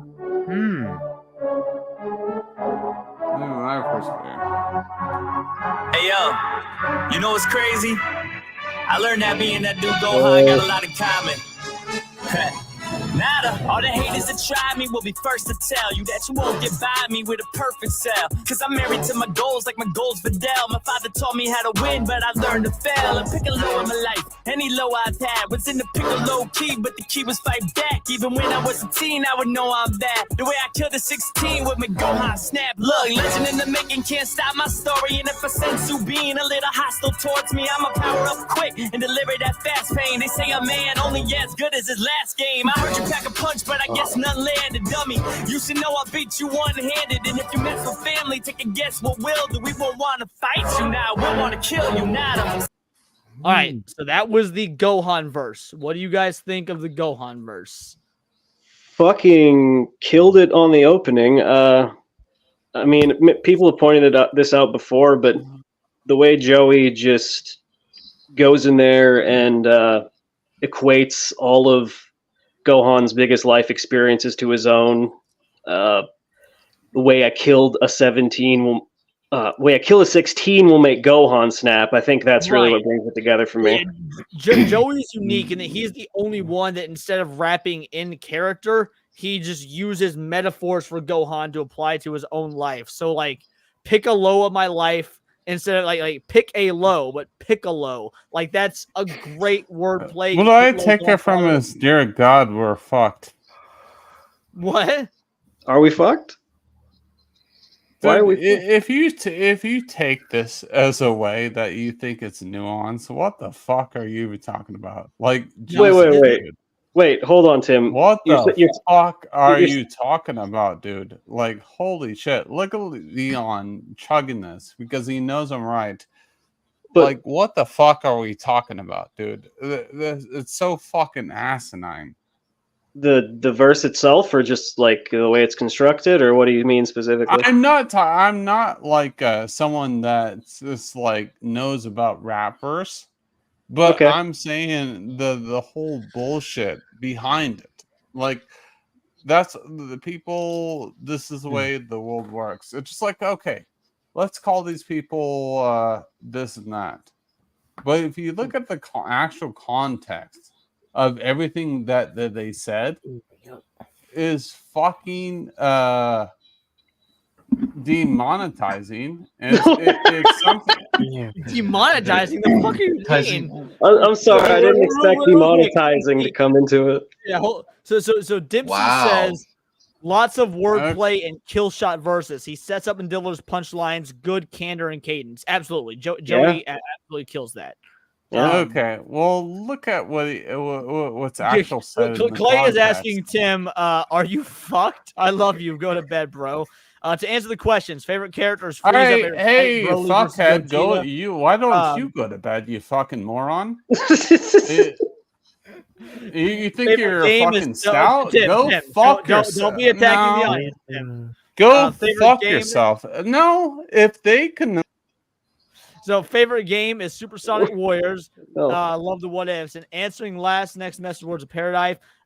Been a Dragon Ball fan since I was 8 to 9. Me and my brothers bonded over it. Would do the moves, fun. Played lots of BT3, Budokai Tenkaichi 3, tourneys. Still do. So Grounded Murakami. Again, you are welcome to come on. You just need to tell me how to hit you up because you told me you wanted to come on. We'll add Tim back, see if he's calmed down a bit. All right, you good? All right, so we're gonna go on. Good, but I don't revert what I said. But like, what the? No, fuck? we're gonna go to the second. Does anyone have any final comments on Joey's Gohan verse? I just love that he ended it with the classic. I don't want to fight you. I want to kill you. Right. I didn't say that. No. We're talking about Gohan, buddy. Gohan says that to Super Boo. He says, "I don't want to fight you. I want to kill you." He says that to Super Boo. Cold ass line. Line. Awesome. All right. So we're going to go on with a second verse. Real quick, Hojo says, I have no idea who this guy is that died, but people seem to be pretty broken up about it for some reason. My condolences, I guess. He is the creator of Dragon Ball, arguably the greatest IP of all time. So we're doing an appreciation stream to celebrate his life. I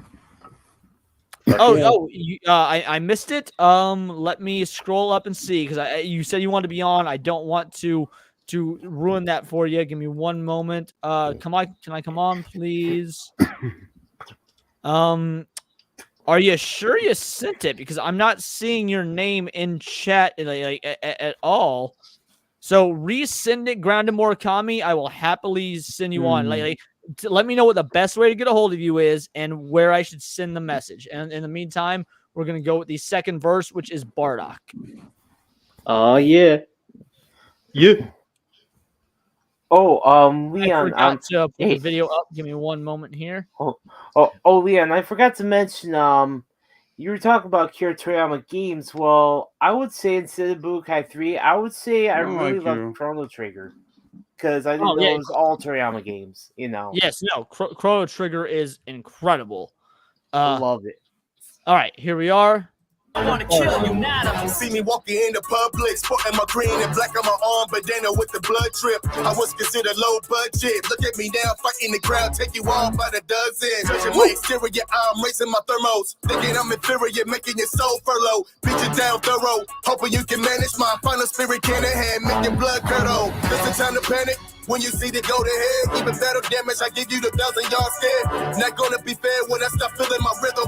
You should be scared, your blood staining your denim. Standing there thinking, how did I get my momentum? And we'll be passing it down because of nepotism. Super Saiyan ain't nothing to play with. Enemies don't get a chance even when I shut them the tip. You bringing what you say? All right, so what did you think of the Bardock verse? Oof, straight fire. Wow. That is one way to put it. Yeah, absolutely. Wow. No holding back. So did like do you guys, is there a certain line or anything that stood out to you? Well, my final spirit cannon will make your blood curdle is my favorite for that one. Yeah, that one. That's a good one. Me personally, the best line is, I'll be passing it down because of nepotism. Oh God, yeah, no, that's so layered. That might replace it as my favorite line, actually. Any other ideas? Well, it's just nice to see Bardock get a W after he, died with his planet and all. So good for him. Yep, that's fair. Let's see. Oh my god. Dude, Also- that dad killed more than mine did. Clay Jet saying that because his dad's dead. That's funny. This verse suffers from depth by comparison to the first one. It was good, though. Don't get me wrong. It's clearly a step down from the previous verse. Thoughts on Dempsey saying I respectfully disagree with Dempsey on this one. I think they both have a very nice rhythm that flows into one, and I kind of appreciate both of them next to each other, as Gohan being like the latest example of Saiyan power, and Bardock being kind of, the first from our perspective, Goku's daddy and all that. So I think it works really well. All right. Further comments, or should we go to the next verse, which is King Vegeta? All right. We'll go ahead and go to King Vegeta. Let's do it. Give me one moment here. Dan Bull.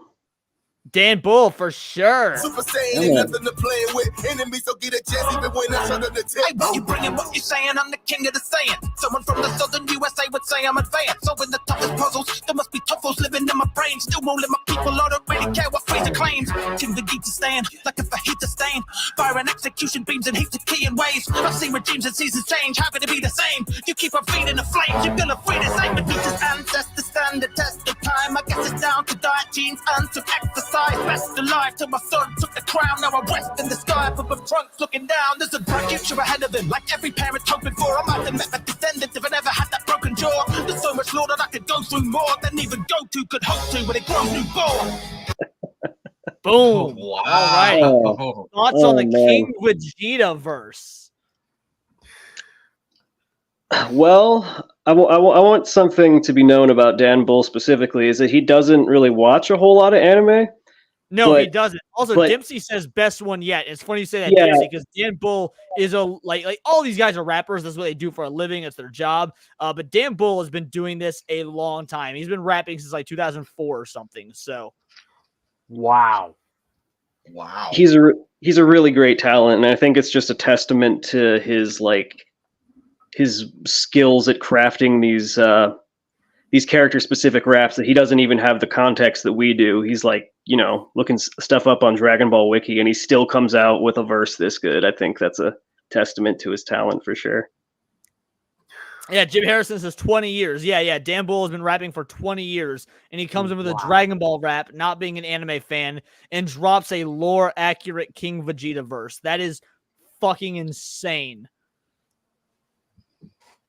That even Goku could go through when he grows new balls. Yeah, well, like not even that. When he says fire and execution beams and heaps of key and waves, Oh, yeah. that is such a fucking. Oh, okay. DM is YouTube is censoring your chat. Okay, so you DM me on Twitter. Let me pull that up. Give me one moment here.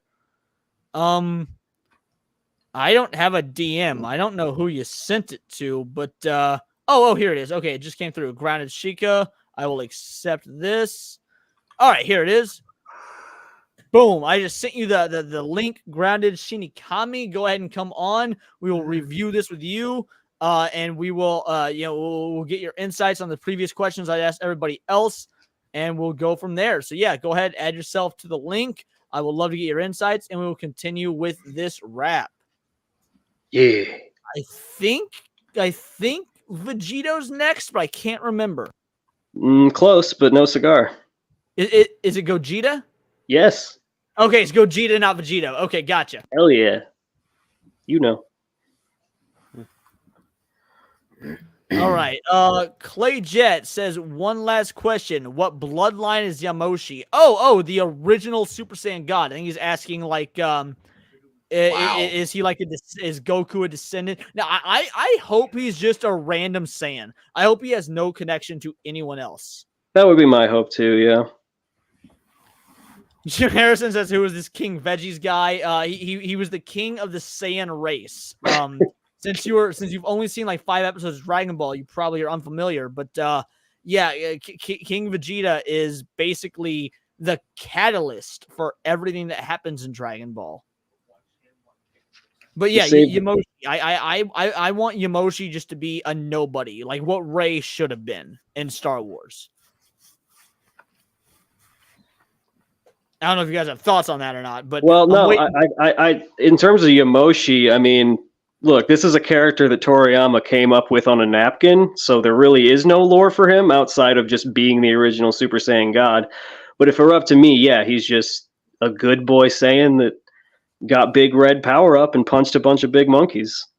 So, not quite like Jor-El. So, Jor-El is sort of. So, Goku is semi based off of Superman. So, Bardock, Goku's father, is more like Jor-El. If anything, it would be more like Zod's father. King Vegeta would be more like the father of General Zod than Jor-El. Would you guys? Would any comic book readers agree with me when I say that? I don't know enough about Zod to say whether or not that's accurate, so I'm going to go with it. Zod is Vegeta if Vegeta never turned good. Well, yeah, no, I kind of know what Zod's deal is. I mean, I watch Man of Steel, but, you know. Okay, gotcha. Knowledge right there. That's perfect. All right, so while we were waiting for while we're waiting for I'm blanking on his name, Murakami to enter, we will go ahead and do the next verse, which is Gogeta, or Gogeta. Barbados. Here it is.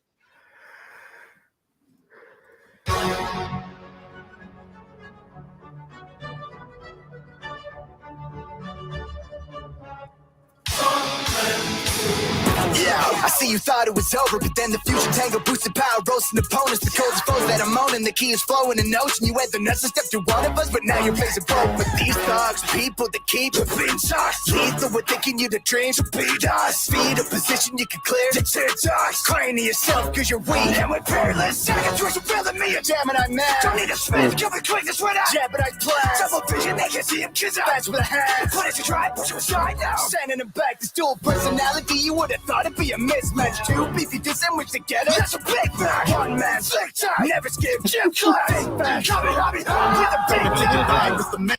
All right, what do you guys think of that verse? Because that is arguably my favorite verse in this whole rap. That's my favorite out of the first four. Yeah, there's a few intermissions in this rap, so.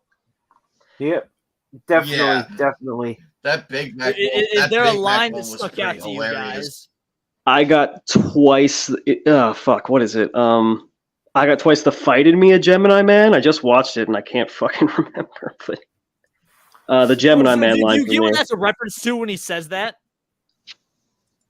Twice the will in me a Gemini Man, and Gemini is like the twins, so you know the union. No. There's a Will Smith movie called Gemini Man, where Will Smith meets a younger version of himself who's an assassin. That's what it is. Then he says, "Don't need a Smith when I jeopardize plans." Two different. You got twice the Will in me a Gemini Man. Don't need a Smith when I jeopardize plans. It's a Will Smith bar, which is wild to hear a Will Smith joke pre-Oscars, of course, in a fucking Dragon Ball rap. Wow. You could even call it Wild Wild West. Grounded Murakami is here. Grounded Murakami, I'm going to ask you the same thing I've been asking everybody else. Your favorite character, favorite fight, favorite Dragon Ball game, and what Akira Toriyama means to you. And while you're here, if you've got thoughts on the raps we've heard so far, lay it on us. Yeah, it's been awesome. Can you hear me? Am I Say it again? through? Yeah, no, we can hear you sounding great. I had no idea you were British, buddy. No, I'm Australian.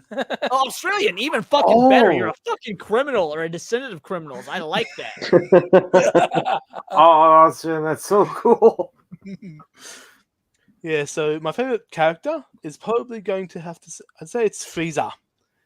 Interesting pick. All right, go on, Cook. I used to have a show on VHS when I was a kid, and something about the voice, the character was like. This will be a fine place for your tombstone. Which would you prefer? And I forgot next was like daisies or chrysanthemums. You know, just the voice for it was so sinister, so evil, so alien. I loved it. Well, and what's amazing about Frieza is that look, I get it. Avengers was awesome. We all love villains with a sad backstory who makes you kind of like, oh, they're sympathetic. No.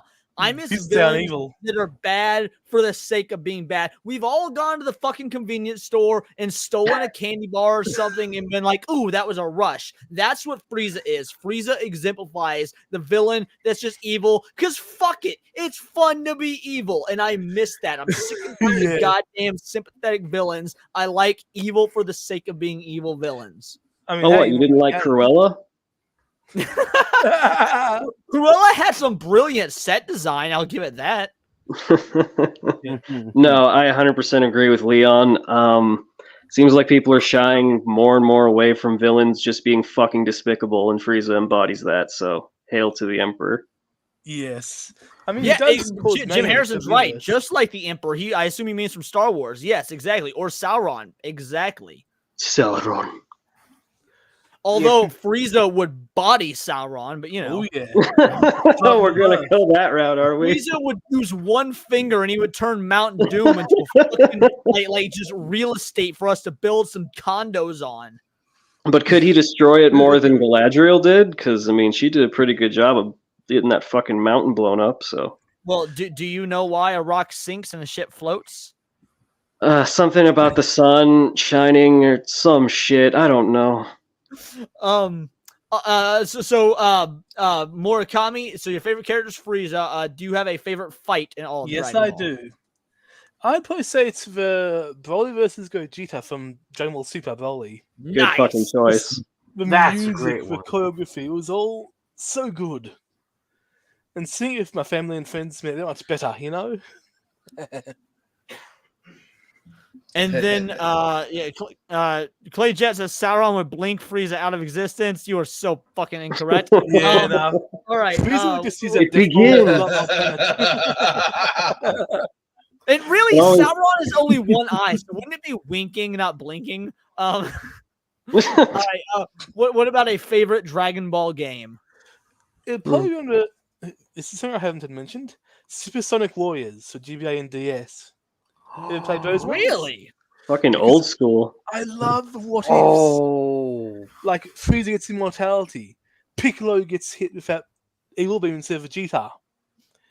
You know, Boo being good, but then after something happens, he asks to be sealed. You know, they had so many interesting what ifs back in the day that you don't get from the new games. It's all just one battle and that's it. Dragon Ball used to be really big on the what ifs. On the what ifs. Yeah, I I love just them. copied your What fucking if? accent for a sec by accident there. All these fucking what ifs and shit. What if? I'm going to be real, Jim Harrison. This is not even my biased Dragon Ball fanboy talking. Frieza, this is how fucking insanely powerful Frieza gets. He would body Darkseid. Honestly, I gotta disagree with you there. Because Darkseid's true form, if he just enters the universe, it's gone. Like full power Darkseid, he can't enter a universe. That's how powerful he is. He just destroys the universe if he enters it. Dempsey says, when Future Trunks one-shots Frieza and his dad, I was genuinely shocked. That's also an amazing Yeah, that was fucking really scene. good. And so, last but not least, Murakami, what does Akira Toriyama's body of work mean to you? Well, so, like I said in chat, I've been a fan since I was, a very young age, like a kid. How old are you, if I may ask? I'm 30, nearly 31. Okay, gotcha. So you're a few months older than me, because I'll be 30 in a couple months, so. Anyway, so I grew up with it. My brothers and I used to do the moves and play tournaments in Budokai Tenkaichi 3 and all that stuff. And I don't know, it just resonated with me because I'm disabled. That's the thing. So something about just pushing past the limits, it resonates with me on a deeper level. You know what I mean? I love it. It's really good. His work is really good. Fuck yeah! All right, well, we're gonna move on. The next one is Raditz, and don't let the fact that Raditz in canon sucks fool you. This What the? Hey, wait a second. Wait a goddamn second, Leon. Cook. Raditz showed up for what, like 3-4 chapters, and he's still one of the most memorable goddamn characters. Okay, his fight, fair enough. his fight with Piccolo and Goku was on par with all the rest of the fights in that saga with Nappa and Vegeta, because we got to see Piccolo get a legit kill with that special beam cannon. cementing it is one of the most useful moves, a special attack that actually kills somebody. So Right. Goku didn't even get that with a spirit bomb until literally the very last villain. yeah, until the last fucking arc. Anime Night and Vinkman's Girl, do you have any thoughts on these raps so far before we continue? Okay. So I think that it's the Gogeta one. I think this one is. Yes. I like the way it's done, where it's like alternating, like halfway I'm through. so glad you said that. No one had brought it up yet. Go on, cook, girly. And he's just like laying it down, and then you get the alternate come in, and it's just like blowing you away. It's amazing. Yeah, no, the alternating for him doing like basically Goku and Vegeta is, I think that was a brilliant touch. It's something that, spoiler alert, the Vegito rap doesn't do, but I kind of like that Gogeta does it, Vegito doesn't, because it makes it for an interesting dichotomy. So yeah, I'm glad you brought that up. What about you, Anime? And also Vinkman Girl. I don't know if you've ever been on stream before. Don't be afraid to interrupt anybody, because we will just keep fucking talking until someone pisses off. So just lay it on us if you got something to say. Okay. Anime Night, do you have thoughts on any of these verses so far? Because you get a change in the pace of which everything. You're starting a robot on us. Leave the stream and come back, and I'll add you in because you're breaking up. Oh shoot! It's my internet. I'll come back in. Yeah. Leave, come back, and we'll add you back, and we'll go from there. And no, Jim Harrison, I'm not 30. I will turn 30 in July. I'm 29 currently. And Jim Nyer says, youngsters, these guys are fossils. Yeah, Jim Nyer is quite a youngin, but you know what? He's the best troll in all of my chats, so we'll give him a pass. I thought girls couldn't stop talking, but Leon has proven me wrong. Look, man, we're 5 hours in, and we are celebrating literally my hero. So I don't know what to say. Akira Toriyama, I did not know that you were older than me, Jimmy boy, but dude, more power to you. Awesome. We're talking about, again, like, there are some individuals that you can talk about that have left such a mark on the cultural zeitgeist that I'll go full female, talk about for hours. I can talk about George Lucas, Stan Lee, again, Akira Toriyama, all these individuals. I could easily do one of those 24-hour streams on just Toriyama. We're going to wrap it up after this wrap.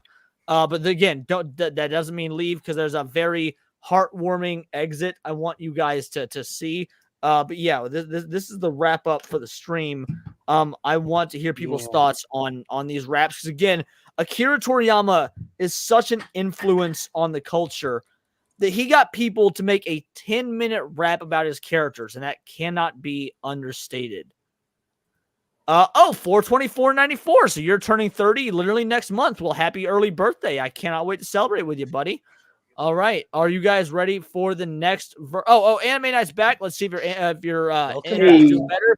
Do you have thoughts on these raps thus far? Oh, still roboting a bit. Sounds like. Yep, you're still roboting. We might have to kick you, Anime Night, just because of your internet. But yeah, by all means, if you end up getting it fixed and want to come back on, let us know. All right, buddy. I don't know if he heard that, but all right. Well, we love you. I'll stream with you soon, I promise. And yeah, if you get this fixed, you can absolutely come back. All right, man. Peace out, AK. Peace out. Take care. All right. So next is Raditz. Let's take it in. Let's fucking go. The man from the planet of the apes. You don't want the smoking, I ain't talking about a vape. Tide pod chip, yeah, my whip so clean. I've been taking planets way before I even hit my teens. Radish, stacking cabbage, I'm banking on being savage. Heart is full of malice, unleash it by causing havoc. You know with the beat, that's unfortunate, there's no salad. If I see my brother, I'm snapping that little carrot. No app, but I'm bringing in the discord. I'm pedal to the metal, that's how opposition gets scored. Microsoft, I'm I'm about to give you one note. Facing me is suicide, saying thought you cutthroat. Pride of a lion, check the name, but I go wait shit. Me and you are not the same. Compared to me, you ain't even looking half as nice. If you wanna beat me, you'll sacrifice your life.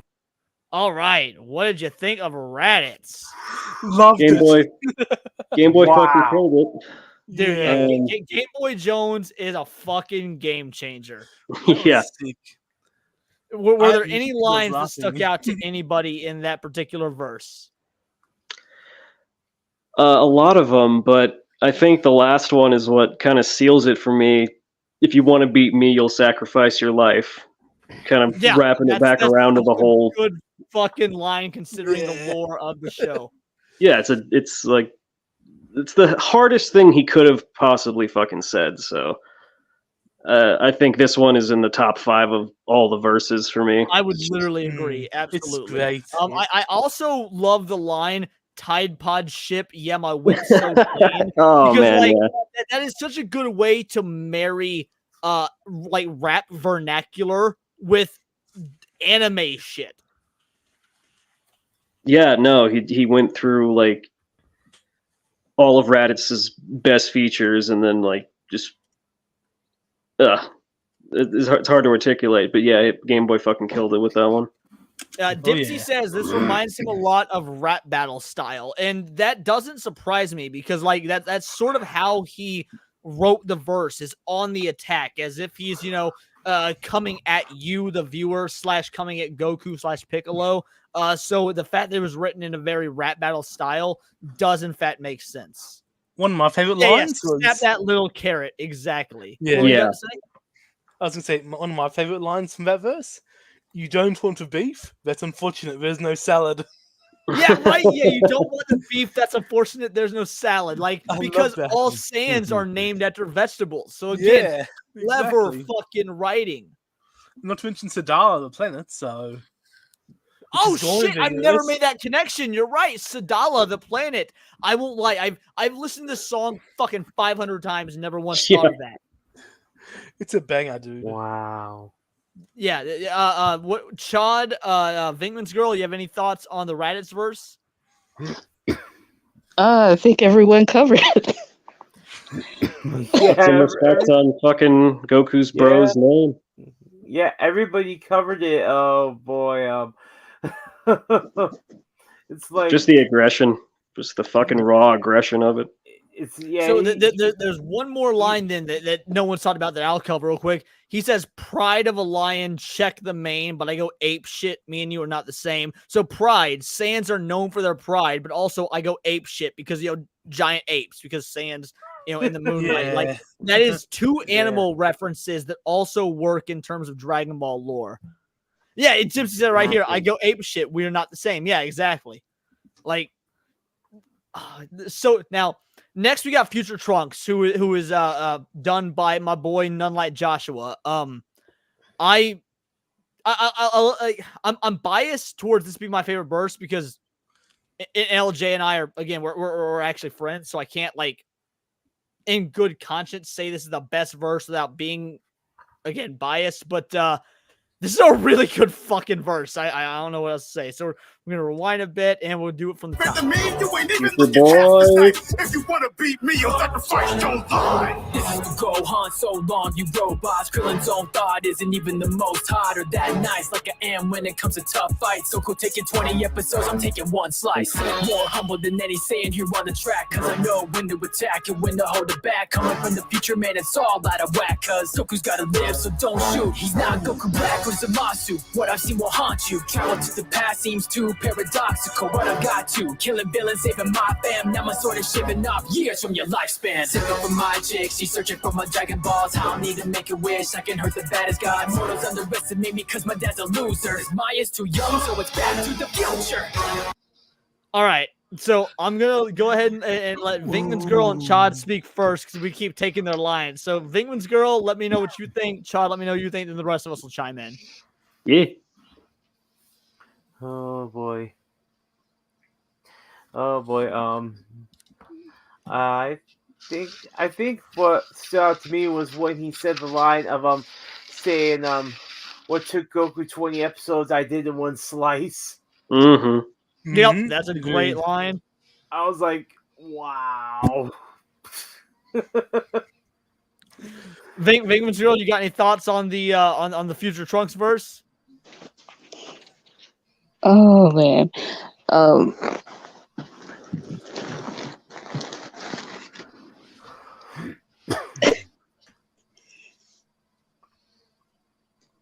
I agree. Uh, No, I mean, I thought I don't know. I thought she was fucking spitting there. I think it's a good point. oh, I don't know. Sorry. It's just it's right. He comes right out the gate and says that, well, yeah, it took Goku like what 20 episodes, and he's like killed it in one fight. Yep, 20 episodes. I'm taking one slice. Yep. Well, I really appreciate the opening line in that it harkens back to his final line against 17 before he blows his ass to oblivion. This is for Gohan, so pretty much couldn't have chosen a better line to start on. I'm kind of mixed on this verse overall, mostly because it references a lot of the super stuff, like simping for my chick, she searching for my Dragon Balls. I'm just like, oh, you're not a fan of Super, I take it? Man, I've spent more time bitching about Super than I've done most things. So yeah, I'd say overall, that's my biggest issue with the verse. But yeah, NLJ fucking really brought his style with this one. I like the speed, I like the tempo and the delivery, but some of the lyrical content I think isn't up to snuff with the rest of the cipher. That's my biggest criticism, but overall it's really clean. Dempsey. So for those of you that don't know, real quick, Dempsey is a musician. He and I have streamed together talking about music. He's great. So I like a lot. I very much enjoy hearing what Dempsey has to say. He says, my and Dragon Ball's line was funny too. It was a funny line. Yeah, one shot. Yeah, NLJ does a great job of injecting humor because I mean, one of his opening lines is, which I heavily disagree with. I told him this. I told him I fucking hate this line. Is Krillin's own thought isn't even the most hot, and I highly disagree because Android 18 is the greatest waifu in the anime history. So while I agree with that, Leon, I can definitely see why, from Trunks' perspective, he wouldn't think so because we got Anime Night here showing off his replica Trunks sword. That is sick. That is nice. Be ready for next weekend. I will be going as him. Hey. Oh, to a con? Nice. Yeah. Nice. I had this made actually by a dear friend of mine. All right. Well, next we're going to move on to, I think, is Gotenks next? No. Nappa. It's Nappa, then... Wait, no. I don't think it's Nappa either. Oh, I'm gapping my memory. Oh, well, we'll figure it out. Let's go.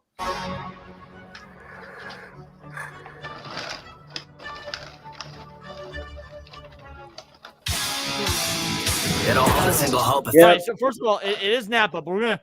Yes, greater than Faye Valentine. Faye Valentine is top 5. Android 18 is quite literally my number 1 waifu. I don't know what is everyone on stream's favorite waifu? It doesn't have to be Dragon Ball related, just in general. What's everyone's favorite waifu? Oh boy. Oh boy. Mine is 18. My number 2 is Revi, and then Faye Valentine comes in the top 5. Her and Masato from Evangelion battle between 3 and 4. So oh boy. Yoruichi from Bleach.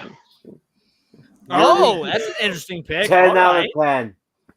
Yoruichi is top tier. Easy. Yep. Easy dub. Easy. She's my top 5.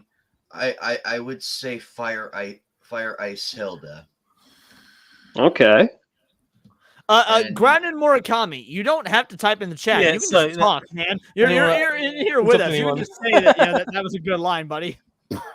Yeah. But yeah, as for I have to probably say Dragon Ball. Broly's gonna kick my ass for this, but she lie. I like her. She's funny. Hey, sleeper pick. Amazing. Oh, damn. Cass says, what the fuck? May Valentine, that gold digging habitual liar? Yes, that gold digging habitual liar. That gold digging habitual liar is fucking hot. Good to see you again. Yeah. God damn. All right. On my to wife Napa who after is that. actually let's hear my it. wife who's actually from Cardfight Vanguard. Her name is Asha.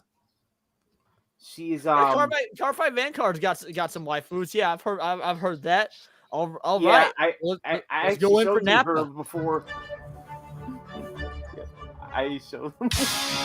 They don't hold a single hope if they're alone. Find a sacrifice. Against this elitist, you will need it. That's my last advice. I'll be undefeated, and I mean it though. I pack a fight, handing everybody one-way tickets to the afterlife. After coming at me, assuming they're quick. Nah, practice or done with them over the shit. Getting so impatient, gotta hate how it's over so quick. So I let you die for nothing. Let the name of Tien and his buddy did. Say Super Saiyan, but I'm saying that he sucked at it. You just need to find a little strength that you've been mustering. While I keep it deep inside my veins until it's cluttered. You're like gone, how you started. Killed your friends and all your brothers. I was sick of living deep inside the dark, but that's when I met Vegeta. He would teach me where to start. They don't realize I'm still alive to tear you all apart.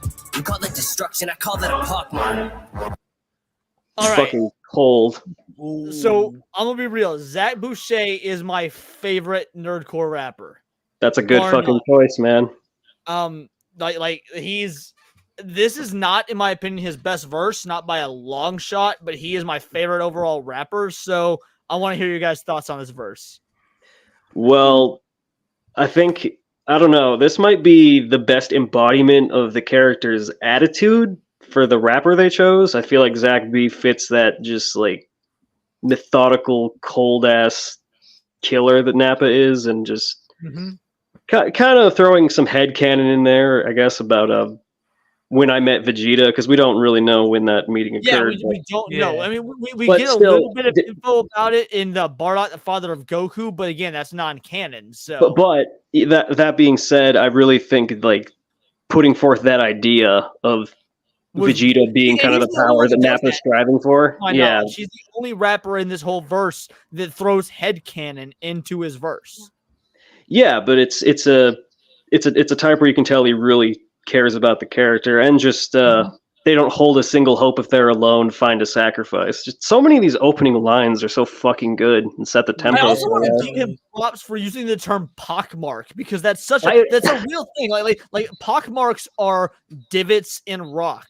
So like when he says you call that destruction, I call it a pockmark. That's him being like, yeah, compared to me, all the blasts and shit that you use to blow up mountains are like pockmarks. There's little divots in rock and stone. Like that's such an awesome fucking line, but it's such a word that is never used. I bet that line goes over people's head. Wow. Nappa did Broly before Broly Broly'd, so there you go. Does anybody else have thoughts on this verse? Because again, me and Daxton are being actual fans of this. I don't want us to dominate the conversation. I'm sorry if I'm talking too much, but I just dude, you're really doing good. fucking I'm love the this one in fan. particular. I don't mind it, but it's in the middle. I'd say it's not good, not bad. What? Okay, well, hold on, real quick. Are you a Cowboy Bebop fan at all? Oh yeah.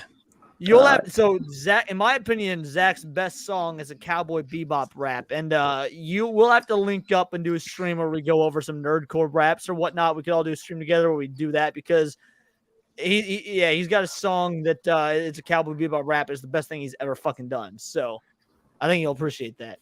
Maybe we'll listen after the stream is over. If you want to hang tight for a little bit, I'll play that one for you just so you know what it sounds like. But any other thoughts on the Nappa verse from anyone else? Well, I like the imagery that he's like bringing across, and it kind of reminds me of when they came across Goku and friends for the first fight, and they're just like squaring off, trying to figure out, well, I could probably take these guys out really easy, but I'm not going to bother. I'm just going to leave them to the Cyberman. So, one of the most disrespectful things they could do. The imagery, because like the imagery in this, like how you stuttered, like Gohan, how you stuttered, killed your friends and all your brothers. He's basically making fun of Gohan for being a pussy, and like Tien and Yamcha and Chiaotzu and Piccolo all fucking die, and like that line puts that imagery in your head. You remember in Dragon Ball, like, oh right, Nappa fucking just wipes out the Z Fighter single-handedly, except for Yamcha, who dies from a Cyberman. But like, yeah. Mm-hmm. My man roasted a 6-year-old in this verse. How much colder could you get? Like, there you go. Nappa might have the coldest one so far, I'd say. So far. Definitely. So we're about to do Goten. I think that Connor Quest really takes Goten and takes a character who most people don't have a lot of info on because he was never fleshed out, and really, I like Goten in this rap more than I like Goten in the anime. 100%. There's the buildup. Let's listen to the Goten verse. Since I was below 10, I've been hard as Stonehenge. Enemies that curve me like a road bend. Road bend limits making grown men fidget. When you see me up in GT on the golden ticket, need a scope lens just to even see the height I'm hitting. Deny the physics, these guys are tripping if they think that I could give in. Collide the digits, call it popping the trunks because I'm riding with them. Feel the burn as you get off of the sun.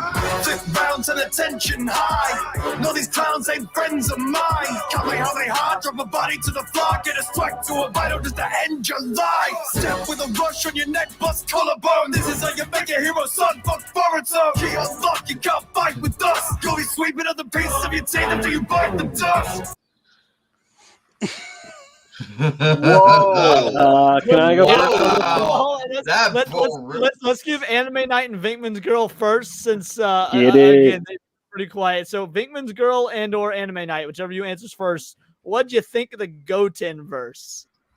Jesus Christ, the Boruto Yes! Boruto diss, that is straight fire. He This really is how you make a like hero strong. Fuck Boruto. you hear the disdain, like you hear the disdain. If you listen carefully to that verse, just that alone, you hear the disdain in the tone. Like he just let it out full force, unapologetic. He went all out. And I think he also, that last line is when they were in the tournament where he leg trips the big kid, kicks him high, and then he cracks his jaw on the ground when he hits the floor. And the mom is like, so that verse is actually has a double meaning. So when he says flip rounds and attention high, so tension high is actually a thing in Dragon Ball lore. When Saiyans are feeling the pressure of being in a fight and they start getting like jazzed and more into the fight because they're actually on the back foot, in Dragon Ball lore, that's called a tension high. So I actually think that's the best deep cut line in this whole rap is that line. wow, okay, I like that better. Wow. Yeah. Vinkman's Girl, do you have thoughts on this verse? All I can say is they just didn't open the door, he just kicked it in. Well said. Yeah, really. All right, Daxonar or anyone else at this point, feel free to continue. We got their thoughts. Let me know what you think. When you see me up in GT, I'm the golden ticket.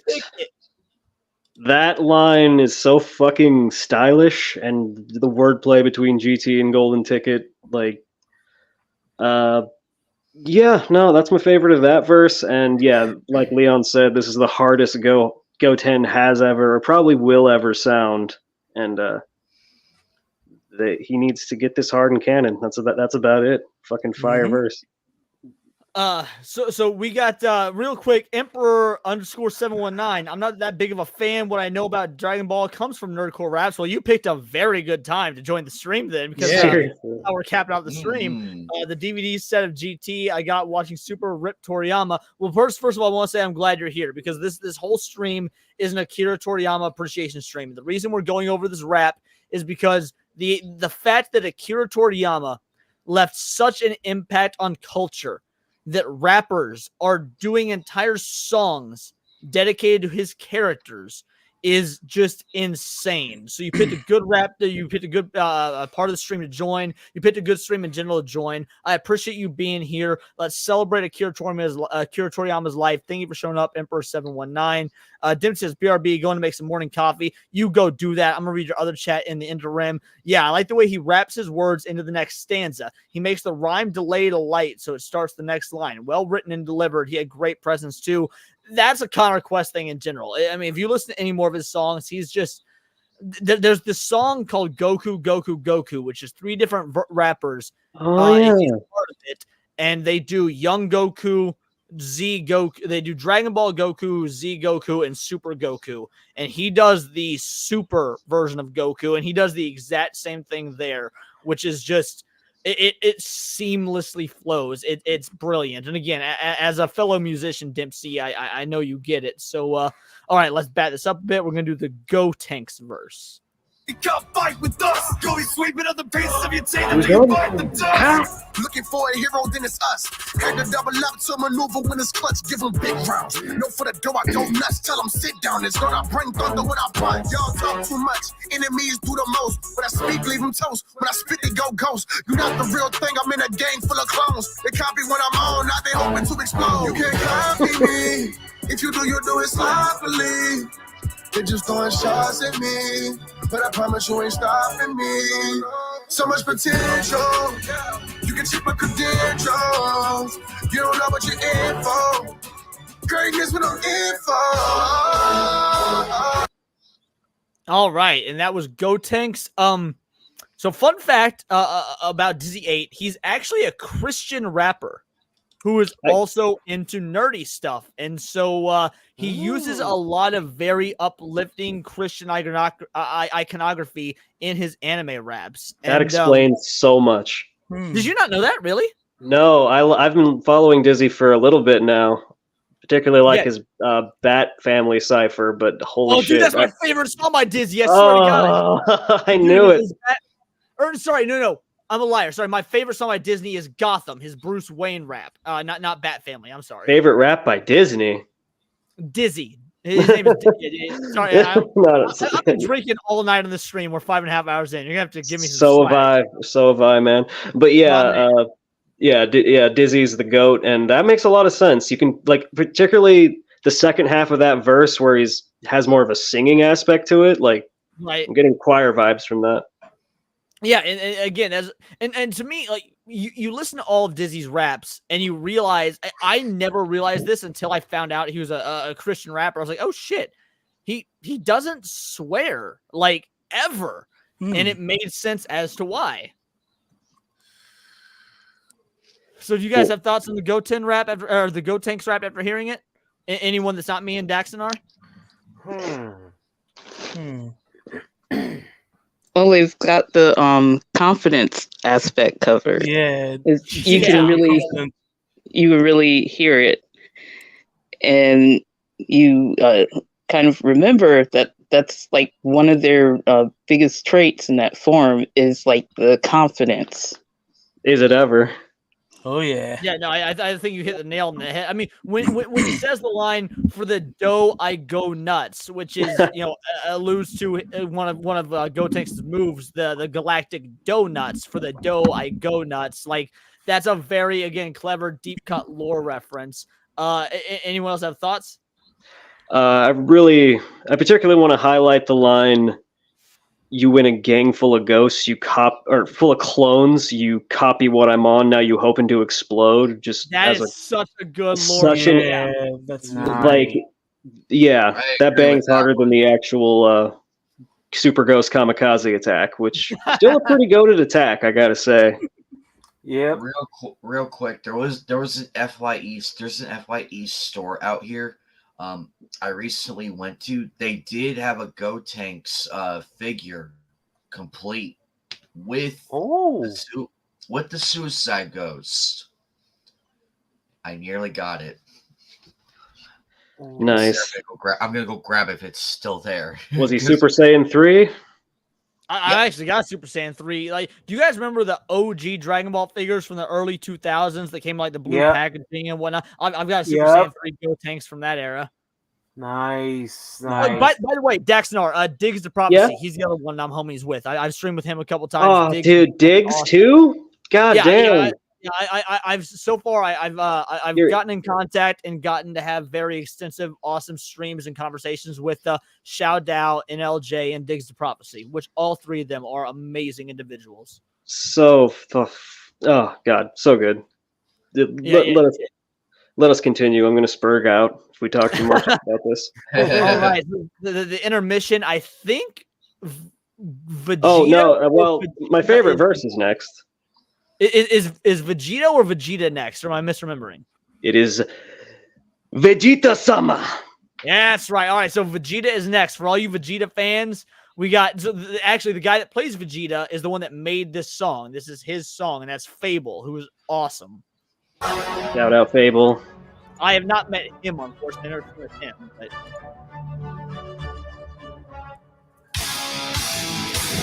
Hold up, I see him wanting the prince. Throw your best punch, guarantee I won't even flinch. I got the drip, that'll turn your number one to a bitch. Shoot this galley gun and load it, yeah, I'm trading the clip. Call me sensei, I've been healing the game better than Dende. Type of hero that the villains and their friends say. Truly worthy of the crown, never dead weight. Hyperbolic rap, paid the best way. Yeah, I got the baddest chick in the whole galaxy. Used to say that Super Saiyans were a fallacy. Now I've learned that evil deeds are just cowardly. Richest man on earth, so fuck your whole salary. What do you think? You can hang with all the best? No way! Royal blood, got it running through my chest. So play! Stupid villains, I can kill without regret. All day! Listen up, you will do it every day. I say!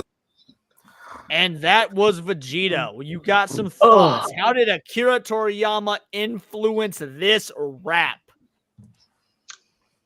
Wow. Yeah.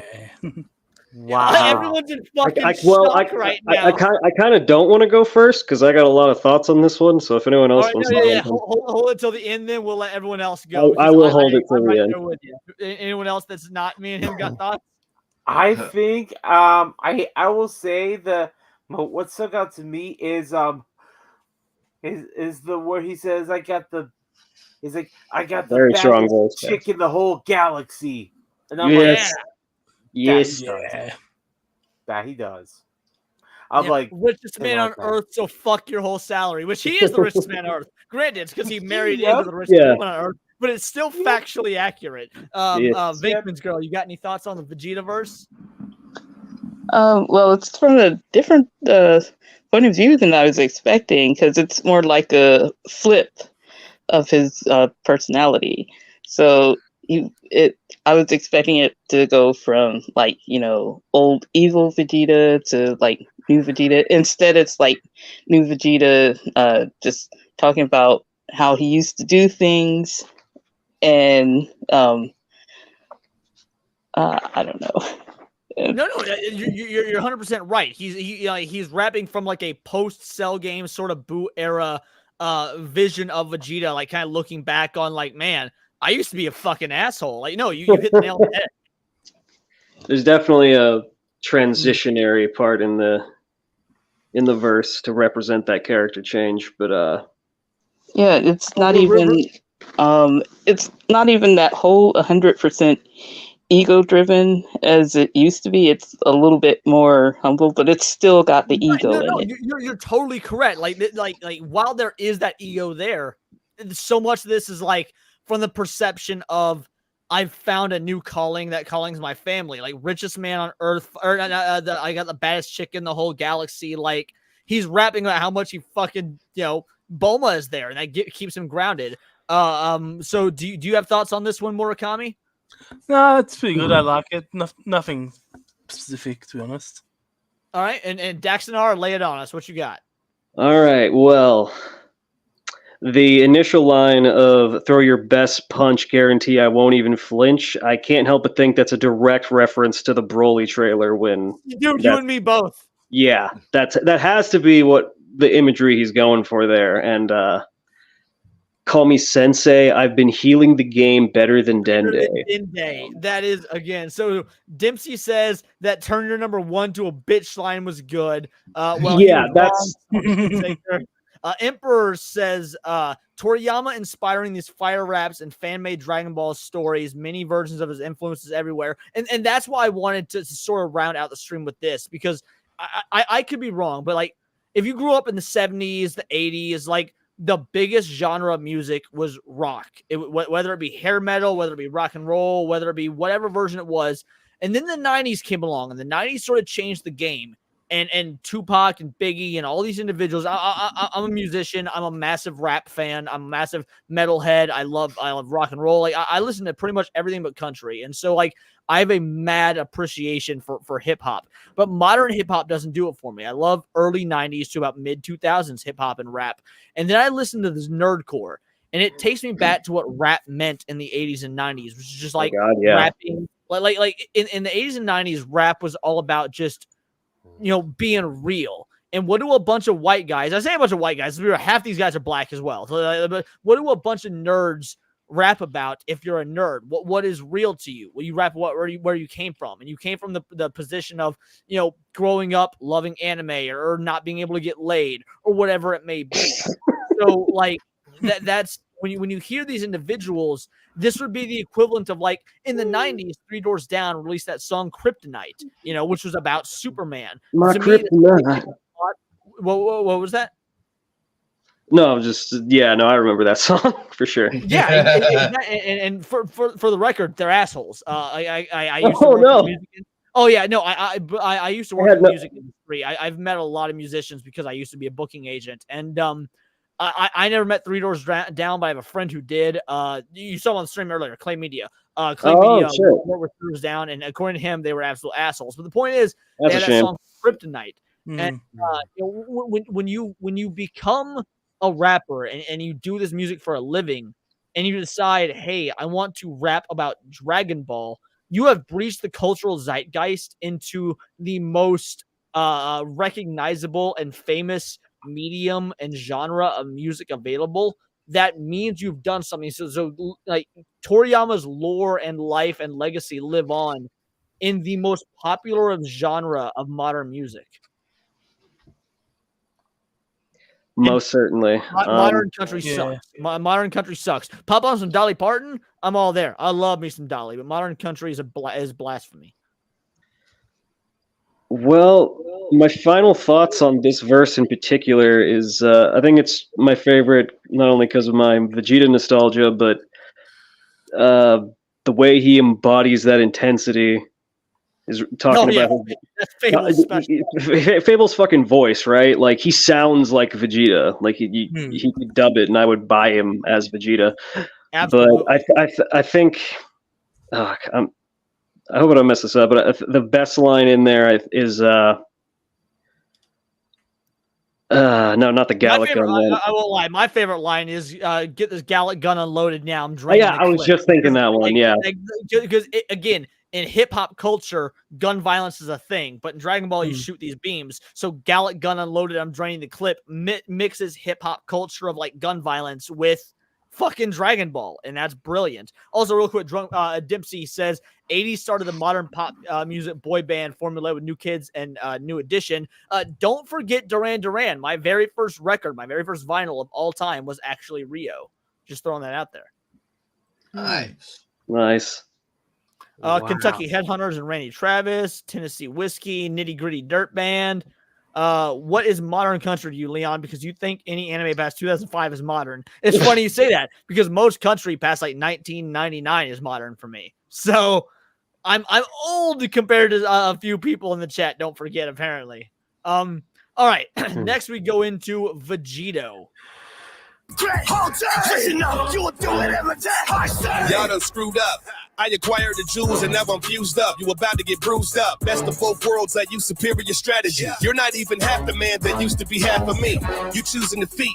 If I wave my arm, the wind will put holes in you. Now that's shooting the breeze. Go ask Majin Buu. Oops, it's too late. I'm out for 60 minutes, but for you, I only use 8. Laughing while I'm waiting for this union to dissolve. Cause I don't think the ladies are approving the menage. But if Chi-Chi and Bowman wanna cuddle tonight, they better watch out, cause now I got double the pipe. Ain't Vegeta's no match, just stay losing. He had to do choreographed TikTok dances to make a fusion. So which Super Saiyan are you choosing? These dim-witted half planks or the pinnacle of evolution? All right, I know what you all took away from that one, but lay it on me anyway. Yes. Let's do a woman. Let's do a lady first. Peter Bateman's fan site. What did you take away from that? Oh my! It was great. Oh my! Wow! Oh my! Just say it. Double the pipe. Double the pipe. Let's just get it out in the open. We want to hear you say double the pipe. It's fine.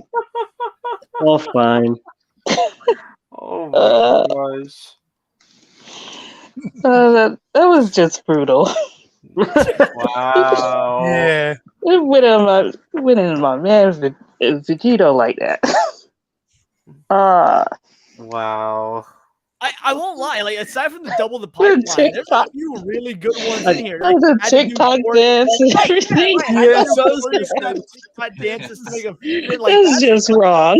Yeah. Okay. Can I get in here for a sec? The best feature of this verse, hands down, is the disrespect. Like, Vegito is a fucking disrespectful character. He will style on you, and that, like, particularly the line I want to highlight is, "So you choose in defeat," like, as in he's just going to use his feet. Real quick, anyone that knows anything about rap culture knows what defeat means in hip hop. And if you don't, you're not a hip hop fan. Like that's a cultural moment in hip hop chronology. So continue, Daxnar. That was the end. I was just saying. Oh yeah, no, I didn't know about that, so I guess I'm not a true hip hop fan. But basically, okay. So real quick, for those that don't know, there was Burger King at one point had a viral photo go where a user was basically, they were standing in, I believe it was the bin of lettuce, and it was their bare feet. So it was DA feet, FEET. So for a long time, a lot of rappers would use defeat as a burn, like, oh, he, barefoot standing in fucking the lettuce at Burger King, to the point where it got super played out. Like, defeat lines are actually really looked down upon in rap nowadays because it's been so played out. But like, when you're choosing defeat, it was a reference to a lot of hip hop terminology when that Burger King Twitter thing went down. Yeah, foot lettuce, exactly. Dempsey's got it right here, foot lettuce. Yeah. Foot lettuce. Oh, the foot lettuce. That's so the fact that you pull up the fact that you pull up the defeat line is hard and didn't know that goes to show how hard that line actually goes, because you need to know the lore. There's more layers than I was even aware of, but specifically that line, because Vegito just wrecked Buhan with just his feet. I believe that's what that was a reference to. But pinnacle of evolution. I think that verse might edge out Gogeta for me just by a tiny bit. And Dempsey called it here. Like, I fucking love this line. You ain't even half the man that used to be half of me. Like, that is so hard as fucking fuck. cold. Yeah. I particularly like that Vegito is sandwiched in between Goku and Vegeta. Yeah, absolutely. That had to be done intentionally. And because of that, we will now lead into the second to last verse, the Goku verse. Top dances to make confusion. So which Super Saiyan are you choosing? These dim-witted half-planks or the pinnacle of evolution? And that will come with a star, breaking bodies like a Kit Kat. Rip your team in half like a Moses when I split that. Whip blast punches like it's gift wrap, spit facts. Treat you all like Freezer with a bitch slap. Saying from the planet of the apes, I'm not playing, best be praying to this god I'm raising stakes. I am waiting, I'll be saving every person, every race. Passion blazing cause I'm racing any aliens in my way. Say my name, call me Goku. And a man, stand my crown, here I won't move. Chris Chan when I'm loud with a blow fuse. Understand, hit the sound as it goes through. Faster than my flows do. I'm even better than Luffy and King of the Planets. I need no piracy. I'm starting to look at my moves at top of the charts, and I'm needing a rivalry. And finally, they're fighting me, busted beats like it's Chi-Chi easy. Your character's tough, but can they beat me? Right. Everyone reacted to fucking. What's amazing is this song actually came out before the Chris Chan controversies. Oh yeah. So this line hasn't aged well, but it's also aged very fucking well. Yeah. So Somebody was talking to their psychic friend. That was a double whammy. Vinkman and Anime Site or Anime Right Night. there. What did you think of this verse? Straight fire. Did it embody Goku when you listen to this? Did you get the feeling of Goku? Oh no. Oh. Damn. Saving. What about you, Vinkman's girl? What were your thoughts? More like once you got the the that fight started. Yeah. Hold on, Amy. Let Vinkman finish, and then hold on, Amy. Let Vinkman finish, and then you can go. What was that, Vinkman? It sounds more like after you get the fight started, and he's not gonna let you quit in the middle. As in when he starts doing the fast rap, you're like, okay, now I'm all in, right? Yep. All right, and Anime Night, what were you saying? Yeah, sorry about that. My end was you're good, bud. So the Christian one was really good, but that Moses one in the back, that one was really up there, because if you remember, there was that scene in The Prince of Egypt when one of the guards was whipping the person so badly, Moses inadvertently killed the man because he was trying to prevent the whipping from happening or continuing. So that's a little touch on that biblical history right there. Well, so actually, it's funny you say that, because, and I don't know how many people caught this, that's not only the bit of religious history there. So he says, say my name, call me Goku, Hana Man, bring me down, or Hana Man, stay my ground. So stay my ground. Hana Man is a religious figure in Hindu, which is like the Hindu version of the Monkey King, basically. So he actually uses multiple religious figures in terms of his Goku rap here. That's a good nugget of knowledge. I didn't actually know that. Really? Yeah. That, when he says Hana Man, stand my ground. Yeah, Hana Man is like the Hindu version of the Monkey King. So yeah, it's interesting. Again, a lot of well thought out rhymes in this scheme. Rustage is really good at that. Fun fact: this what we're watching now used to have a video with a lot more clips from the show. Yeah, the video got taken down, which is bullshit. It got re-uploaded at some point, but regardless, the point where Rustage starts breaking it down really fast, like the Luffy line, no piracy, like that whole section was with Ultra Instinct footage, which I feel is appropriate. Gemini says, if I had a nickel for every time Brit Bong voiced Goku, I'd have 2 nickels, which isn't a lot, but it's weird that it happened twice. Yeah, Dempsey's right. You know, your character's tough, but can they beat me? Like, that's the ultimate question. Like anytime someone's like, oh, so-and-so versus so-and-so, you've got that one asshole, which is me. I'm that asshole. It's like, yeah, but can they beat Goku? Like, busting beats like it's Chi-Chi. Yeah, busting beats like it's Chi-Chi. Do you have any thoughts on this, Murakami? I love this verse. It was really good. The Luffy line was pretty good. The "Can you beat me?" It was just a good verse in general. I feel like it captured Super Saiyan Goku more than base form Goku, though. Yeah, in terms of attitude, definitely, yeah. Yeah. Dipsy, the resident musician, says the tempo switch was good and the final line delivery was all very well done. It was a good level throughout, but the first section was kind of mid. All right, fair enough. I feel like it really builds. Like, the whole idea is Goku going through his various forms and then ending on UI and just going ham. See, that's my thoughts as well. Also, what up, Gamer Geek? I'm glad you're here, my man.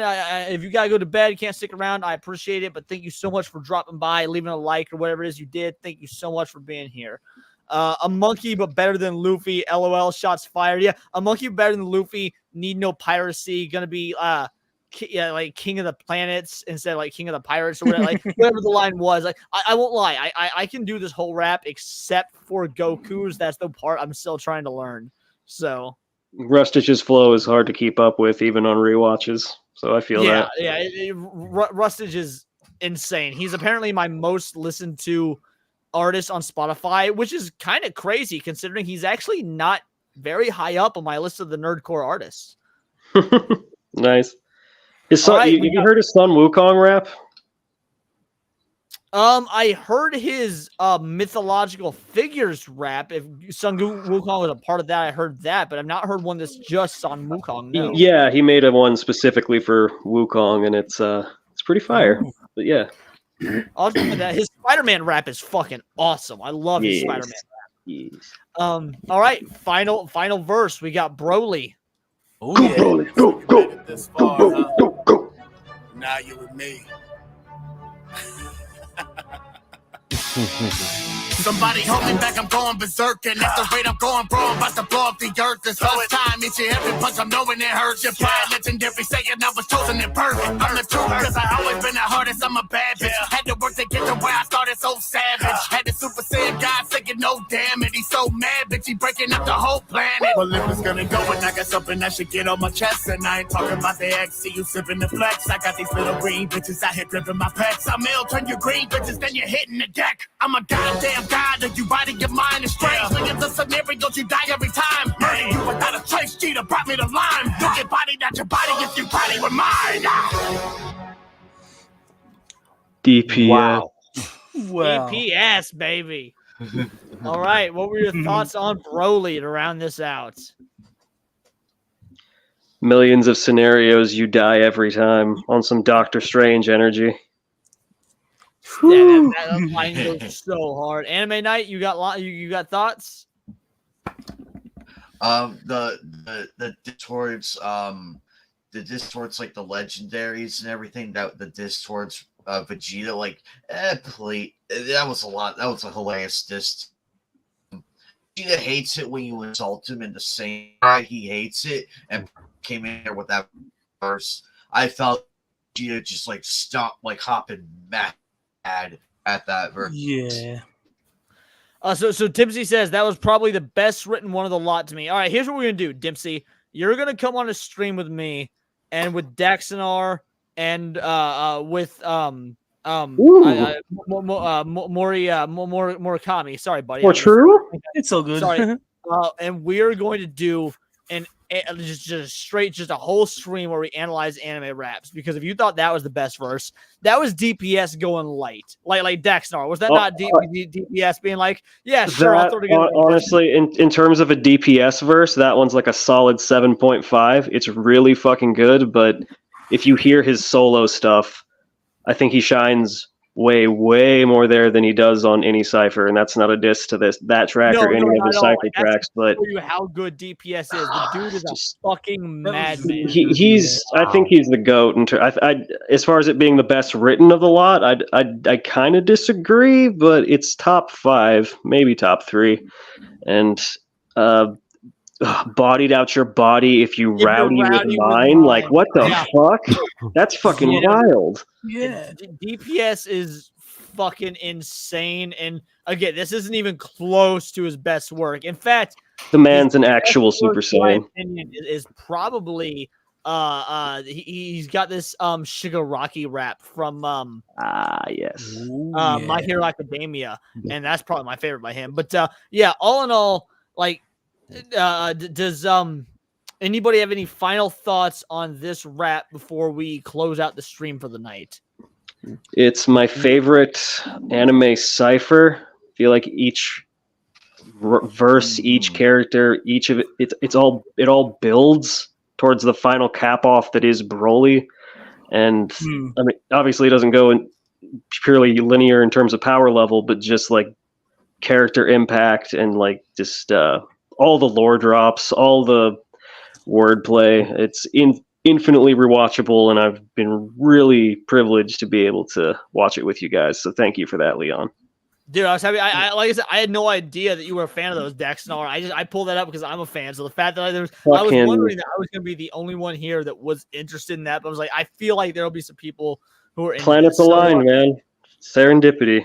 Mm-hmm. Anime Night. You had your hand raised. Like you had some thoughts. What was it, buddy? You're roboting again, but I feel like we can hear you. Go for it. I actually enjoyed this. I'm aware of it, but DPS, so he could go much harder than this. No, he absolutely does. 100%, yeah. Yep. Vinman's girl, you got final thought? Oh, well, just think that it pretty much just sums up the character. It's like he's saying that everyone is underneath him and no one can really touch him. Jita brought me the lime. Jita knocked his ass into God mode by jobbing him so hard. Chad, you got thoughts at the end of this? Well, to be honest with you, bud, this is the first time I've ever heard an anime cipher like ever. You're welcome. Oh, dude, there's so many more. Hit me up. I'll give you a lot of good ones. There's a few other Dragon Ball ones. There's one there's a few that are amazing that are called the Shonen Jump ciphers, which is just like the main characters of Shonen Jump. Then there's like the Shonen Jump rival cipher that are like all the rivals of the main characters. I saw There's a villain Shonen cipher Jump too. Villain cipher. What was that, Murakami? I was just saying I saw a villain one too when I was looking earlier. Yeah, the Dragon Ball villain cipher is actually really fucking good. The villain cipher is on par with this one. Yeah, easily. anyone that wants to come on and do more of these reactions to the ciphers in a fucking stream, just hit me up. We'll find a date and time because I love this genre. I used to react to these all the time, but it just doesn't really fit the style of content I typically do. But I would happily do them on a stream. So if you guys want to come on stream, listen to a bunch of these, comment on them, give our thoughts, I'd be absolutely down. Just hit me up and let me know. Hell yeah. I would love nothing more. Same. All righty. Well, with that, we're going to go ahead and call it. I've got, for those of you that are leaving, before you leave, it is very important that you watch this final scene. I'm going to kick everybody. And real quick, for those of you that are interested in the Cowboy Bebop rap that are on the panel right now, if you want to stick around after the outro, because I know that Murakami said he was a Cowboy Bebop fan. I've got one more song to show you guys. You don't have to stick around, but if you're interested in it, stick around after the outro. I will show you guys that. But we're going to go ahead and do the outro. So for everybody that watched this, I just want to let you know that Akira Toriyama meant and means, not just meant, but means, just because he's gone, not forgotten, the world to me. He is anything and everything that I want in a creator. The worlds he created, the art he drew for, the impact he left on all of us, it cannot be understated. I mean, when we talked about a Mount Rushmore of creators earlier, dude, I'd be happy with a Mount Rushmore that's just his face. Akira Toriyama left this world. He's an otherworld training with King Kai, as me and Clay Media said earlier. There's no one else on the face of this earth that I think has impacted my life in terms of being a creative more than this man. And I'm glad for every single individual that dropped by tonight. We've got 90 people watching right now across Rumble, X, and YouTube. Easily the biggest stream I've ever had. The previous biggest stream was one I did with Hypnotic last week, and it capped out at like 52 viewers. This one's sitting at 90 as I'm saying this, and that goes to show you're not coming for me, you're coming for Akira Toriyama, and I'm A-okay with that, because the man truly is a legend. So if anyone doesn't end up liking, commenting, subscribing, anything like that, that's fine. This stream is likely immediately demonetized just because of all the clips we showed and things like that. I don't care. I wanted to spend the time to just celebrate this man's life because he really did mean everything to me and hopefully to you guys as well. We're over 6 hours, longest stream I've ever done, and if anyone deserved it, it absolutely was Toriyama Sensei. Like I don't know what to tell you. It was Toriyama Sensei that absolutely earned this. And so, yeah, I'm going to leave you guys with this. And now we end the story of the Dragon Balls, with the hope that the Earth will never again see the kind of darkness that brought it close to extinction so many times. But if that day comes, there is one who will step out of the shadows and fight in the name of all that is good and true. Till we meet again, guys!